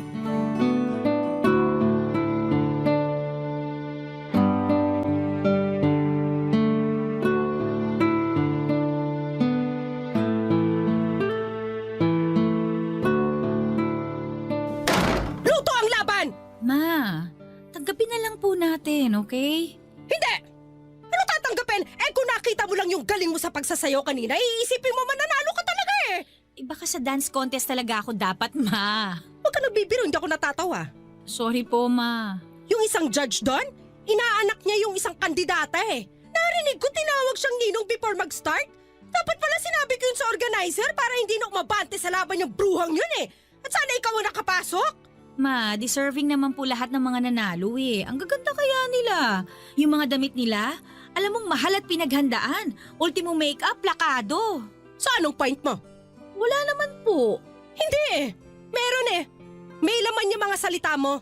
Sabihin mo na. Ay, ma, paano kung itigil na natin tong pagsali ko sa mga pageant? Kasi nakakapagod na eh. Nakakahiya na po talaga sa totoo lang. Wala na akong ibang inaasahan lagi kundi matatalo ako na nangyayari naman. Ma, hindi ata ako para sa pageant talaga eh. Nakita niyo naman ang mukha ko oh. Kahit niyo sa klase hindi uubra. Yan! Yan ang kulang sa'yo! Self-confidence! Masyado mo binababa ang sarili mo kaya pagdating sa entablado, walang maramdamang aura sa'yo mga judge! Yan ang dapat nating i-work out next time! Ma, hindi lang po self-confidence eh. Hindi po ako maganda. Hindi ako matangkad. Magpakatotoo na lang po tayo, ma. Alam na alam niyo naman yan. Kahit mga makeup artist ko, alam yan eh. Hirap nga silang lapatan ng tamang makeup ang mukha ko kasi parang walang bagay eh. Ma, alam ko at okay lang yun. Hindi ako maganda, tanggap ko yun. Wala akong anak na pangit. Umayos ka dyan. Huwag mong sasabihin yan dahil nung dalaga ako, kamukha mo ko. Para mo na rin sinabing pangit ako. Hindi naman sa ganun, ma. Ang sa akin lang, baka oras na para tanggapin natin na hindi po talaga pang pageant ang beauty ko. Siguro ma, mas okay kung tatanggapin na lang natin. Ang dami ko na sinalihang pageant, ma, pero talaga... Hindi tayo titigil hanggat hindi ka nananalo at hindi ka number 1! Kinagulat ko po ang malakas na sampal na yon ni Mama. Maayos po ang pag-uusap namin, kalmado at parang nagbibiruan pa nga, tapos bigla na lamang ako nitong sinampal. Hindi ako nakapagsalita noon. Alam kong masama lang ang loob nito sa naging resulta ng pageant. Malaki din kasi ang nagastos niya roon, pero hindi naman niya kailangang gumastos pa kung papayag siya na ihinto na namin ang ilusyon niya na magiging number 1 ako sa mga beauty pageant. Malabo yon. Mapabilang nga lang sa top 10 sobrang labo na. Yung manalo pa kaya. Hindi pa rin nawala ng pag-asa si Mama na balang araw ay makakamit ko ang pagiging number 1. Hanggang sa isang araw, nakaisip ito ng plano kung paano ako mananalo. At totoo lang, Papa Dudut, natakot po ako para sa planong ito. Barangay Love Stories. Barangay Love Stories. Naisip ni Mama na iparetoke ako. Mula nang sinabi ko kasi sa kanya na hindi naman ako maganda ay tumatak na yon sa utak niya, at ang nakita niyang paraan para manalo ako ay maging maaliwalas ang mukha ko ay ang magparitoke. Paano ba namin magagawa yon bukod sa makeup, di dapat talagang magparitoke, hindi ba? Hindi naman buong mukha, ilong lang ang pinapagawa ni Mama sa akin. Malaki na raw kasi ang epekto kapag ilong ang nabago. Kaya naman nangutang pa ito sa 2 Bombay para makakuha ng ipang paparitoke sa ilong ko. At syempre sa kanya lang ito sinabi sa akin nang makuha na niya ang pera na gagamitin.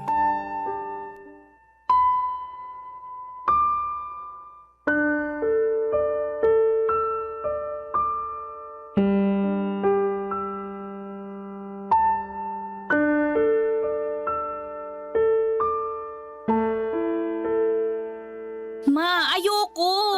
Hindi pwedeng hindi. Takot ako magparitoke, Ma. May anesthesia naman. Pero Ma... Walang pero, nakautang na ako. Anong gagawin ko sa pera na to kung hindi ka naman pala magpaparetoke? Gamitin natin dito sa bahay. Hindi! Huwag mo akong turuan. Anak lang kita at susunod ka sa gusto ko. Magpaparetoke ka. Nakahanap na ako ng doktor na gagawa at balita ko, pulido yon. Ma naman! Di ba sabi mo, kaya hindi ka nananalo sa pageant dahil pangit ka? O ngayong may solusyon na, atras ka pa? Hindi lang naman po yung itsura ko, Ma eh. Ayoko na rin sumali sa mga pageant. Pagod na ako, Ma. Pagod?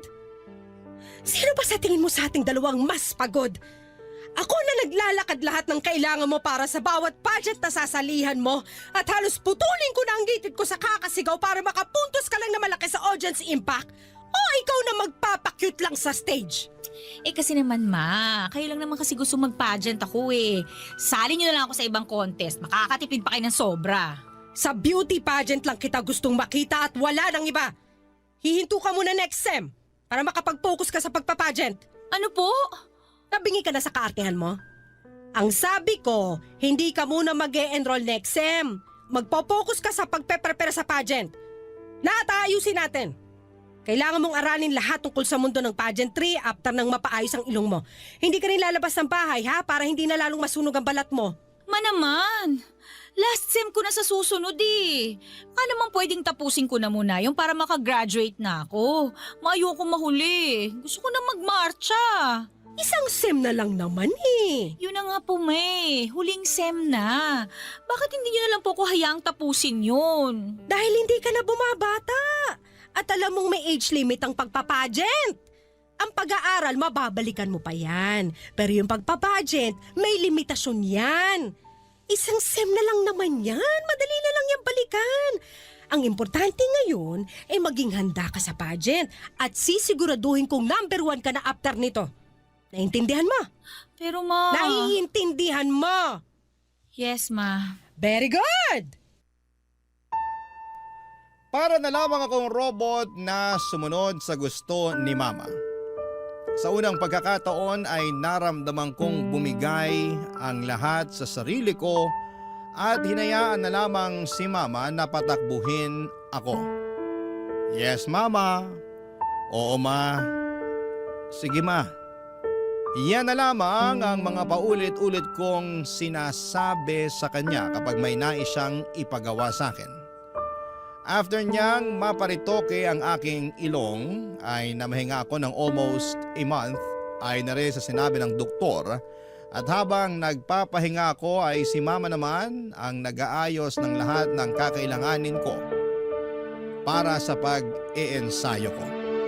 Nag-research ito ng mga videos ng mga beauty pageant na dapat ko raw gayahin. Pati mga damit ng mga kandidata ay nagprint din ito para mapatahin na lang daw sa kanyang kakilala para sa pagsaba ko. Hinanap nito ang mga tamang kulay para sa akin dahil noong mga nakaraan ay aminado naman siya na hindi bagay lahat ng kulay na pinili niyang ipasuot sa akin. Naghanap na rin siya ng mga makeup artist na alam niyang mamamagic ang mukha ko. Sabi naman niya ay maliit na bagay lang ang gagawin ng mga nagmi-makeup sa akin dahil ilong ko na ang lalaban. Noong gumaling na ang ilong ko ay sinabak ako ni nanay sa pagtitrain para sa paglalakad. Hirap ako dahil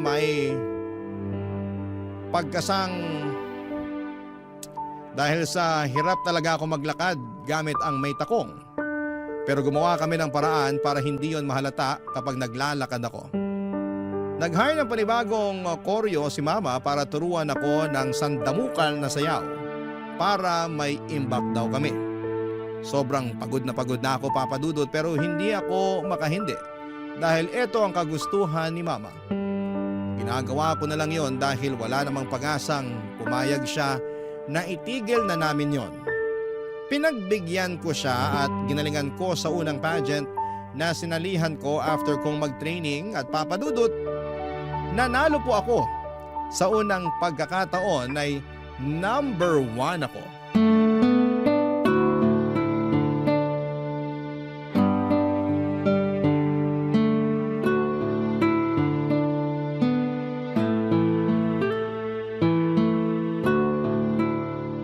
Congrats, anak! Nilampasan mo lahat ng kalaban! Nakita mo yung first runner-up? Halos pagwala nung in-announce na ikaw ang panalo? Bruha! In-expect pa talaga niya na siya ang mananalo base dun sa suot niyang gown na pinagbuka siya naglalakad na pinya? Mauna na po ako sa kwarto. Maaga pa. Dito ka muna. Pag-usapan pa natin yung susunod mong gagawin sa next pageant mo. Naku anak, ito na yon. Tuloy-tuloy na ang pagiging number 1 mo. Number 1 ko o number 1 nyo? Anong sinasabi mo dyan? Hindi naman talaga para sa akin ang number 1 na yan, di ba? Para sa inyo yan eh. Mula pa lang sa simula, para sa inyo na talaga yan. Alam mo anak, pagod ka lang kaya... Yes ma, pagod na ako. Matagal na. Dati pa. Ano bang pinagpuputok ng butsi mo dyan? Nanalo ka na, di ba? Number 1 ka na, di ba? Bakit parang ang sama-sama pa ng loob mo? Masama ang loob ko kasi wala kang pakialam sa nararamdaman ko. Laging kayo na lang yung nasusunod. Wala na akong boses para sabihin sa inyo na ayoko kasi pinipigilan niyo ako. Puro na lang kayo ang nasusunod. Paano naman ako, ma? Paano naman yung gusto ko? Iba sabi mo gusto mo rin to? Gusto mong maging number 1? Kasi yun yung gusto nyo eh. Yun yung magpapasaya sa inyo. At gusto nyo maging masaya kayo kasi kapag masaya kayo, doon ko lang nararamdaman na mahal ninyo ako. Na anak mo ako. Pwede ba? Bukas na lang natin to pag-usapan. Masyado ka lang emosyonal dahil first time mong manalo. Pumunta ka na sa... Hindi, ma. Pag-usapan natin to ngayon para matapos na. Tagal ko na nahimik eh. Ang tagal kong pinagbigyan kayo. Balato nyo na sa akin to. Ano ba talagang gusto mo mangyari, ha? Maging masaya kayo para sa akin kahit hindi ako yung number 1. Mahalin niyo ako kahit hindi ako yung number 1. Hindi ka pwede maging masaya kung hindi ka number 1. Bakit hindi? Kasi alam ko ang pakiramdam na hindi number 1. Alam ko yung pakiramdam na pangalawa na lang lagi sa lahat. Nung bata ako, lagi ako na ikukumpara sa kakambal ko, sa tiyahin mo. Lagi akong pangalawa sa kanya mula sa talino hanggang sa ganda. Pareho kaming sinasali sa mga pageant ng lola mo. At kahit halos magkamukha kami, siya pa rin yung nananalo. Ma, hindi ko po... Pag-uwi ng bahay, sisirain ng lola mo yung gown na suot ko dahil sa sobrang galit. Habang suot-suot ko yon. Hindi mo alam kung gaano kasakit yon sa balat habang hinihila sa'yo at hindi mo alam kung gaano kasakit na paulit-ulit na marinig sa mismong nanay mo na talunan ka. Pangalawa ka na lang lagi.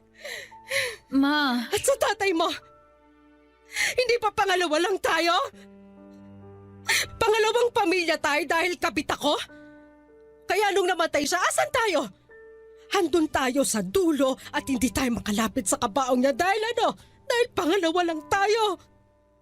Ngayon mo sabihin sa akin, Nonay, masaya ba na maging pangalawa? Hindi ko alam na ganyan po palang... Hindi mo alam dahil ayokong ipaalam. Dahil gusto ko hindi ka magaya sa akin na laging pangalawa na lang. Ayokong iparana sa'yo yung pakiramdam na talunan ka. Hayaan mong maputol na sa akin ang sumpa ng pagiging pangalawa. Ilaban mo ang sayo. Maging number 1 ka kung gusto mong maging masaya. Sorry, Ma.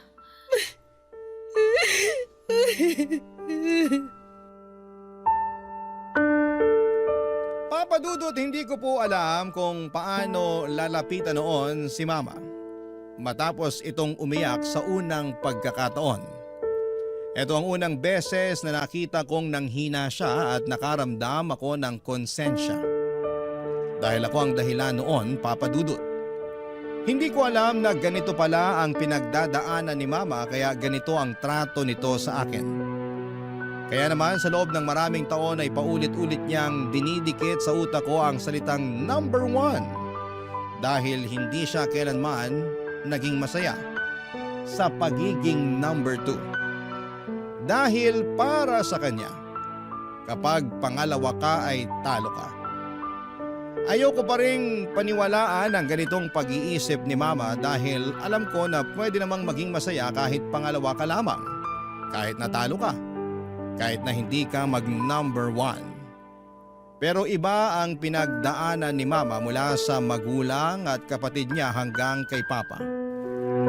Lagi nga lang talaga siyang pangalawa at dahil doon ay nabawasan ang pagiging masaya niya.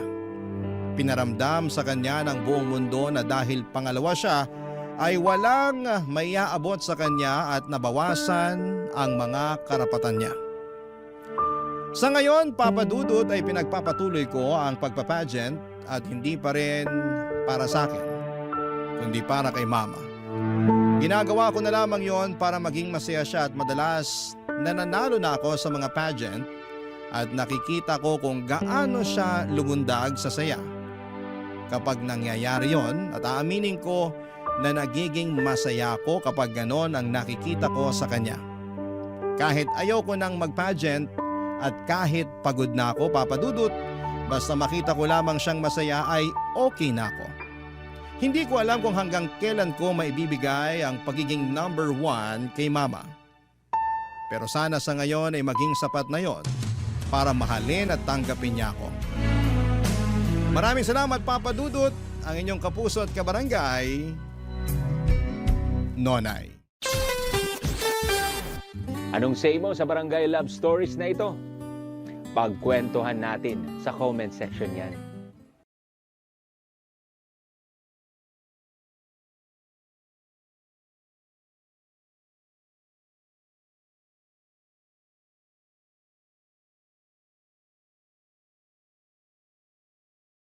Ang mga kwento ng pag-ibig, kwento ng buhay, at kwento ng pag-asa dito sa Barangay Love Stories. Love Stories.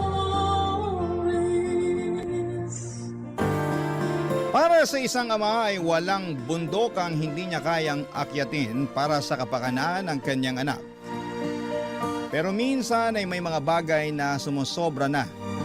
Lalo na kung ang kahinaan na ng isang tao ang ginagamit para sa pansariling intensyon. Ikaw, kabarangay at kapuso, ano ang isang bagay na ginawa ninyo ng iyong ama na hindi mo malilimutan? Dear Papa Dudut, magandang araw po sa inyo, Papa Dudut. Lester na lamang po ang itawag ninyo sa akin. 37 years old na ako at isa akong collection agent o taga-kolekta ng bayad o utang ng mga kliyente namin sa isang kumpanya. Mula po ako sa isang lower middle class na pamilya. May 3 akong kapatid, nanay na ihaw vendor at tatay na nagpapasada ng jeep. Hindi ko alam kung paano na magic ng mga magulang ko ang buhay namin noon, pero napagtapos naman nila kaming magkakapatid kahit papaano. Nagtapos ako sa kursong tourism pero nahirapan akong makahanap ng trabaho dahil sa oversupply ng tourism graduates noong kapanahunan ko. Ilang taon din akong nabakante pagkatapos kong graduate hanggang sa naisipan kong maghanap na lamang ng ibang trabaho. Nakapasok ako bilang collection agent sa isang financing company kung saan ay nagpapahulugan sila ng mga appliances at nagpapaloan ng cash. Hindi ganong klase ng buhay ang inaasahan kong mararating ko, Papa Dudut. Matayog kasi ang mga pangarap ko noong bata pa lamang ako. Kaya ako nga po sinikap na makapagtapos dahil gusto kong magkaroon ng mas maayos na buhay sa pagtanda ko. Kaso nga lang ay hindi umayon sa akin ang kapalaran. Alam niyo po noong nag-aaral pa lamang ako ay hindi naman sa pagbubuhat ng sariling bangko pero maganda ang status ko noon sa eskwelahan. Hindi ako academic achiever pero isa ako sa mga active sa school pagdating sa mga extracurricular activities. Varsity player ako sa eskwelahan namin noon at isa rin ako sa mga suki sa mga pageant. May tinatago rin naman kasi akong itsura kahit na papaano. Sa katunayan, Papa Dudut, ang turing nga sa akin noon ay campus crush. Yun ang dahilan kung bakit nabihag ko ang mailap na puso ng naging girlfriend ko na si Rina noong nasa college pa lamang kami.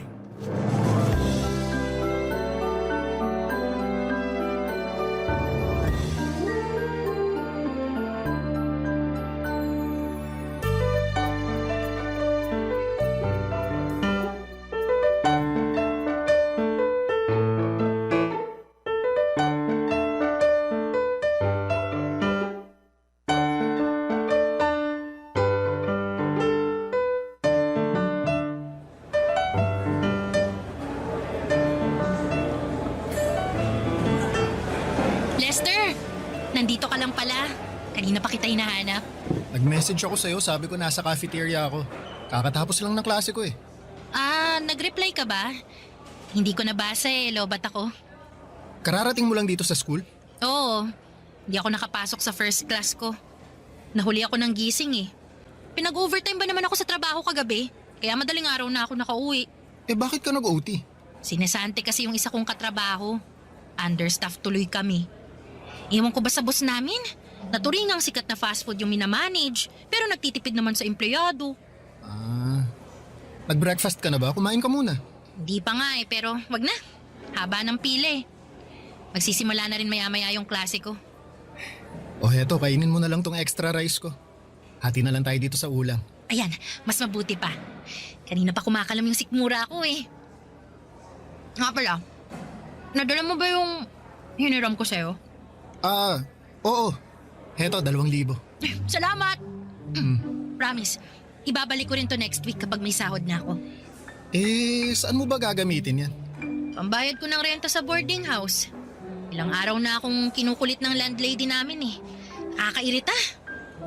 Hirap talaga sa buhay kapag walang-wala ka, no? Di bale, bayaran mo na lang yan kapag may extra ka na. Gamitin mo na lang muna yung sahod mo next week sa mga kailangan mo pambayaran. Salamat Buti na lang, malawak yung pang-unawa mo. Hindi katulad ng iba dyan, hindi marunong umintindi. Yung prof ko, yung boss ko, pati yung landlady. Nakakainis. Kapag ako talaga yumaman, dead ma ako sa kanilang lahat. Kaya nga tayo nag-aaral ng mabuti para yumaman Ay hindi. Ako mag-aasawa na lang ng AFAM para makaahon agad sa hirap. Kahit matandang mayaman pa yan, papatulan ko makalis lang ako sa impyernong buhay na to. Uy, teka. Sinasabi mo ba na hindi ako yung aasawahin mo? Bakit? Mayaman ka ba? Sabi ko naman sa'yo, gusto ko makapangasawa ng mayaman, di ba? Yung may sariling kotse, may swimming pool sa bakuran, de-air ko ng buong bahay. Kung ganun ka na, sige, aasawahin kita. Hayaan mo, magpapayaman ako para sa'yo. Yan! Ganyan dapat. Mag-effort ka para naman may rason kung bakit kita sinagot. Eh bakit mo nga pala ako sinagot? Hindi naman ako mayaman. Pogi ka eh. Okay na yun. At least may shota akong pogi. Ay, kakainin mo pa ba yung rice mo? Ako nauubos. Sige, sa'yo na to. Salamat! Akin na rin tong soft drinks mo ah. Aga-aga nagsusoft drinks ka. Sige lang, pakabusog ka. Alam kong pagod ka sa trabaho. Alam mo, nakaka-proud ka nga kasi nakakaya mong balansehin yung pag-aaral tsaka pagiging working student mo. Ano nakaka-proud dun? Yung lagi akong pagod? Kulang-kulang ang tulog? Laging napapagalitan ng prof kasi late? Alam nakaka-proud dun, no? Hindi, ang ibig kong sabihin, nakaka-proud ka na kahit nakakapagod yung ginagawa mo, nagpupursige ka pa rin.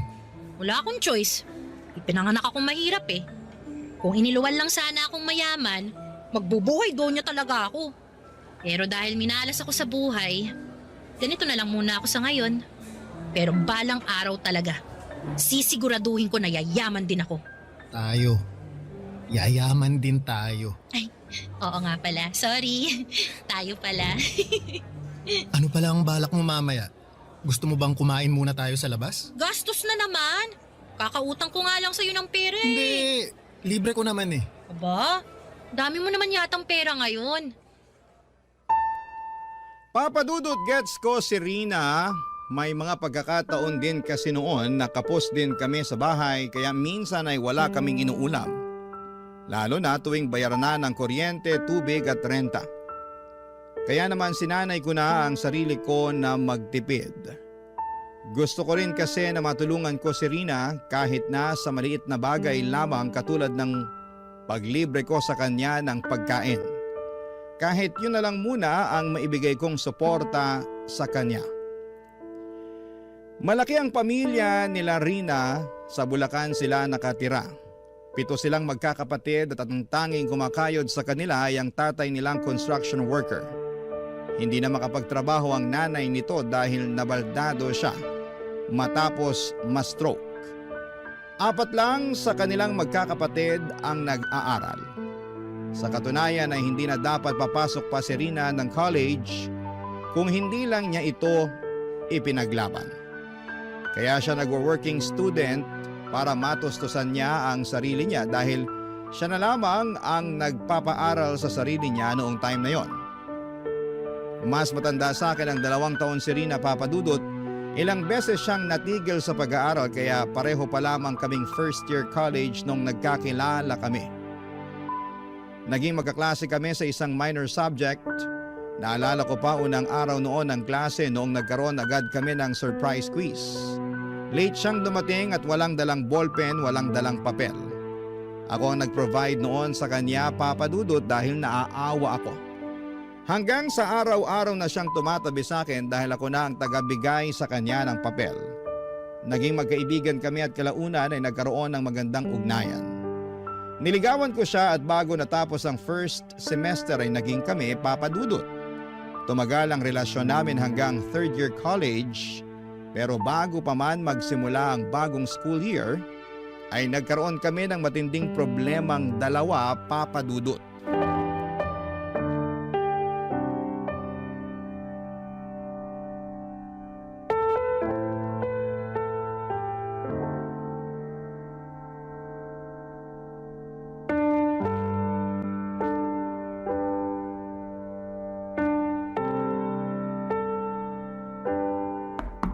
Rina? Tao po! Lester? Anong ginagawa mo rito? Halika nga, nasisiraan ka na ba ng ulo? Teka, saan mo ako dadalhin? Dito tayo sa tabi, baka makita ka ng tatay ko. Anong ginagawa mo rito? Hindi ka nagre-reply sa mga text ko eh. Di ka rin sumasagot sa tawag. Nag-aalala kasi ako sa'yo. Ang OA mo naman? Di lang nakapag-reply, pupuntahan mo na ako agad dito sa Bulacan? Enrollment na kasi. Gusto ko sana nasabay na lang tayong mag-enroll.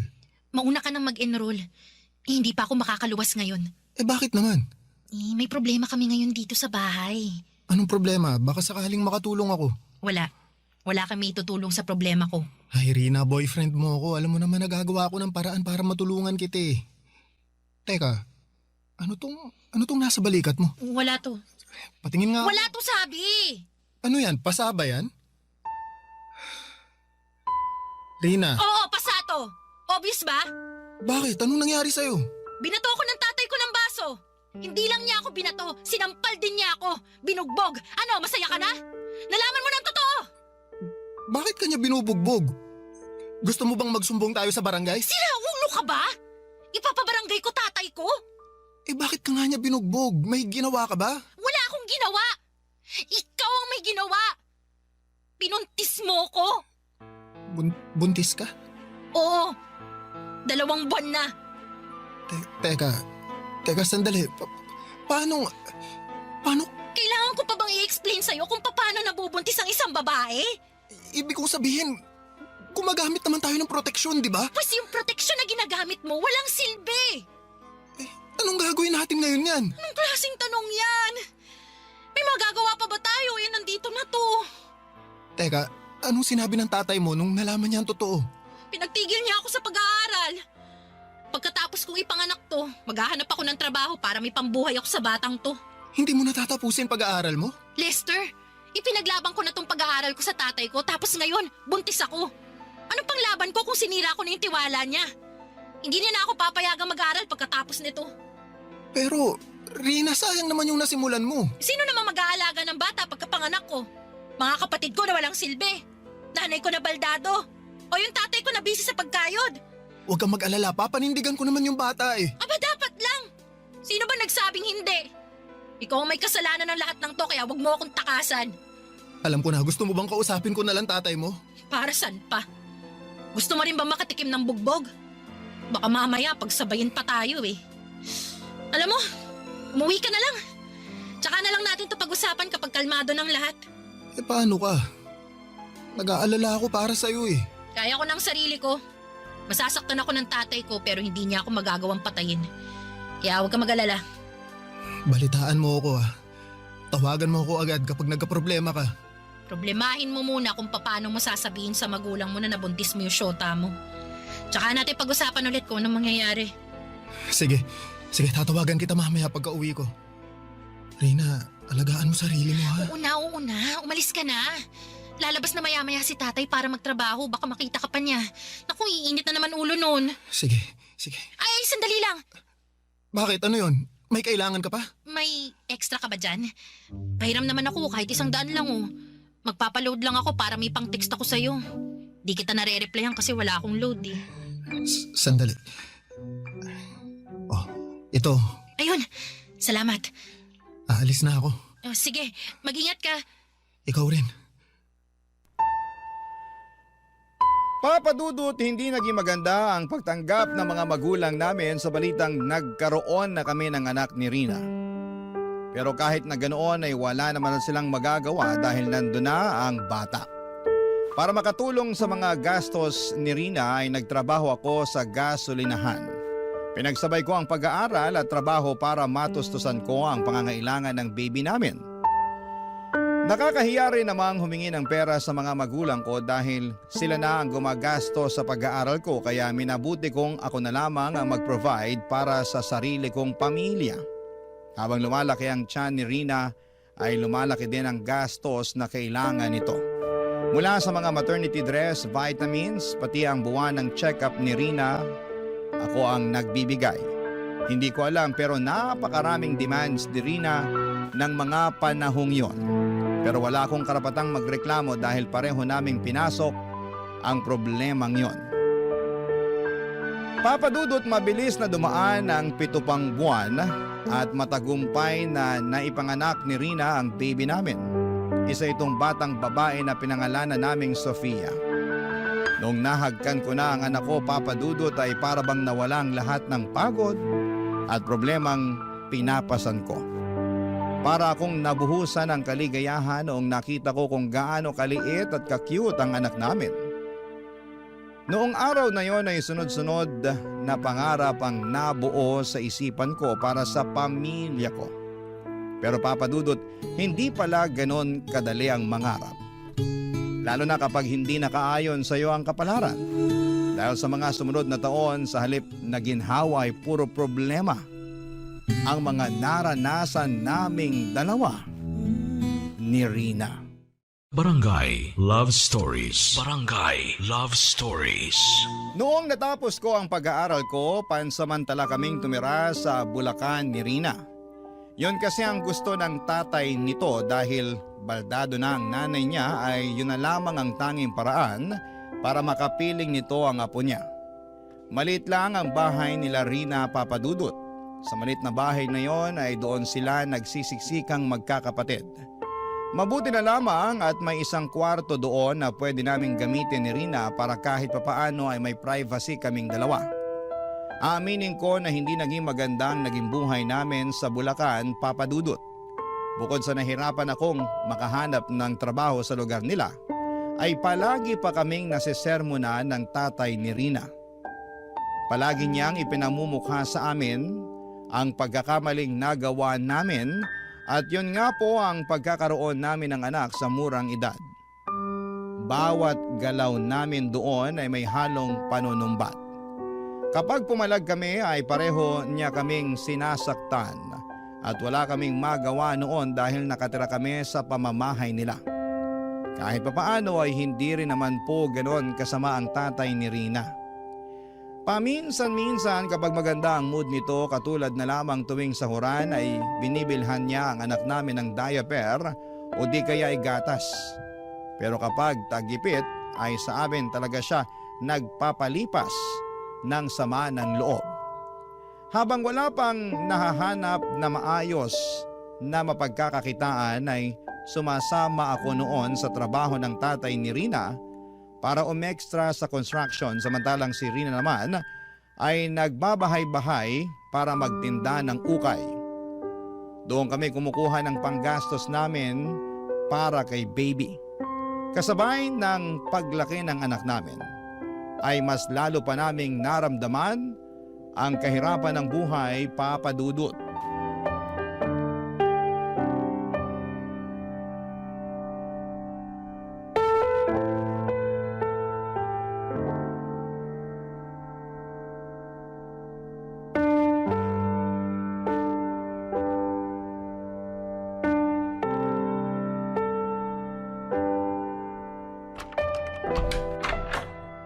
Oh, Lester, ang aga mo namang umuwi ngayon.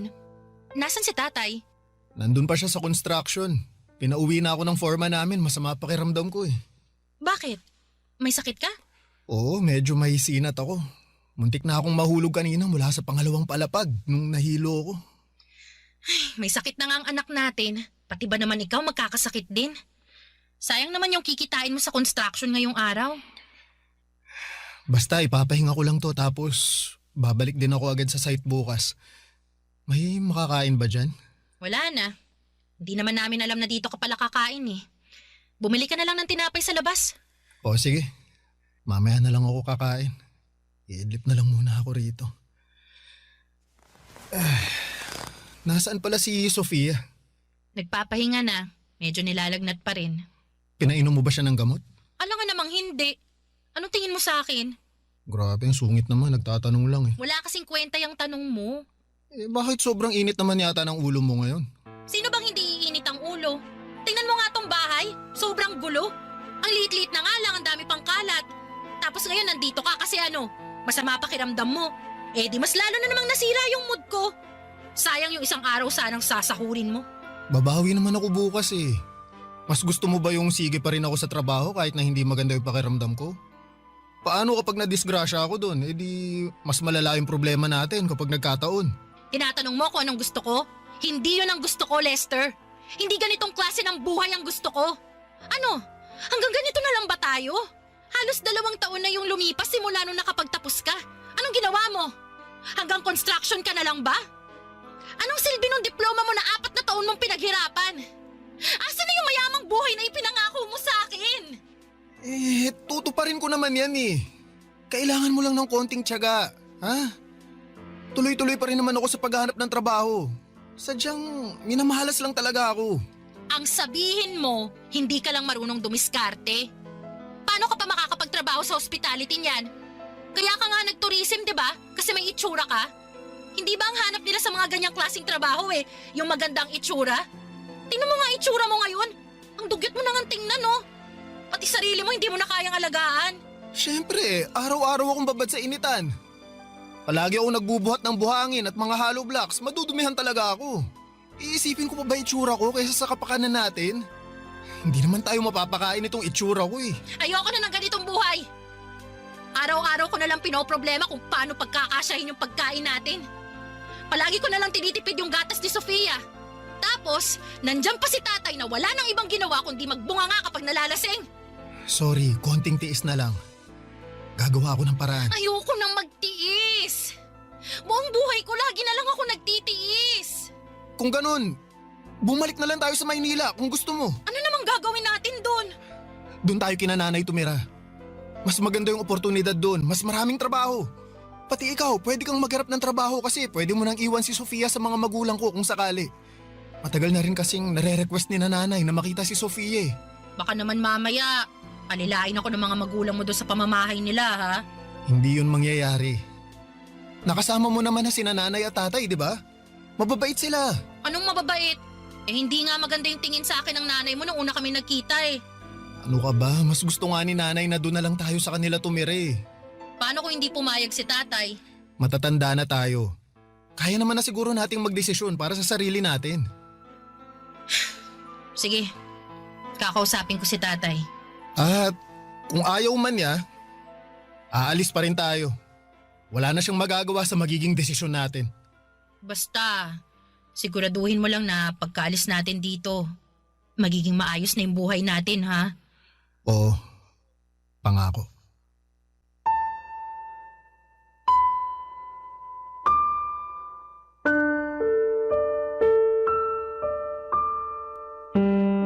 Katulad ng inaasahan ay hindi pumayag ang tatay ni Rina na umalis kami sa poder niya.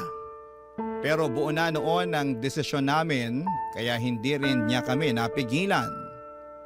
Papadudot pagkabalik namin sa Maynila ay masaya kaming tinanggap ng mga magulang ko ang mga pamilya kong binuo. Sa katunayan ay inispoil nga nila ang anak namin sa mga pagkain, mga damit at laruan. Kumpara sa estado nila Rina sa Bulacan ay mas maayos ng kaunti ang naging estado namin sa Maynila. Nakahinga rin si Rina dahil sa wakas ay mas maluwag na ng kaunti ang bahay na tinutuluyan niya. Hindi niya kailangang mamroblema sa pagkain dahil sinananay na ang nagpo-provide noon para sa amin. Malaki ang naging tulong ng mga magulang ko para makapagsimula ulit kami ni Rina. Nagkaroon siya ng chance na ipagpatuloy ang pag-aaral niya.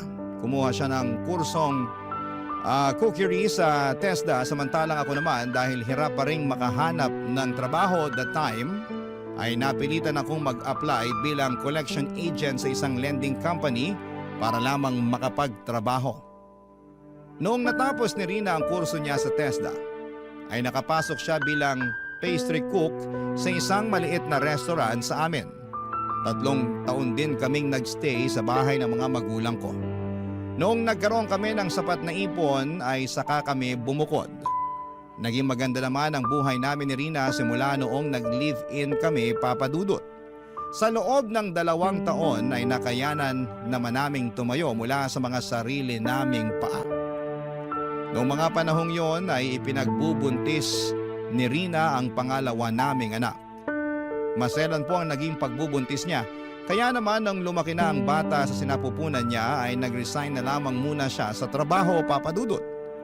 Masasabi ko na noong time na yon ay maayos na ang buhay namin, hindi man mayaman katulad ng inaasahan ay napupunan naman namin ang mga pang-araw-araw na pangangailangan namin. Hanggang sa isang araw ay panibagong problema na naman ang dumating sa pamilya namin.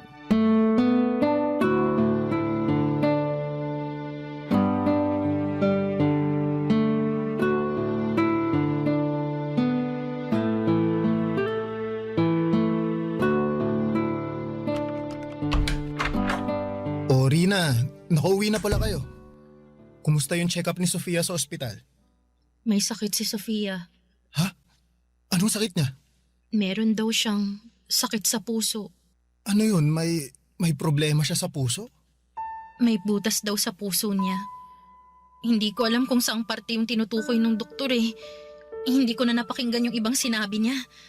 Umiikot na yung mundo ko kanina nung nalaman kong may problema ang puso ng anak ko. Basta, ang sabi, naghahalo daw yung oxygen tsaka kung ano man. Basta ganun. Anong ganun? Hindi mo man lang ba klinaro sa doktor kung anong sakit ng anak natin? Paano ko ikaklaro eh, umiiyak na nga ako. Katatapos ko lang manganak, Lester. Hindi ko na alam kung anong pinaggagawa ko doon. Kung bakit kasi ako pa yung inutusan mong magpa-check up eh. Mas inuna mo pa yung trabaho mo kaysa sa anak mo. Sabihin mo sa akin kung sinong doktor ang tumingin sa kanya. Babalik ako doon bukas. Basta may butas yung puso ng anak natin, yun ang klaro. Kaya pala lagi siyang hinihingal at madaling mapagod kapag naglalaro. Pero bakit ngayon lang nila nalamang may butas pala yung puso ni Sofia? Bakit hindi nila na-detect yun nung baby pa lang siya? Ewan ko. Hindi naman tayo madalas magpa-check up noon eh. O baka bobo lang talaga yung doktor na tumingin sa kanya dati, ewan ko. Eh ano raw gagawin? Paano natin maaayos yung sakit niya? Kailangan daw niya magpa-opera sa lalong madaling panahon. Eh di pa-opera natin siya bago pa lumala yung sakit niya. Naririnig mo ba yung sinasabi mo? Saan tayo kukuha ng pampa-opera? Alam mo ba kung gaano kamahal ang open heart surgery? Open heart surgery? Oo! Hindi mo alam kung ano yon? I-search mo na lang online. Sawa na akong mag-explain sa'yo. Dami mong tanong. Basta ang kailangan natin ngayon, may ipa-opera si Sofia dahil may butas sa puso niya. Ang problema, wala tayong pera. Saan tayo huhugot ng pampa-opera niyan? Susubukan kong humiram ng pera kina nanay at sa mga kapatid ko. Hindi lang sana ako tumigil sa trabaho. May ipon na dapat tayo ngayon eh. Tapos, sumabay pa tong pangalawang anak natin. Bakit ngayon pa nagsabay to kung kailang katatapos lang natin gumastos? Diyos ko, saan na tayo kukuha ng pera niyan? Rina, huwag kang mag-alala. Gagawa ako ng paraan. Huwag mag-alala. Kapag ba sinabi mo yung mga katagang yan, mawawala na lang yung pag-aalala ko. Gumawa ka ng paraan para hindi ako mag-alala. Susubukan kong mag-loan sa pinagtatrabahuhan ko. Lalapit din ako sa mga politiko. Baka sakaling may maibigay silang kunting tulong sa atin. Makakabuo ka ba ng kalahating milyon? Kalahating milyon? Ganun kamahal yung operasyon? Yun daw yung kailangan nating ihanda. Pero depende pa sa procedure. Pwede pang tumas yung gastos. Ano ba to? Hindi na tayo nawala ng problema. Ano? Suko ka na? Ganito ba yung buhay na ibibigay mo sa amin? Kailan ko matitikman yung yaman na ipinangako mo sa akin noon? Gagawa ako ng paraan. Magtiwala ka lang sa akin. Ay naku, lagi na lang ganyan. Lahat naman ginagawa ko para sa atin eh. Hindi naman ako nagkukulang. Hindi ka nga nagkulang. Hindi ka rin naman sumapat. Ay, malas naman ang buhay na to. Ipinanganak ka na nga mahirap. Kung kailan paangat na, tsaka hihilahin ulit sa kahirapan. Ano bang kasalanan ko? Bakit kailangan ko mamuhay ng ganito? Wala ka namang ginawang mali eh. Malalampasan din natin to. Basta magtiwala ka lang. Pagod na akong magtiwala. Ayoko na umasa. Baka alis na nga. Rina, saan ka pupunta? Magpapahangin lang sa labas. Kailangan kong huminga. Ikaw na munang bahala dyan. Kung saan-saan ako lumapit para makahingi ng tulong, Papa Dudut. Mabuo lamang ang perang gagamitin para sa operasyon ni Sofia. Mula sa mga kamag-anak, kaibigan, politiko at mga organisasyon. Lahat sila ay nilapitan ko na. Mapalad ako dahil nag-abot naman sila ng tulong kahit papaano.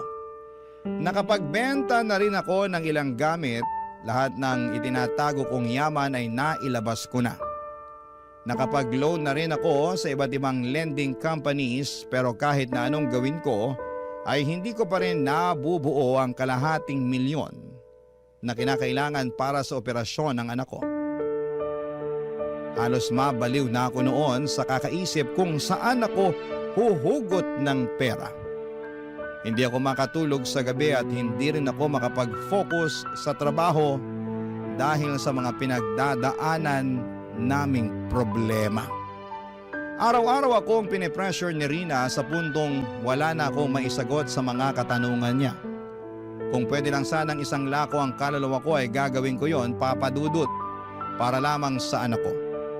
Pumasok na nga rin sa isipan ko noon ang mang-hold up ng bangko. Pero naisip ko na kapag ginawa ko yon ay baka mas lalo lamang akong karmahin sa gagawin ko. Ayoko rin naman na manggagaling sa nakaw ang pagpapagamot ko sa anak ko. Nung wala nang mahintay pa si Rina Papadudot, siya na mismo ang gumawa ng paraan para masolusyonan ang problema namin. Pero Papadudot, hindi ako makapaniwala sa naisip nitong remedyo para lamang mabuo ang perang kinakailangan namin noon para sa anak namin. Barangay Love Stories. Barangay Love Stories. Sa buong buhay namin ni Rina bilang magpartner ay lagi ako ang gumagawa ng paraan para ma-resolve ang mga dumarating na problema sa buhay namin. Nasanay ako na ako lagi ang humaharap at nagbibigay sa mga pangangailangan namin dahil alam ko sa sarili ko na yon ang trabaho ko. Ayoko kasing isipin ni Rina na wala akong kwentang ama sa mga anak namin.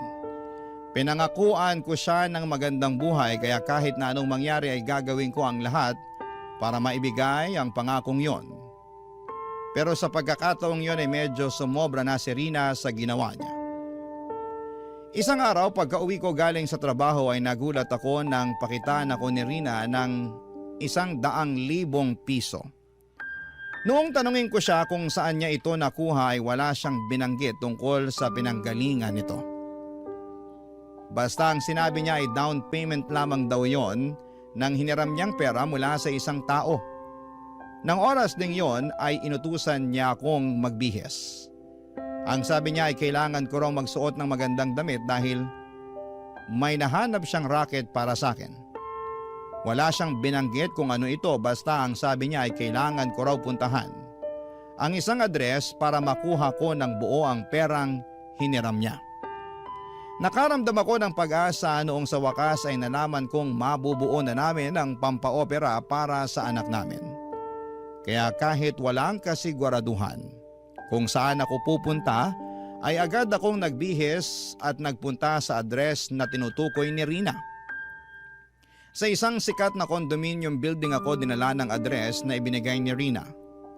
Noong nagpakilala ako sa lobby ng naturang lugar ay agad nila akong pinapasok sa kwarto ng isang boy. Kabado man sa racket na nahanap ni Rina ay matapang kong hinarap ang taong tinutukoy niya, Papadudot.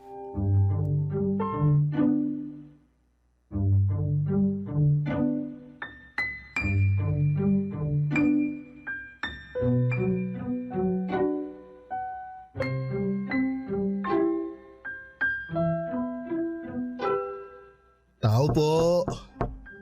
Sandali lang. Yes? Magandang gabi po. Ikaw po ba si Boy? Ako nga. Ikaw si Lester, yung pinadala ni Rina? Ako nga po. May trabaho raw po kayo para sa akin? In fairness, guwapo ka nga katulad ng sinabi niya. Po? Wala.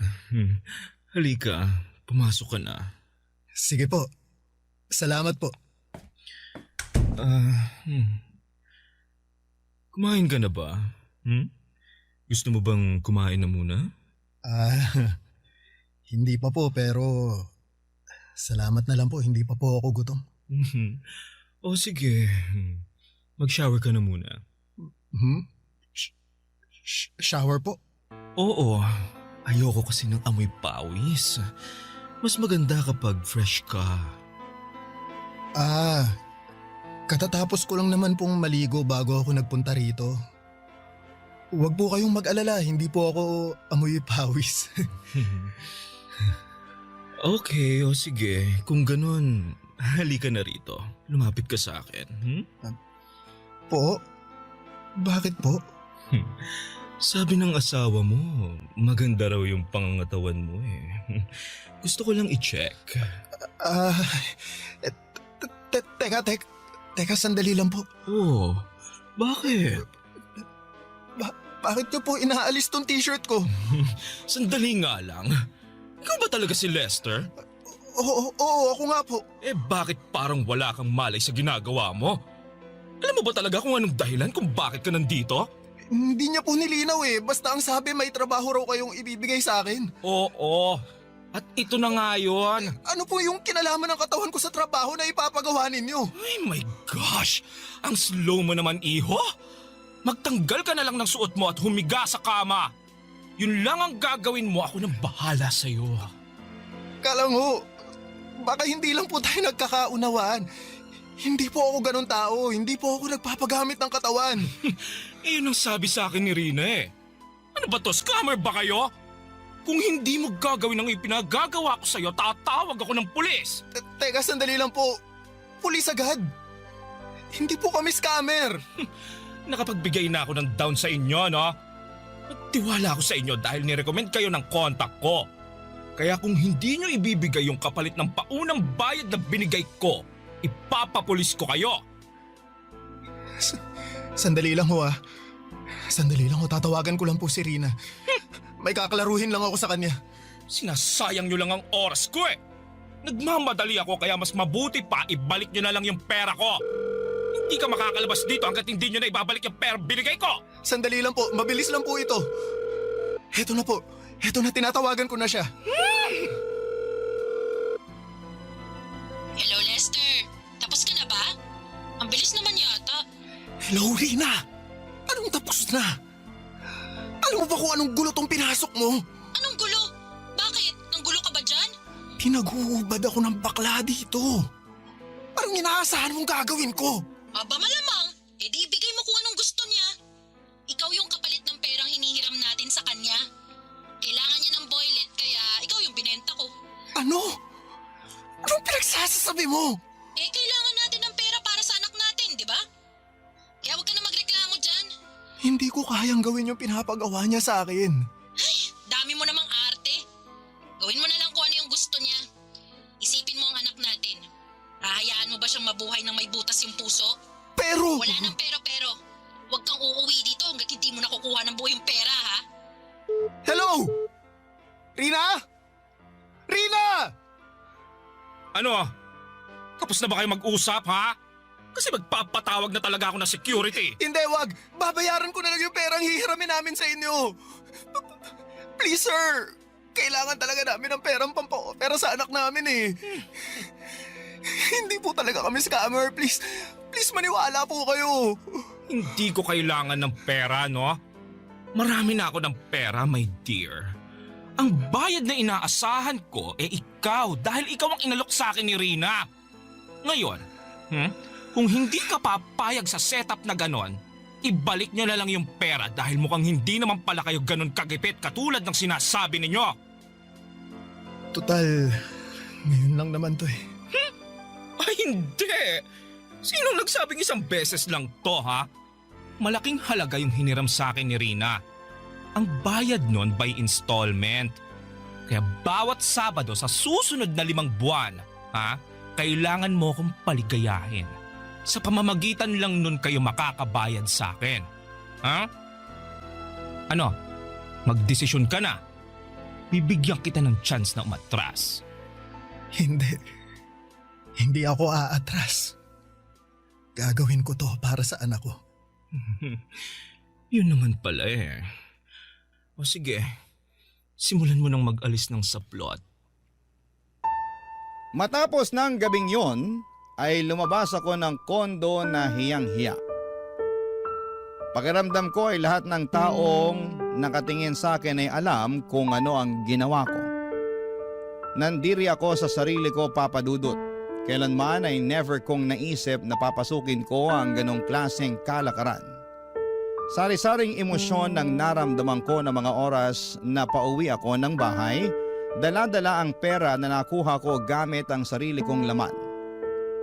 Hindi ko po ma-describe sa mga salita ang pakiramdam na yon, pero hanggang ngayon ay damang-dama ko pa rin sa sarili ko ang pakiramdam na yon, Papa Dudut.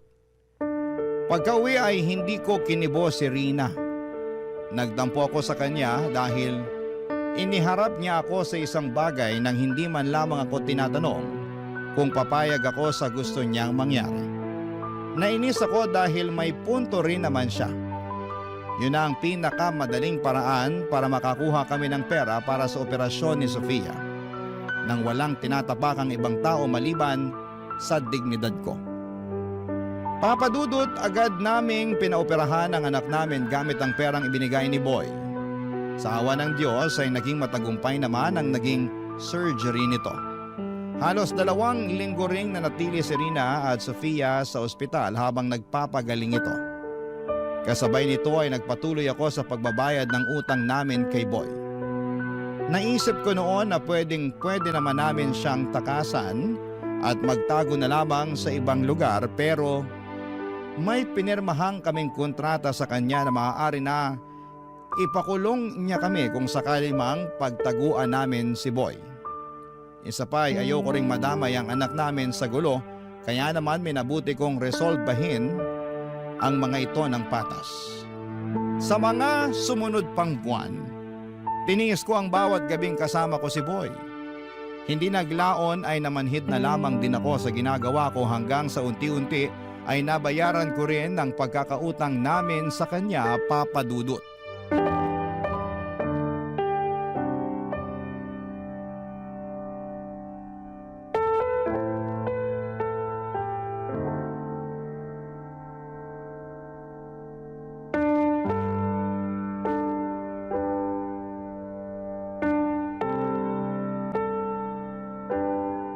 Salamat po. Salamat din sa tulong. Hindi man ganitong klase ng tulong yung inaasahan ko, salamat pa rin dahil kung hindi dahil sa inyo, hindi namin mapapa-operahan yung anak ko. Hindi mo kailangan magpasalamat. Nangangailangan ka eh. Nangangailangan din ako. Nagtulungan lang tayo. Kumusta na pala yung anak mo? Maayos na po siya. Kailangan lang ng ilang follow-up check-up para masigurong walang komplikasyon yung operasyon niya. Mabuti naman kung ganun. Alam mo, gawin na nating huli to. Po, ano pong ibig niyong sabihin? Huwag ka nang bumalik next week. Okay na yun. Bayad na kayo ni Rina. Talaga po. Salamat, sir. Pero sigurado po ba kayo na wala na kayong hahabulin pagkatapos nito? Baka mamaya. Wala ka pa rin bang tiwala sa akin hanggang ngayon? Ilang gabi na tayong nagsama. Huwag kang mag-alala, hindi kita hahabulin. Kung gusto mo, magpapagawa pa ako ng kasulatan para ma-clear na yung utang nyo. Tsaka hindi naman ako ganong klaseng tao, no? Alam kong masama ang tingin mo sa akin kasi ginamit ko yung kahinaan mo, pero wala eh. Kailangan ko ring lumigaya. Wala naman na magtatangkang pumatol sa akin. Bukod sa matanda na ako, bakla pa ako. Sinong tao naman na magmamahal sa akin maliban sa pera ko, no? Alam mo, naiinggit nga ako kay Rina eh. Sa kabila ng ginawa niya sa'yo, nagagawa mo pa rin siyang mahalin. Nilapastangan na niya yung pagkatao mo't lahat-lahat pero nananatili pa rin kayong matatag. Ganong klaseng pag-ibig yung gusto kong maranasan balang araw eh. Kaso mukhang malabo nang mangyari. Hindi ko naman po ito ginagawa dahil kay Rina eh. Dahil ito sa anak ko. Kahit gawin ko ulit tong bagay na to, matulungan ko lang yung anak ko. Gagawin ko. Uliran ka palang ama eh. Mabait kang tao, Lester. Sobrang bait mo to the point na okay lang sa'yo kahit ginagamit ka na ng ibang tao. Sayang lang kasi napunta ka sa katulad ni Rina. Deserve mong mahalin din katulad ng pagmamahal na ginagawa mo sa mga taong nakapaligid sa'yo. Hindi naman sa sinisiraan ko si Rina ha, pero base lang sa nakikita ko, parang wala naman siyang pakialam sa'yo eh. Mahal po ako ni Rina. Nagawa lang din naman niya yun dahil sa anak namin eh. Hindi. Hindi ako naniniwala doon, no. Alam mo ba, gabi-gabi, pagkatapos mong magpunta dito sa kondo ko, tinatawagan ako ni Rina. Talaga po? Bakit daw? Wala lang. Kinukumusta lang niya kung naging maayos ba yung performance mo. Kung may nagawa ka bang ikagagalit ko. Sabi ko sa kanya, wala. Sobrang galing mo nga eh. Actually, mamimiss kita pero may pamilya ka na eh. Kaya hindi kita pwedeng itali. Tsaka mas gusto ko sa single para walang sabit. Pero anyway, hindi naman yun yung point ko. Kaya siya tumatawag kasi gusto niyang humiram ulit ng pera. Ha? Pera? Para saan naman? I don't know. May kailangan pa ba kayong bayaran sa ospital? Wala na po. Kaya ko nang bayaran yung mga gamot ng anak namin. Sinisimulan ko nang bayaran yung ibang mga utang ko eh. Well, yun ang sabi niya sa akin. Gusto niyang humiram ulit ng pera at syempre, ikaw ulit ang pambayad. Kaso hinindihan ko na siya eh. Bukod sa naawa na ako sa'yo, may nahanap na akong kapalit mo kaya pinapalaya na kita. Maraming salamat po, sir. You're welcome. Advice ko lang sa'yo ha, mag-isip-isip ka. Katulad ng sinabi ko, deserve mong magkaroon ng babaeng mamahalin at irerespeto ka. Hindi katulad ni Rina na ang tingin sa'yo, isang pambayad utang. Papadudot, nagkaroon ako ng realization ng gabing yon. Pagka-uwi ay kinumpirma ko kay Rina kung totoo ba ang sinabi ni Boy na humihiram ulit siya ng pera sa kanya. Hindi tinanggi ni Rina ang katotohanan. Inamin niya sa akin na sawa na raw siyang maghirap at total ay may mapagkukuhanan na sila ng pera nang walang kahirap-hirap ay chance na raw namin yon para makaahon sa kahirapan. Sobrang dismayado ako sa kanya ng gabing yon at para bang bigla na lamang akong natauhan. Totoo nga ang mga sinasabi ni Boy, ginagamit lang din ako ni Rina at nagpapagamit naman ako dahil mahal ko siya. Unti-unti ay nawala rin ang pagkabulag ko kay Rina. Simula noon ay lagi ko nang nakikita ang mga hindi kagandahang ginagawa niya sa akin. Ang totoo niyan, gusto ko na nga sanang makipaghiwalay sa kanya noong mga panahong yon. Pero iniisip ko rin kasi ang kapakanan ng mga anak ko. Papadudot, tiniis ko ang lahat ng yon sa ngalan ng pamilya namin. Para sa aming mga anak. Pero sa aming dalawa ay si Rina na po ang may ganang bumitaw. Naganap siya ng ibang tao na magagamit niya ulit. Noong nakakilala po siya ng AFAM ay dali-dali siyang sumama dito at walang pag-aalinlangan na iniwan niya kaming mag-ama. Ang totoo niyan, Papadudot, ay nakahinga ako noong iniwan kami ni Rina.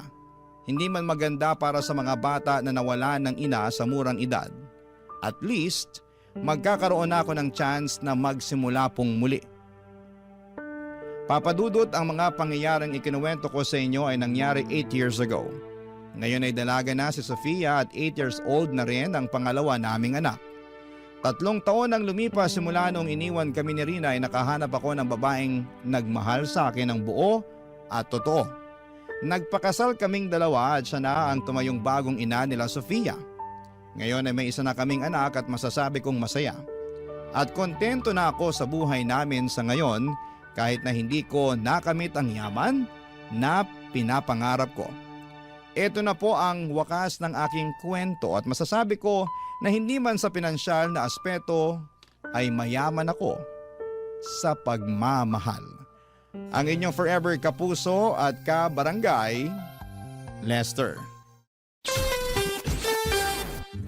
Kwentuhan naman tayo dito sa comment section. Ang mga kwento ng pag-ibig, kwento ng buhay at kwento ng pag-asa dito sa Barangay Love Stories. Love Stories.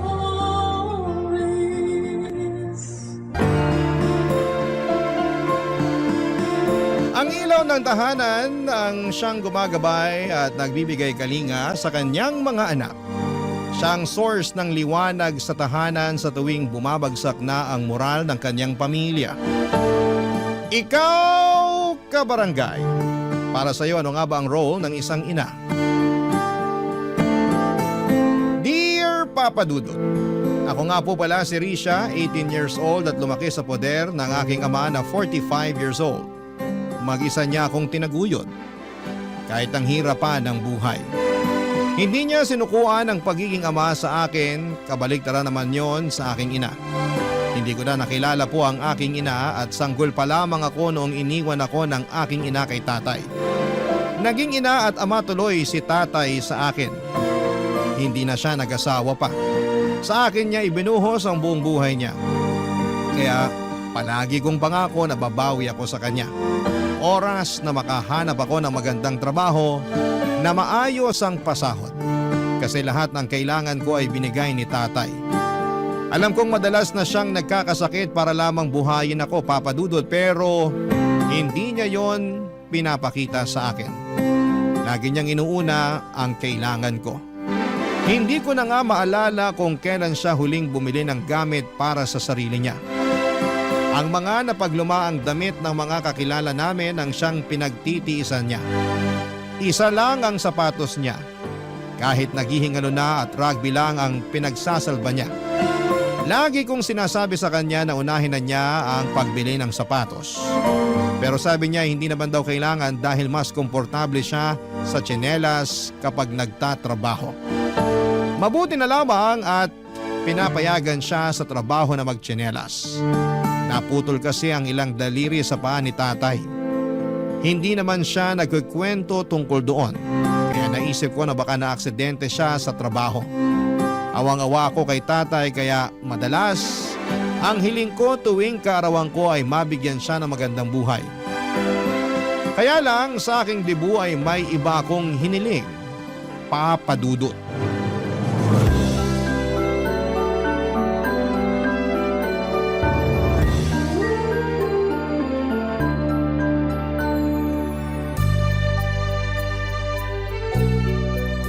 Happy birthday, anak! Salamat, Tay. Pasensya na kung 5 instant noodles at 3 nilagang itlog lang ang handa mo, ha? Na-delay kasi yung sahod ko. Ayos nga to eh. Alam nyo namang paborito ko ang instant noodles. Tapos tong tostadong pandesal na merong mantikilya. Perfect! Salamat, Tay. Walang anuman, anak. Basta para sa'yo. Babawi ako sa'yo sa susunod. Kapag nakuha ko na yung sahod ko, mamamasyal tayo. Pasok tayo sa mall. Tingin tayo ng mga damit mo ron. Naku, wag na po, Tay. Alam nyo namang hindi ako mahilig pumasyal sa mall. Saka baka mapagastos lang tayo ron. Pumirmi na lang tayo rito sa bahay. Manood tayo sa cellphone ko ng pelikula. Magpapadownload ako riyan sa internet shop sa kabilang kanto. Para sana may magandang mangyari sa birthday mo. Debut mo pa naman. Dapat espesyal. Hindi pa ba espesyal tong birthday ko ngayon? Ang sarap ng pagkakaluto nyo ng instant noodles. Hindi nyo tinipid sa mantikilya tong pandesal. Ano pa bang mahihiling ko? Salamat sa pag-unawa, anak. Hayaan mo, babawi ako. Ako ang susunod na babawi sa inyo, Tay. Ang dami nyo nang ginawa para sa akin. Ako naman dapat. Hindi naman kita inuobliga, anak. Kung ano lang ang kaya mo, yun lang ang iabot mo sa akin. Pero hayaan mo ko bilang tatay mo na ibigay sa iyo ang lahat ng kailangan mo habang wala ka pang asawa at anak.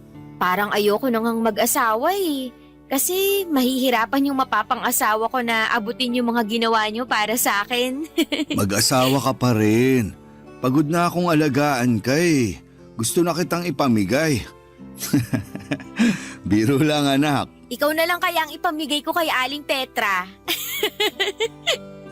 Ang tagal ka ng type nun. Pansinin mo naman daw para may libre na tayong kutsinta sa umaga.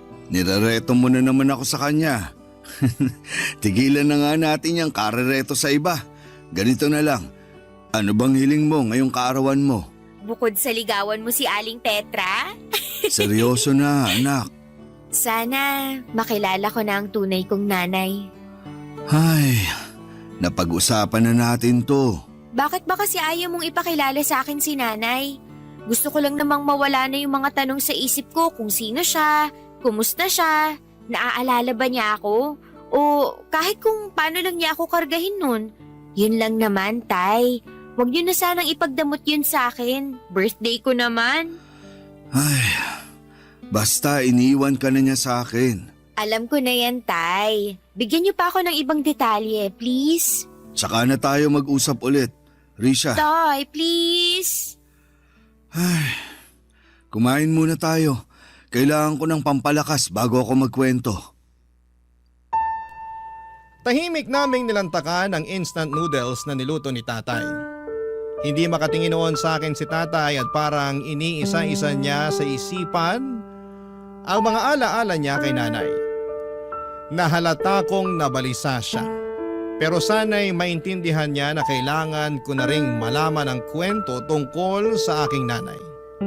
Ang tagal ko rin yung hinahanap-hanap at wala akong may kwento sa school kapag may assignment ako tungkol sa aking nanay.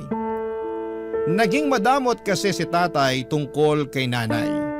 Gusto lang daw niya akong protektahan. Pero dalaga na ako at alam kong kaya ko nang harapin ang tungkol kay nanay. Pagkatapos namin kumain ay saka na kami nag-usap.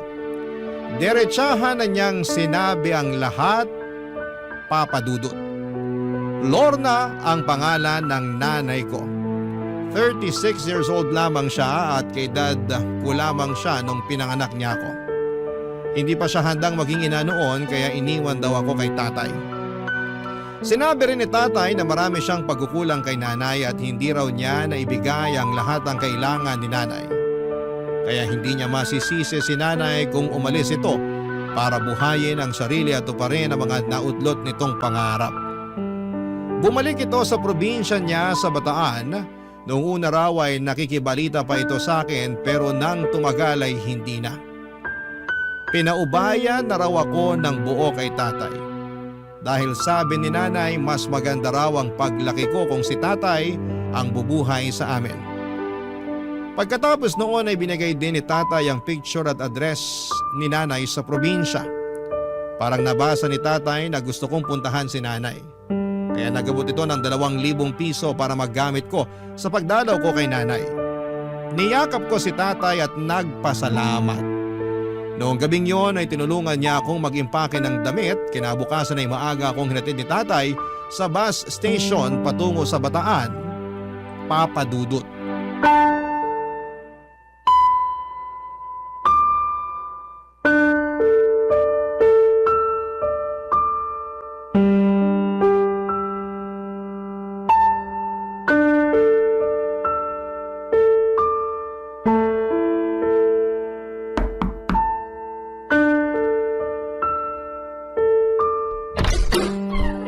Magandang araw po. Kayo po ba si Lorna? Ako nga. Sino ka? Ako po si Risha. Ikaw ang... Ako ang anak nyo. Paano mo? Birthday ko po kahapon. Ang tinatanong ko, paano mong nalaman kung sino ko? At paano mo nalaman ang bahay ko? Kay tatay po. Bakit hindi tumupad sa usapan ng magaling mong tatay? Po? Ang usapan namin, kakalimutan nyo na ako mag-ama. Bakit nandito ka? Kasi gusto ko po kayong makilala. Alam mo naman pala ang pangalan ko. Pero bakit kailangan mo pampuntahan ako rito sa Bataan? Kasi gusto ko lang pong kumustahin kayo. Ayos naman ako. Bakit may dala kang maleta? Kasi po, bala ko po sanang kung pwede lang po. Huwag mong sabihin pinapatapon ka rito ng tatay mo. Hindi pwede. Anong ipambubuhay ko sa'yo? Hindi naman po ganun. Magbabakasyon lang po sana kasama niyo. Kahit magbabakasyon ka lang dito, hindi pa rin kita kayang asikasuhin. Kaya ko naman na po ang sarili ko. Dalaga na po ako. 18 na po ako kahapon lang. Akala ko 15 ka pa lang. Ay, binobola niyo naman po ako. Hindi kita binubola. Nakalimutan ko na kasi kung kailan kita pinanganak. Ang tagal na kasi nung huli kita nakita. Kaya nga po magandang pagkakataon to para makapag-bond tayong dalawa. Kilalanin po natin ang isa't isa. Bumawi tayo sa mga nawalang taon natin. Hindi ko naman kailangan bumawi sa'yo.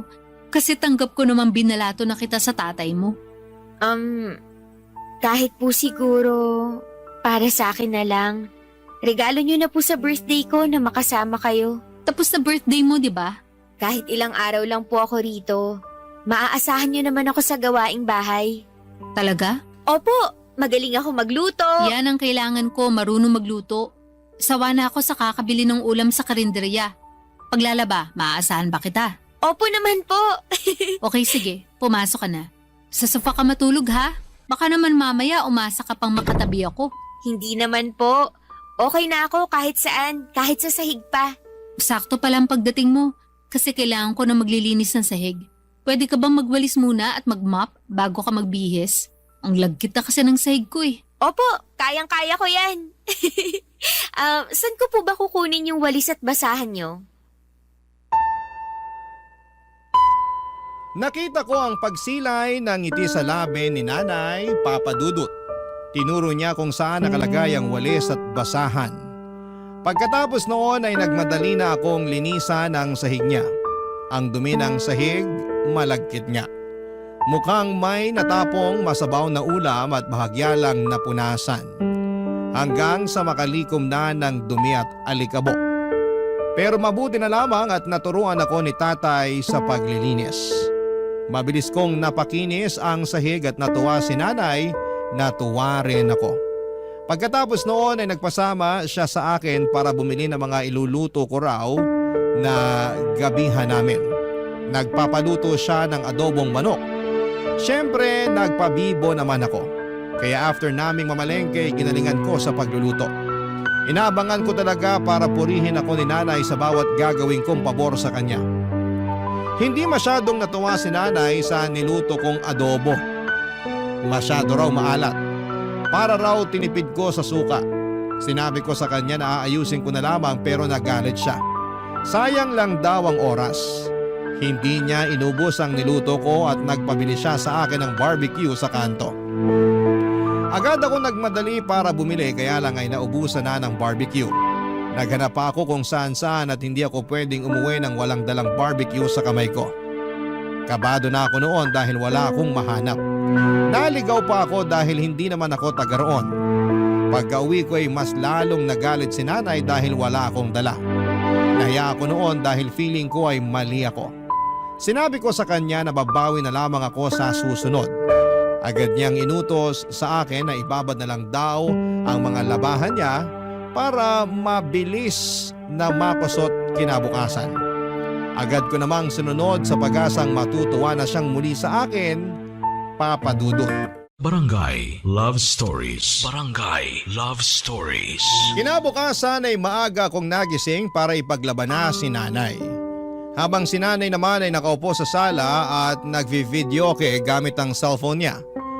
Rinig ko ang masayang tawa niya kahit papaano ay masaya na rin po ako. Nagmadali akong tapusin ang labahan para lamang makabanding si nanay. Excited na akong makakwentuhan siya. Kaya lang pagkatapos kong maglaba ay natusan naman niya akong ayusin ang lasa ng adobong niluto ko nung gabi. Agad ko naman yung ginawa, Papa Dudut. Naayos ko naman at nananghalian na kami. Natuwa siya dahil masarap na ang adobo. Natuwa rin ako dahil napasaya ko naman siya. Noong time na akala ko ay pwede ko na siyang makakwentuhan ay bigla siyang umalis para puntahan daw ang mga barkada niya. Maiwan daw ako sa bahay para maglinis. Wala naman akong nagawa, Papa Dudut. Sa mga sumunod na araw ay ganon din ang nangyari. Naging parang kasambahay niya ako. Hindi ko pa siya nakakakwentuhan kahit sa almusal. Lagi kasi siyang nakatutok sa kanyang cellphone at ilang araw lang dapat ako roon. Pero natagalan dahil hindi ko pa siya nakakausap ng maayos. Yun lang naman ang habol ko. Makabuo ng koneksyon sa nanay ko. Pero parang iniiwasan niya yon habang inilalapit sa akin ang ibang obligasyon, Papa Dudut.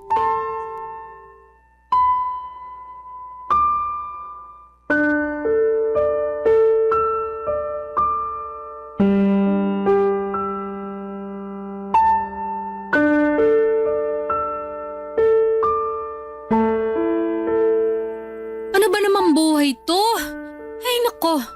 Nay, okay lang po kayo? Malamang hindi. Nakita mo nagdadabog na nga ako rito. Meron bang masaya nagdadabog? Sorry po, nagtatanong lang naman ako. Ako ang magtatanong sa'yo. Anong balak mo? Balak po saan? Kailan ang alis mo rito? Baka naman maubos ang pera ko sa pagpapakain sa'yo. Gusto ko po muna kasi kayo makabanding sana. Banding? Magkakapera ba ako sa banding na yan? Yun lang naman po ang habol ko kaya ako pumunta rito. Pag nakabanding mo na ako, alis ka na. Pwede naman po. Ay, pahirapan ka naman bata ka, oo. Alam mo namang hindi tayo close. Anong pag-uusapan natin? Kahit ano po. Matatagalan pa ng konti bago ako mag-open up sa'yo. Kaya mabuti pa, maghanap ka ng trabaho pansamantala para makapagbigay ka sa akin ng pang-ulam natin dito. Hindi naman pwedeng ako lang ang gagastos dito. Mas masiba kung kumain kesa sa akin. Pwede naman po. Saka meron po akong 1,500 na natira sa akin. Bigay po ni tatay. Ayun naman pala. Bakit hindi mo agad binigay sa akin yan nung kararating mo lang? Hindi ko naman po alam na kailangan nyo ng pera. Walang taong hindi kailangan ng pera, Risha. Sorry po. Namana mo sa tatay mo yung kaeng-engan na yan. Parehas na parehas kayo. Parang hindi ginagamit ang utak. Mag-ama nga kayo. Nahihiya lang po kasi ako makipag-usap sa inyo. Hiya? May magagawa ba yan? Wala naman, di ba? Yan ang sinasabi ko lagi sa tatay mo nun. Huwag puro hiya ang pairalin. Umutang siya sa mga kakilala niya para may malaki kaming pera. Pero anong ginawa niya?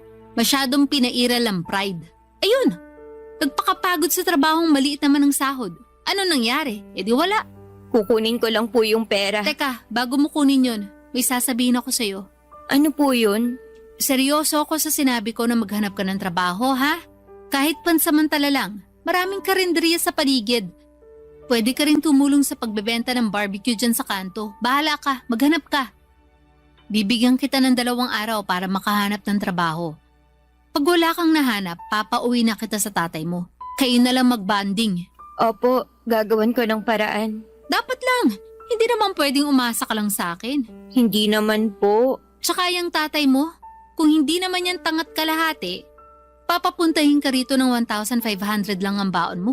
Nag-iisip ba siya? Alam niyang hihingi ako ng pera para ipangkain sa'yo. Hindi ba niya naisip yun? Wala pa po kasing sahod si tatay. Yung 2K na inabot niya sa akin, galing pa yun sa ipon niya para sa pangpaaral ko. 2K pa lang inabot sa'yo. Bakit sinasabi mong 1,500 lang? Ang bata mo pa pero marunong ka ng kumupit. Pinamasahe ko po yung 350, saka po pinambili ko ng bracelet niya yung 150. Anong bracelet? Regalo ko po sa inyo. Yung iniwan ko sa tokador niyo sa kwarto, yung may puso po at angels. Ah, yun ba? Ano ba yun? Akala ko may nakaiwan, tinapon ko na. Nasaktan ako ng laitin ni nanay si tatay. Nasaktan din ako ng baliwalain niya ang bracelet na regalo ko sana para sa kanya. Pero hindi ko yon pinahalata at nagpaalam ako sa kanya para kunin na lamang ang 1,500 pesos. Pero bago ko yon gawin ay pumasok muna ako sa banyo para umiyak. Tahimik kong iniyak ang mga masasakit na salita ni Nanay Papa Dudut. Naghilamos ako pagkatapos para hindi mahalata na namumula ang mga mata ko.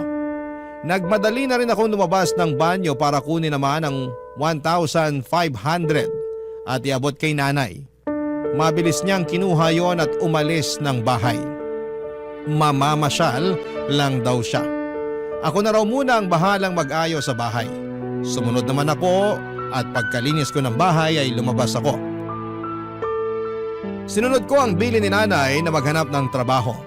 2 araw lang kasi ang palugit niya bago ako pauwiin kay tatay. Halos makaawa na ako sa kantin sa isang elementary school para magtrabaho roon pansamantala. Pinayagan naman nila ako pero sobrang baba ng sahod. Kinagat ko pa rin kesa naman sa wala. Nagsimula na ako magtrabaho roon kinabukasan. Arawan naman ang sahod kaya naiuwi ko kaagad kay nanay ang pinagpaguran ko. Pero hindi pa rin siya masaya, Papa Dudut. Lagi siyang nakasimangot tuwing inaabot ko ng buo ang 250 pesos na sahod ko kada araw. Nung una'y nagdadabog lang siya pero noong tumagal ay hindi na niya nakayanan pa. Sinabi na niya sa akin ang sama ng loob niya sa liit ng sahod ko, Papa Dudut.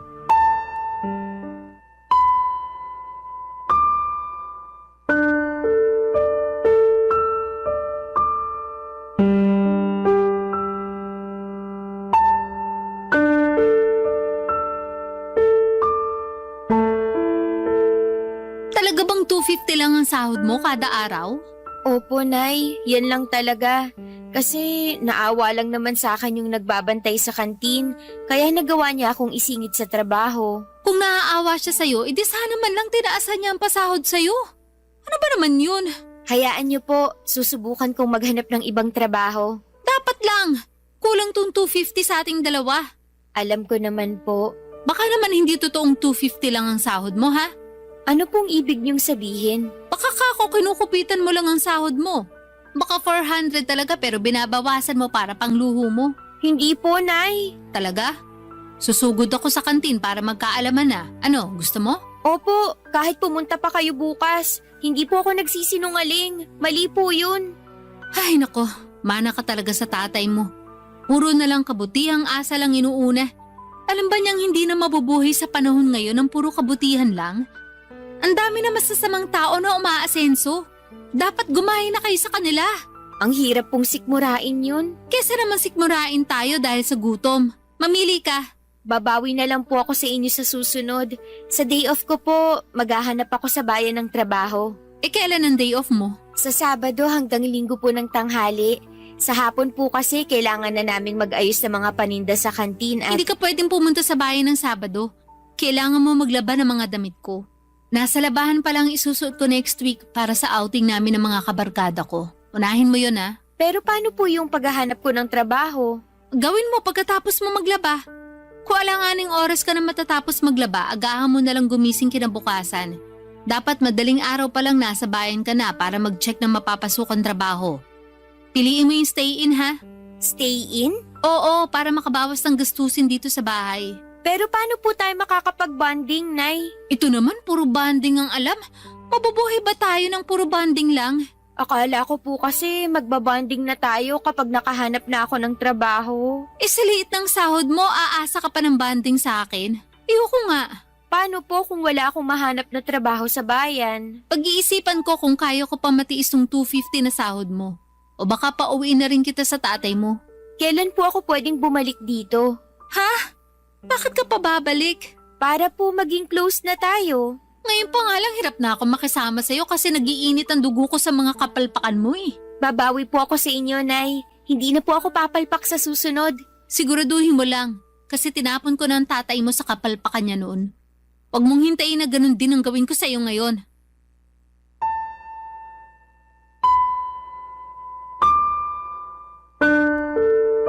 Papadudot pinandilatan niya ako ng mata para ipakitang hindi siya natutuwa sa akin at kay tatay. Paniniguro rin niya yon para bilisan ko ang paghahanap ng trabaho. Yon ang naging bonding naming mag-ina, puro pagbabanta. Aaminin kong napapansin ko na at hindi na ako natutuwa sa inaasal ni nanay sa akin. Ni minsan ay hindi ko naramdaman na mahal niya ako.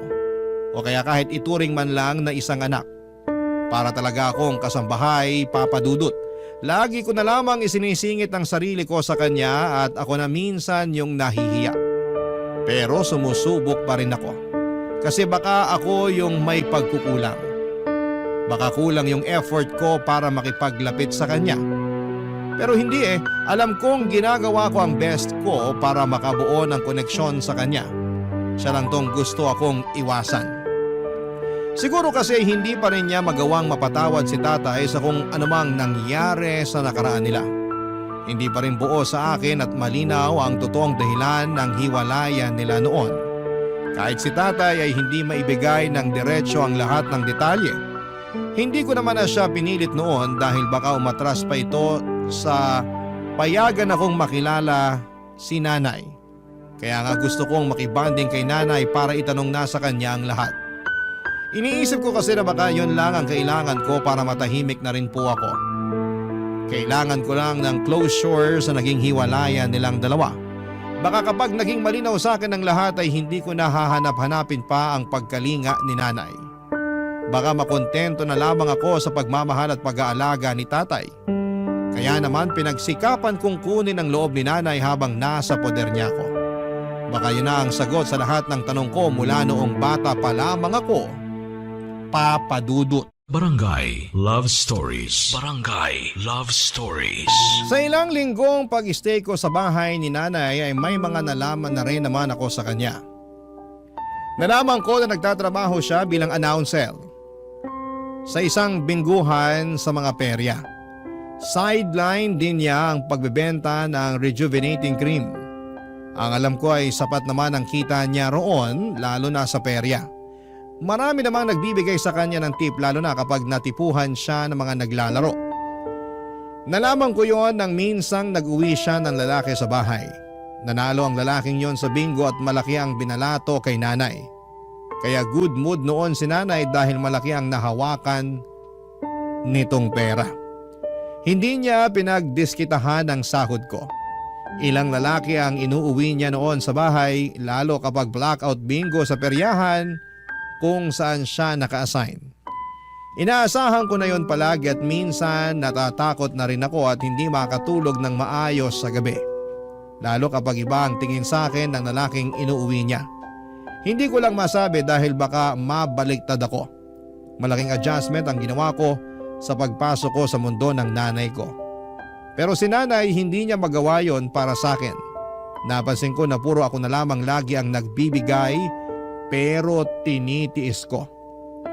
Kasi baka kapag napansin na ni nanay na puro magaganda ang nagagawa ko para sa kanya ay baka mahalin na niya ako. Baka pansinin na niya ako. Kaya nagpursige pa rin ako para kunin ang loob ni nanay. Triple ang galing na ipinakita ko sa paglilinis ng bahay para wala itong maipintas sa akin. Sinisigurado kong kada uwi niya ay kampante siya at magbubuhay reyna na lamang.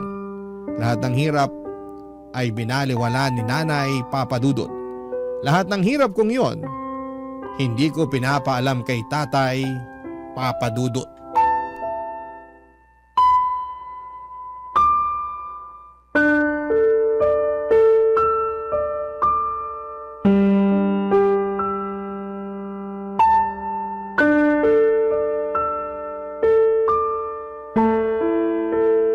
Tay, hello po!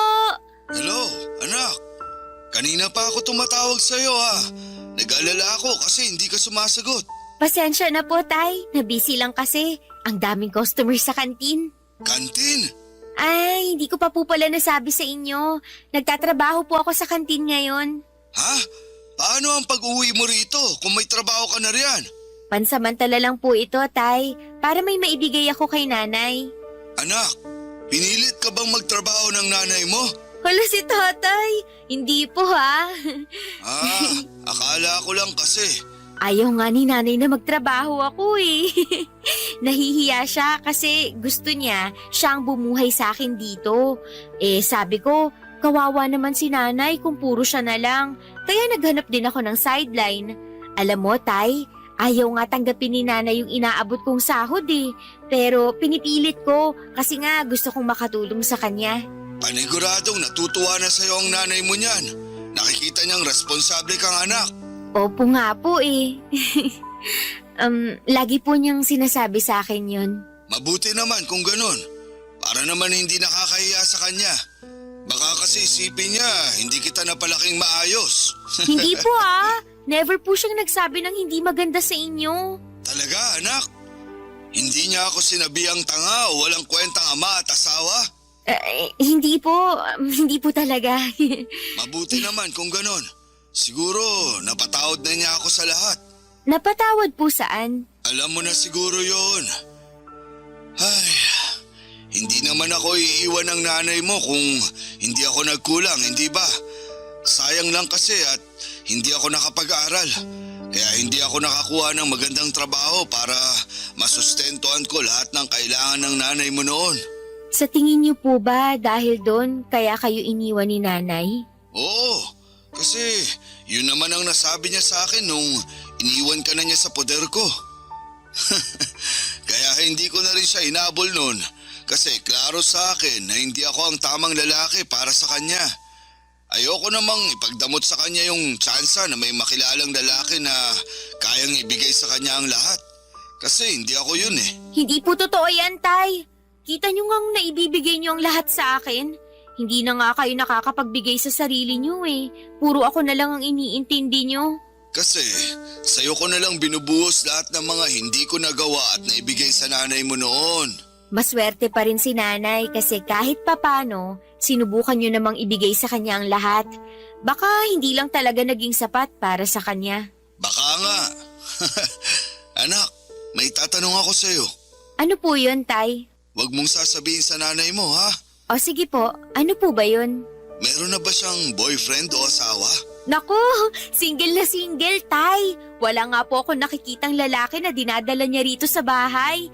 Puro lang siya trabaho. Career woman talaga. Bakit niyo po natanong? Wala naman. Ewan ko ba? Parang sa mga kwento mo kasi tungkol sa kanya, nagkakrush ulit ako sa nanay mo. Pero wag mong sasabihin, ha? Naku, nakakahiya. Uy, kinilig naman ako ron, Tay. Sige, ganito na lang. Ako ang magiging tulay niyo para magkabalikan. Naku, wag na. Tsaka ang dami nang nangyari sa nakaraan namin na hindi maganda. Kaya, pero sa tingin mo may pag-asa pa kaya ako sa nanay mo?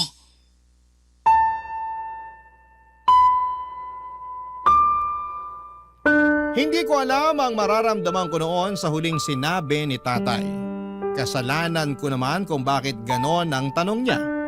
Napaasa ko siya. Nagsinungaling ako sa totoong trato sa akin ni nanay at ayoko lang naman kasing maghinala si tatay. Kapag nalaman kasi niyang hindi maganda ang trato ni nanay sa akin, paniguradong papauwiin na niya ako. Baka yun pa ang maging dahilan para magtanim ng galit si tatay kay nanay. Ang gusto kong mangyari ay magkaayos na sila kahit na hindi na magkabalikan pa. Yun bang makapag-usap man lang para magkumustahan. Para malaya na akong nakakasama silang dalawa. Pero sa ugali ni nanay ay parang malabong mangyari yon. Ramdam ko ang galit niya kay tatay at hindi na yon nagbago kahit panay ang bida ko sa magagandang ginawa ni tatay sa akin. Inisip ko na baka kulang pa ang pagbebenta ko sa magagandang katangian ni tatay. Napangiti ako at nakaisip ng ideya. Paano nga kaya kung galingan ko pa sa pagbibida kay tatay at sa mga magagandang katangian nito? Na-imagine ko kapag lumambot na ang puso ni nanay kapag bentang-benta na sa kanya ang mga magagandang ugali ni tatay ay pwede kaya silang magkabalikang dalawa. Kasi nung puro ako papuri sa ugali ni nanay kay tatay bigla naging masigla si tatay sa pagtatanong tungkol kay nanay. Bigla parang nagkagusto ulit ito kay nanay. Baka naman pwedeng ganun din ang mangyari kay nanay. Pwede kayang magkaroon ng second chance sa pagmamahala ng mga magulang ko. Mararanasan ko na kayang magkaroon ng buong pamilya. Napangiti ako at pwede yon, naniniwala ako.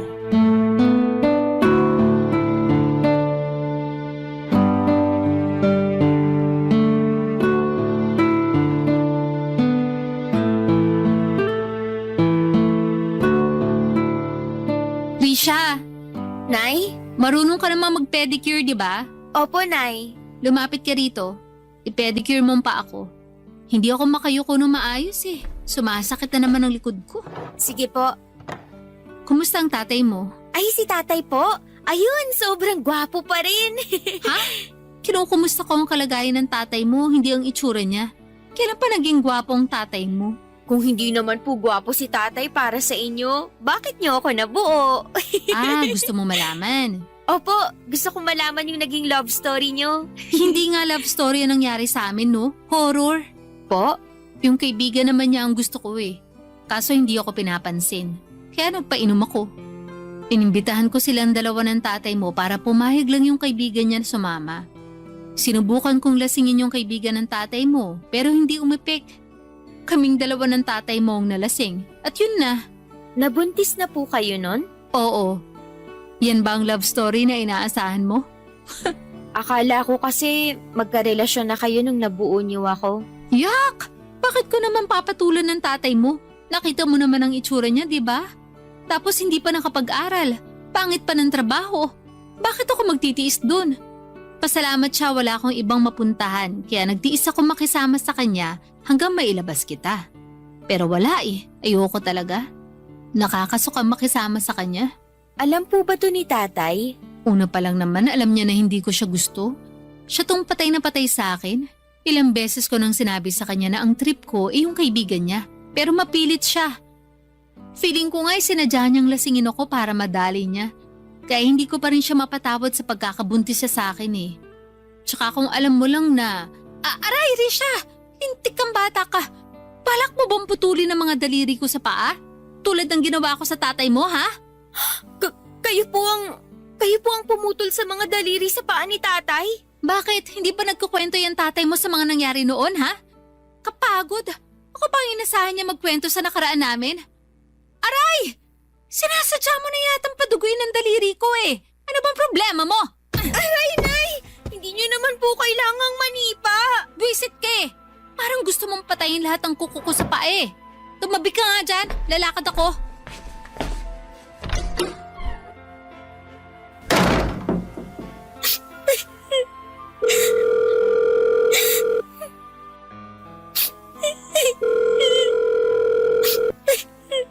Anak, napatawag ka.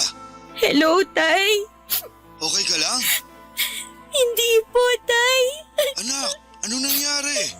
Magsabi ka kay tatay. Tay, ayoko na rito. Anak, umuwi ka na rito kay tatay ha? Susunduin kita sa terminal. Opo, Tay. Uuwi na ako. Hintayin niyo po ako. I love you, Tay.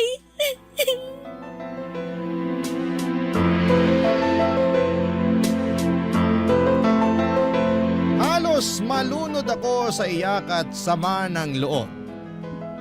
Hindi ako makapaniwala sa mga nalaman ko na ibinunyag ni nanay. Yun ang huling tsansang ibinigay ko kay nanay at hindi ko na kaya. Hindi ko maintindihan kung bakit ganon kasama ang turing niya sa akin. Pero naiintindihan ko na ang lahat. Pati ang nakaraan nilang dalawa ni tatay at kung bakit hindi sila nagkatuluyang dalawa. Doon ako nagkaroon ng closure. Mabilis kong kinuha lahat ng mga gamit ko at umalis ng bahay ni nanay. Hindi na ako nagpaalam pa sa kanya.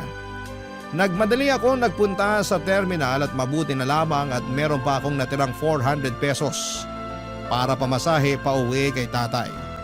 At makalipas ang ilang oras, nadatnang ko na si tatay na nag-aabang sa akin sa terminal. Nagmadali akong pinuntahan siya at niyakap. Hindi na ako aalis pa sa piling ni tatay at hindi ko na pipiliin na hanapin ang mga sagot sa mga katanungan sa aking nakaraan. Si nanay na mismo ang nagbigay ng madilim na kasagutan sa lahat ng yon. Tinanggap ko yon para mas madali na siyang talikuran. Oo at nanay ko siya. Pero hindi siya naging ina sa akin. At mula noon ay tuluyan ko nang sinarado ang libro ko sa kanya. Tapos na ang role niya sa buhay ko. Salamat na lamang sa kanya dahil nagkaroon ako ng chance na maging ama si tatay na naging ama at ina ko. Bakit pa ba ako maghahanap ng pagkalinga ng isang ina?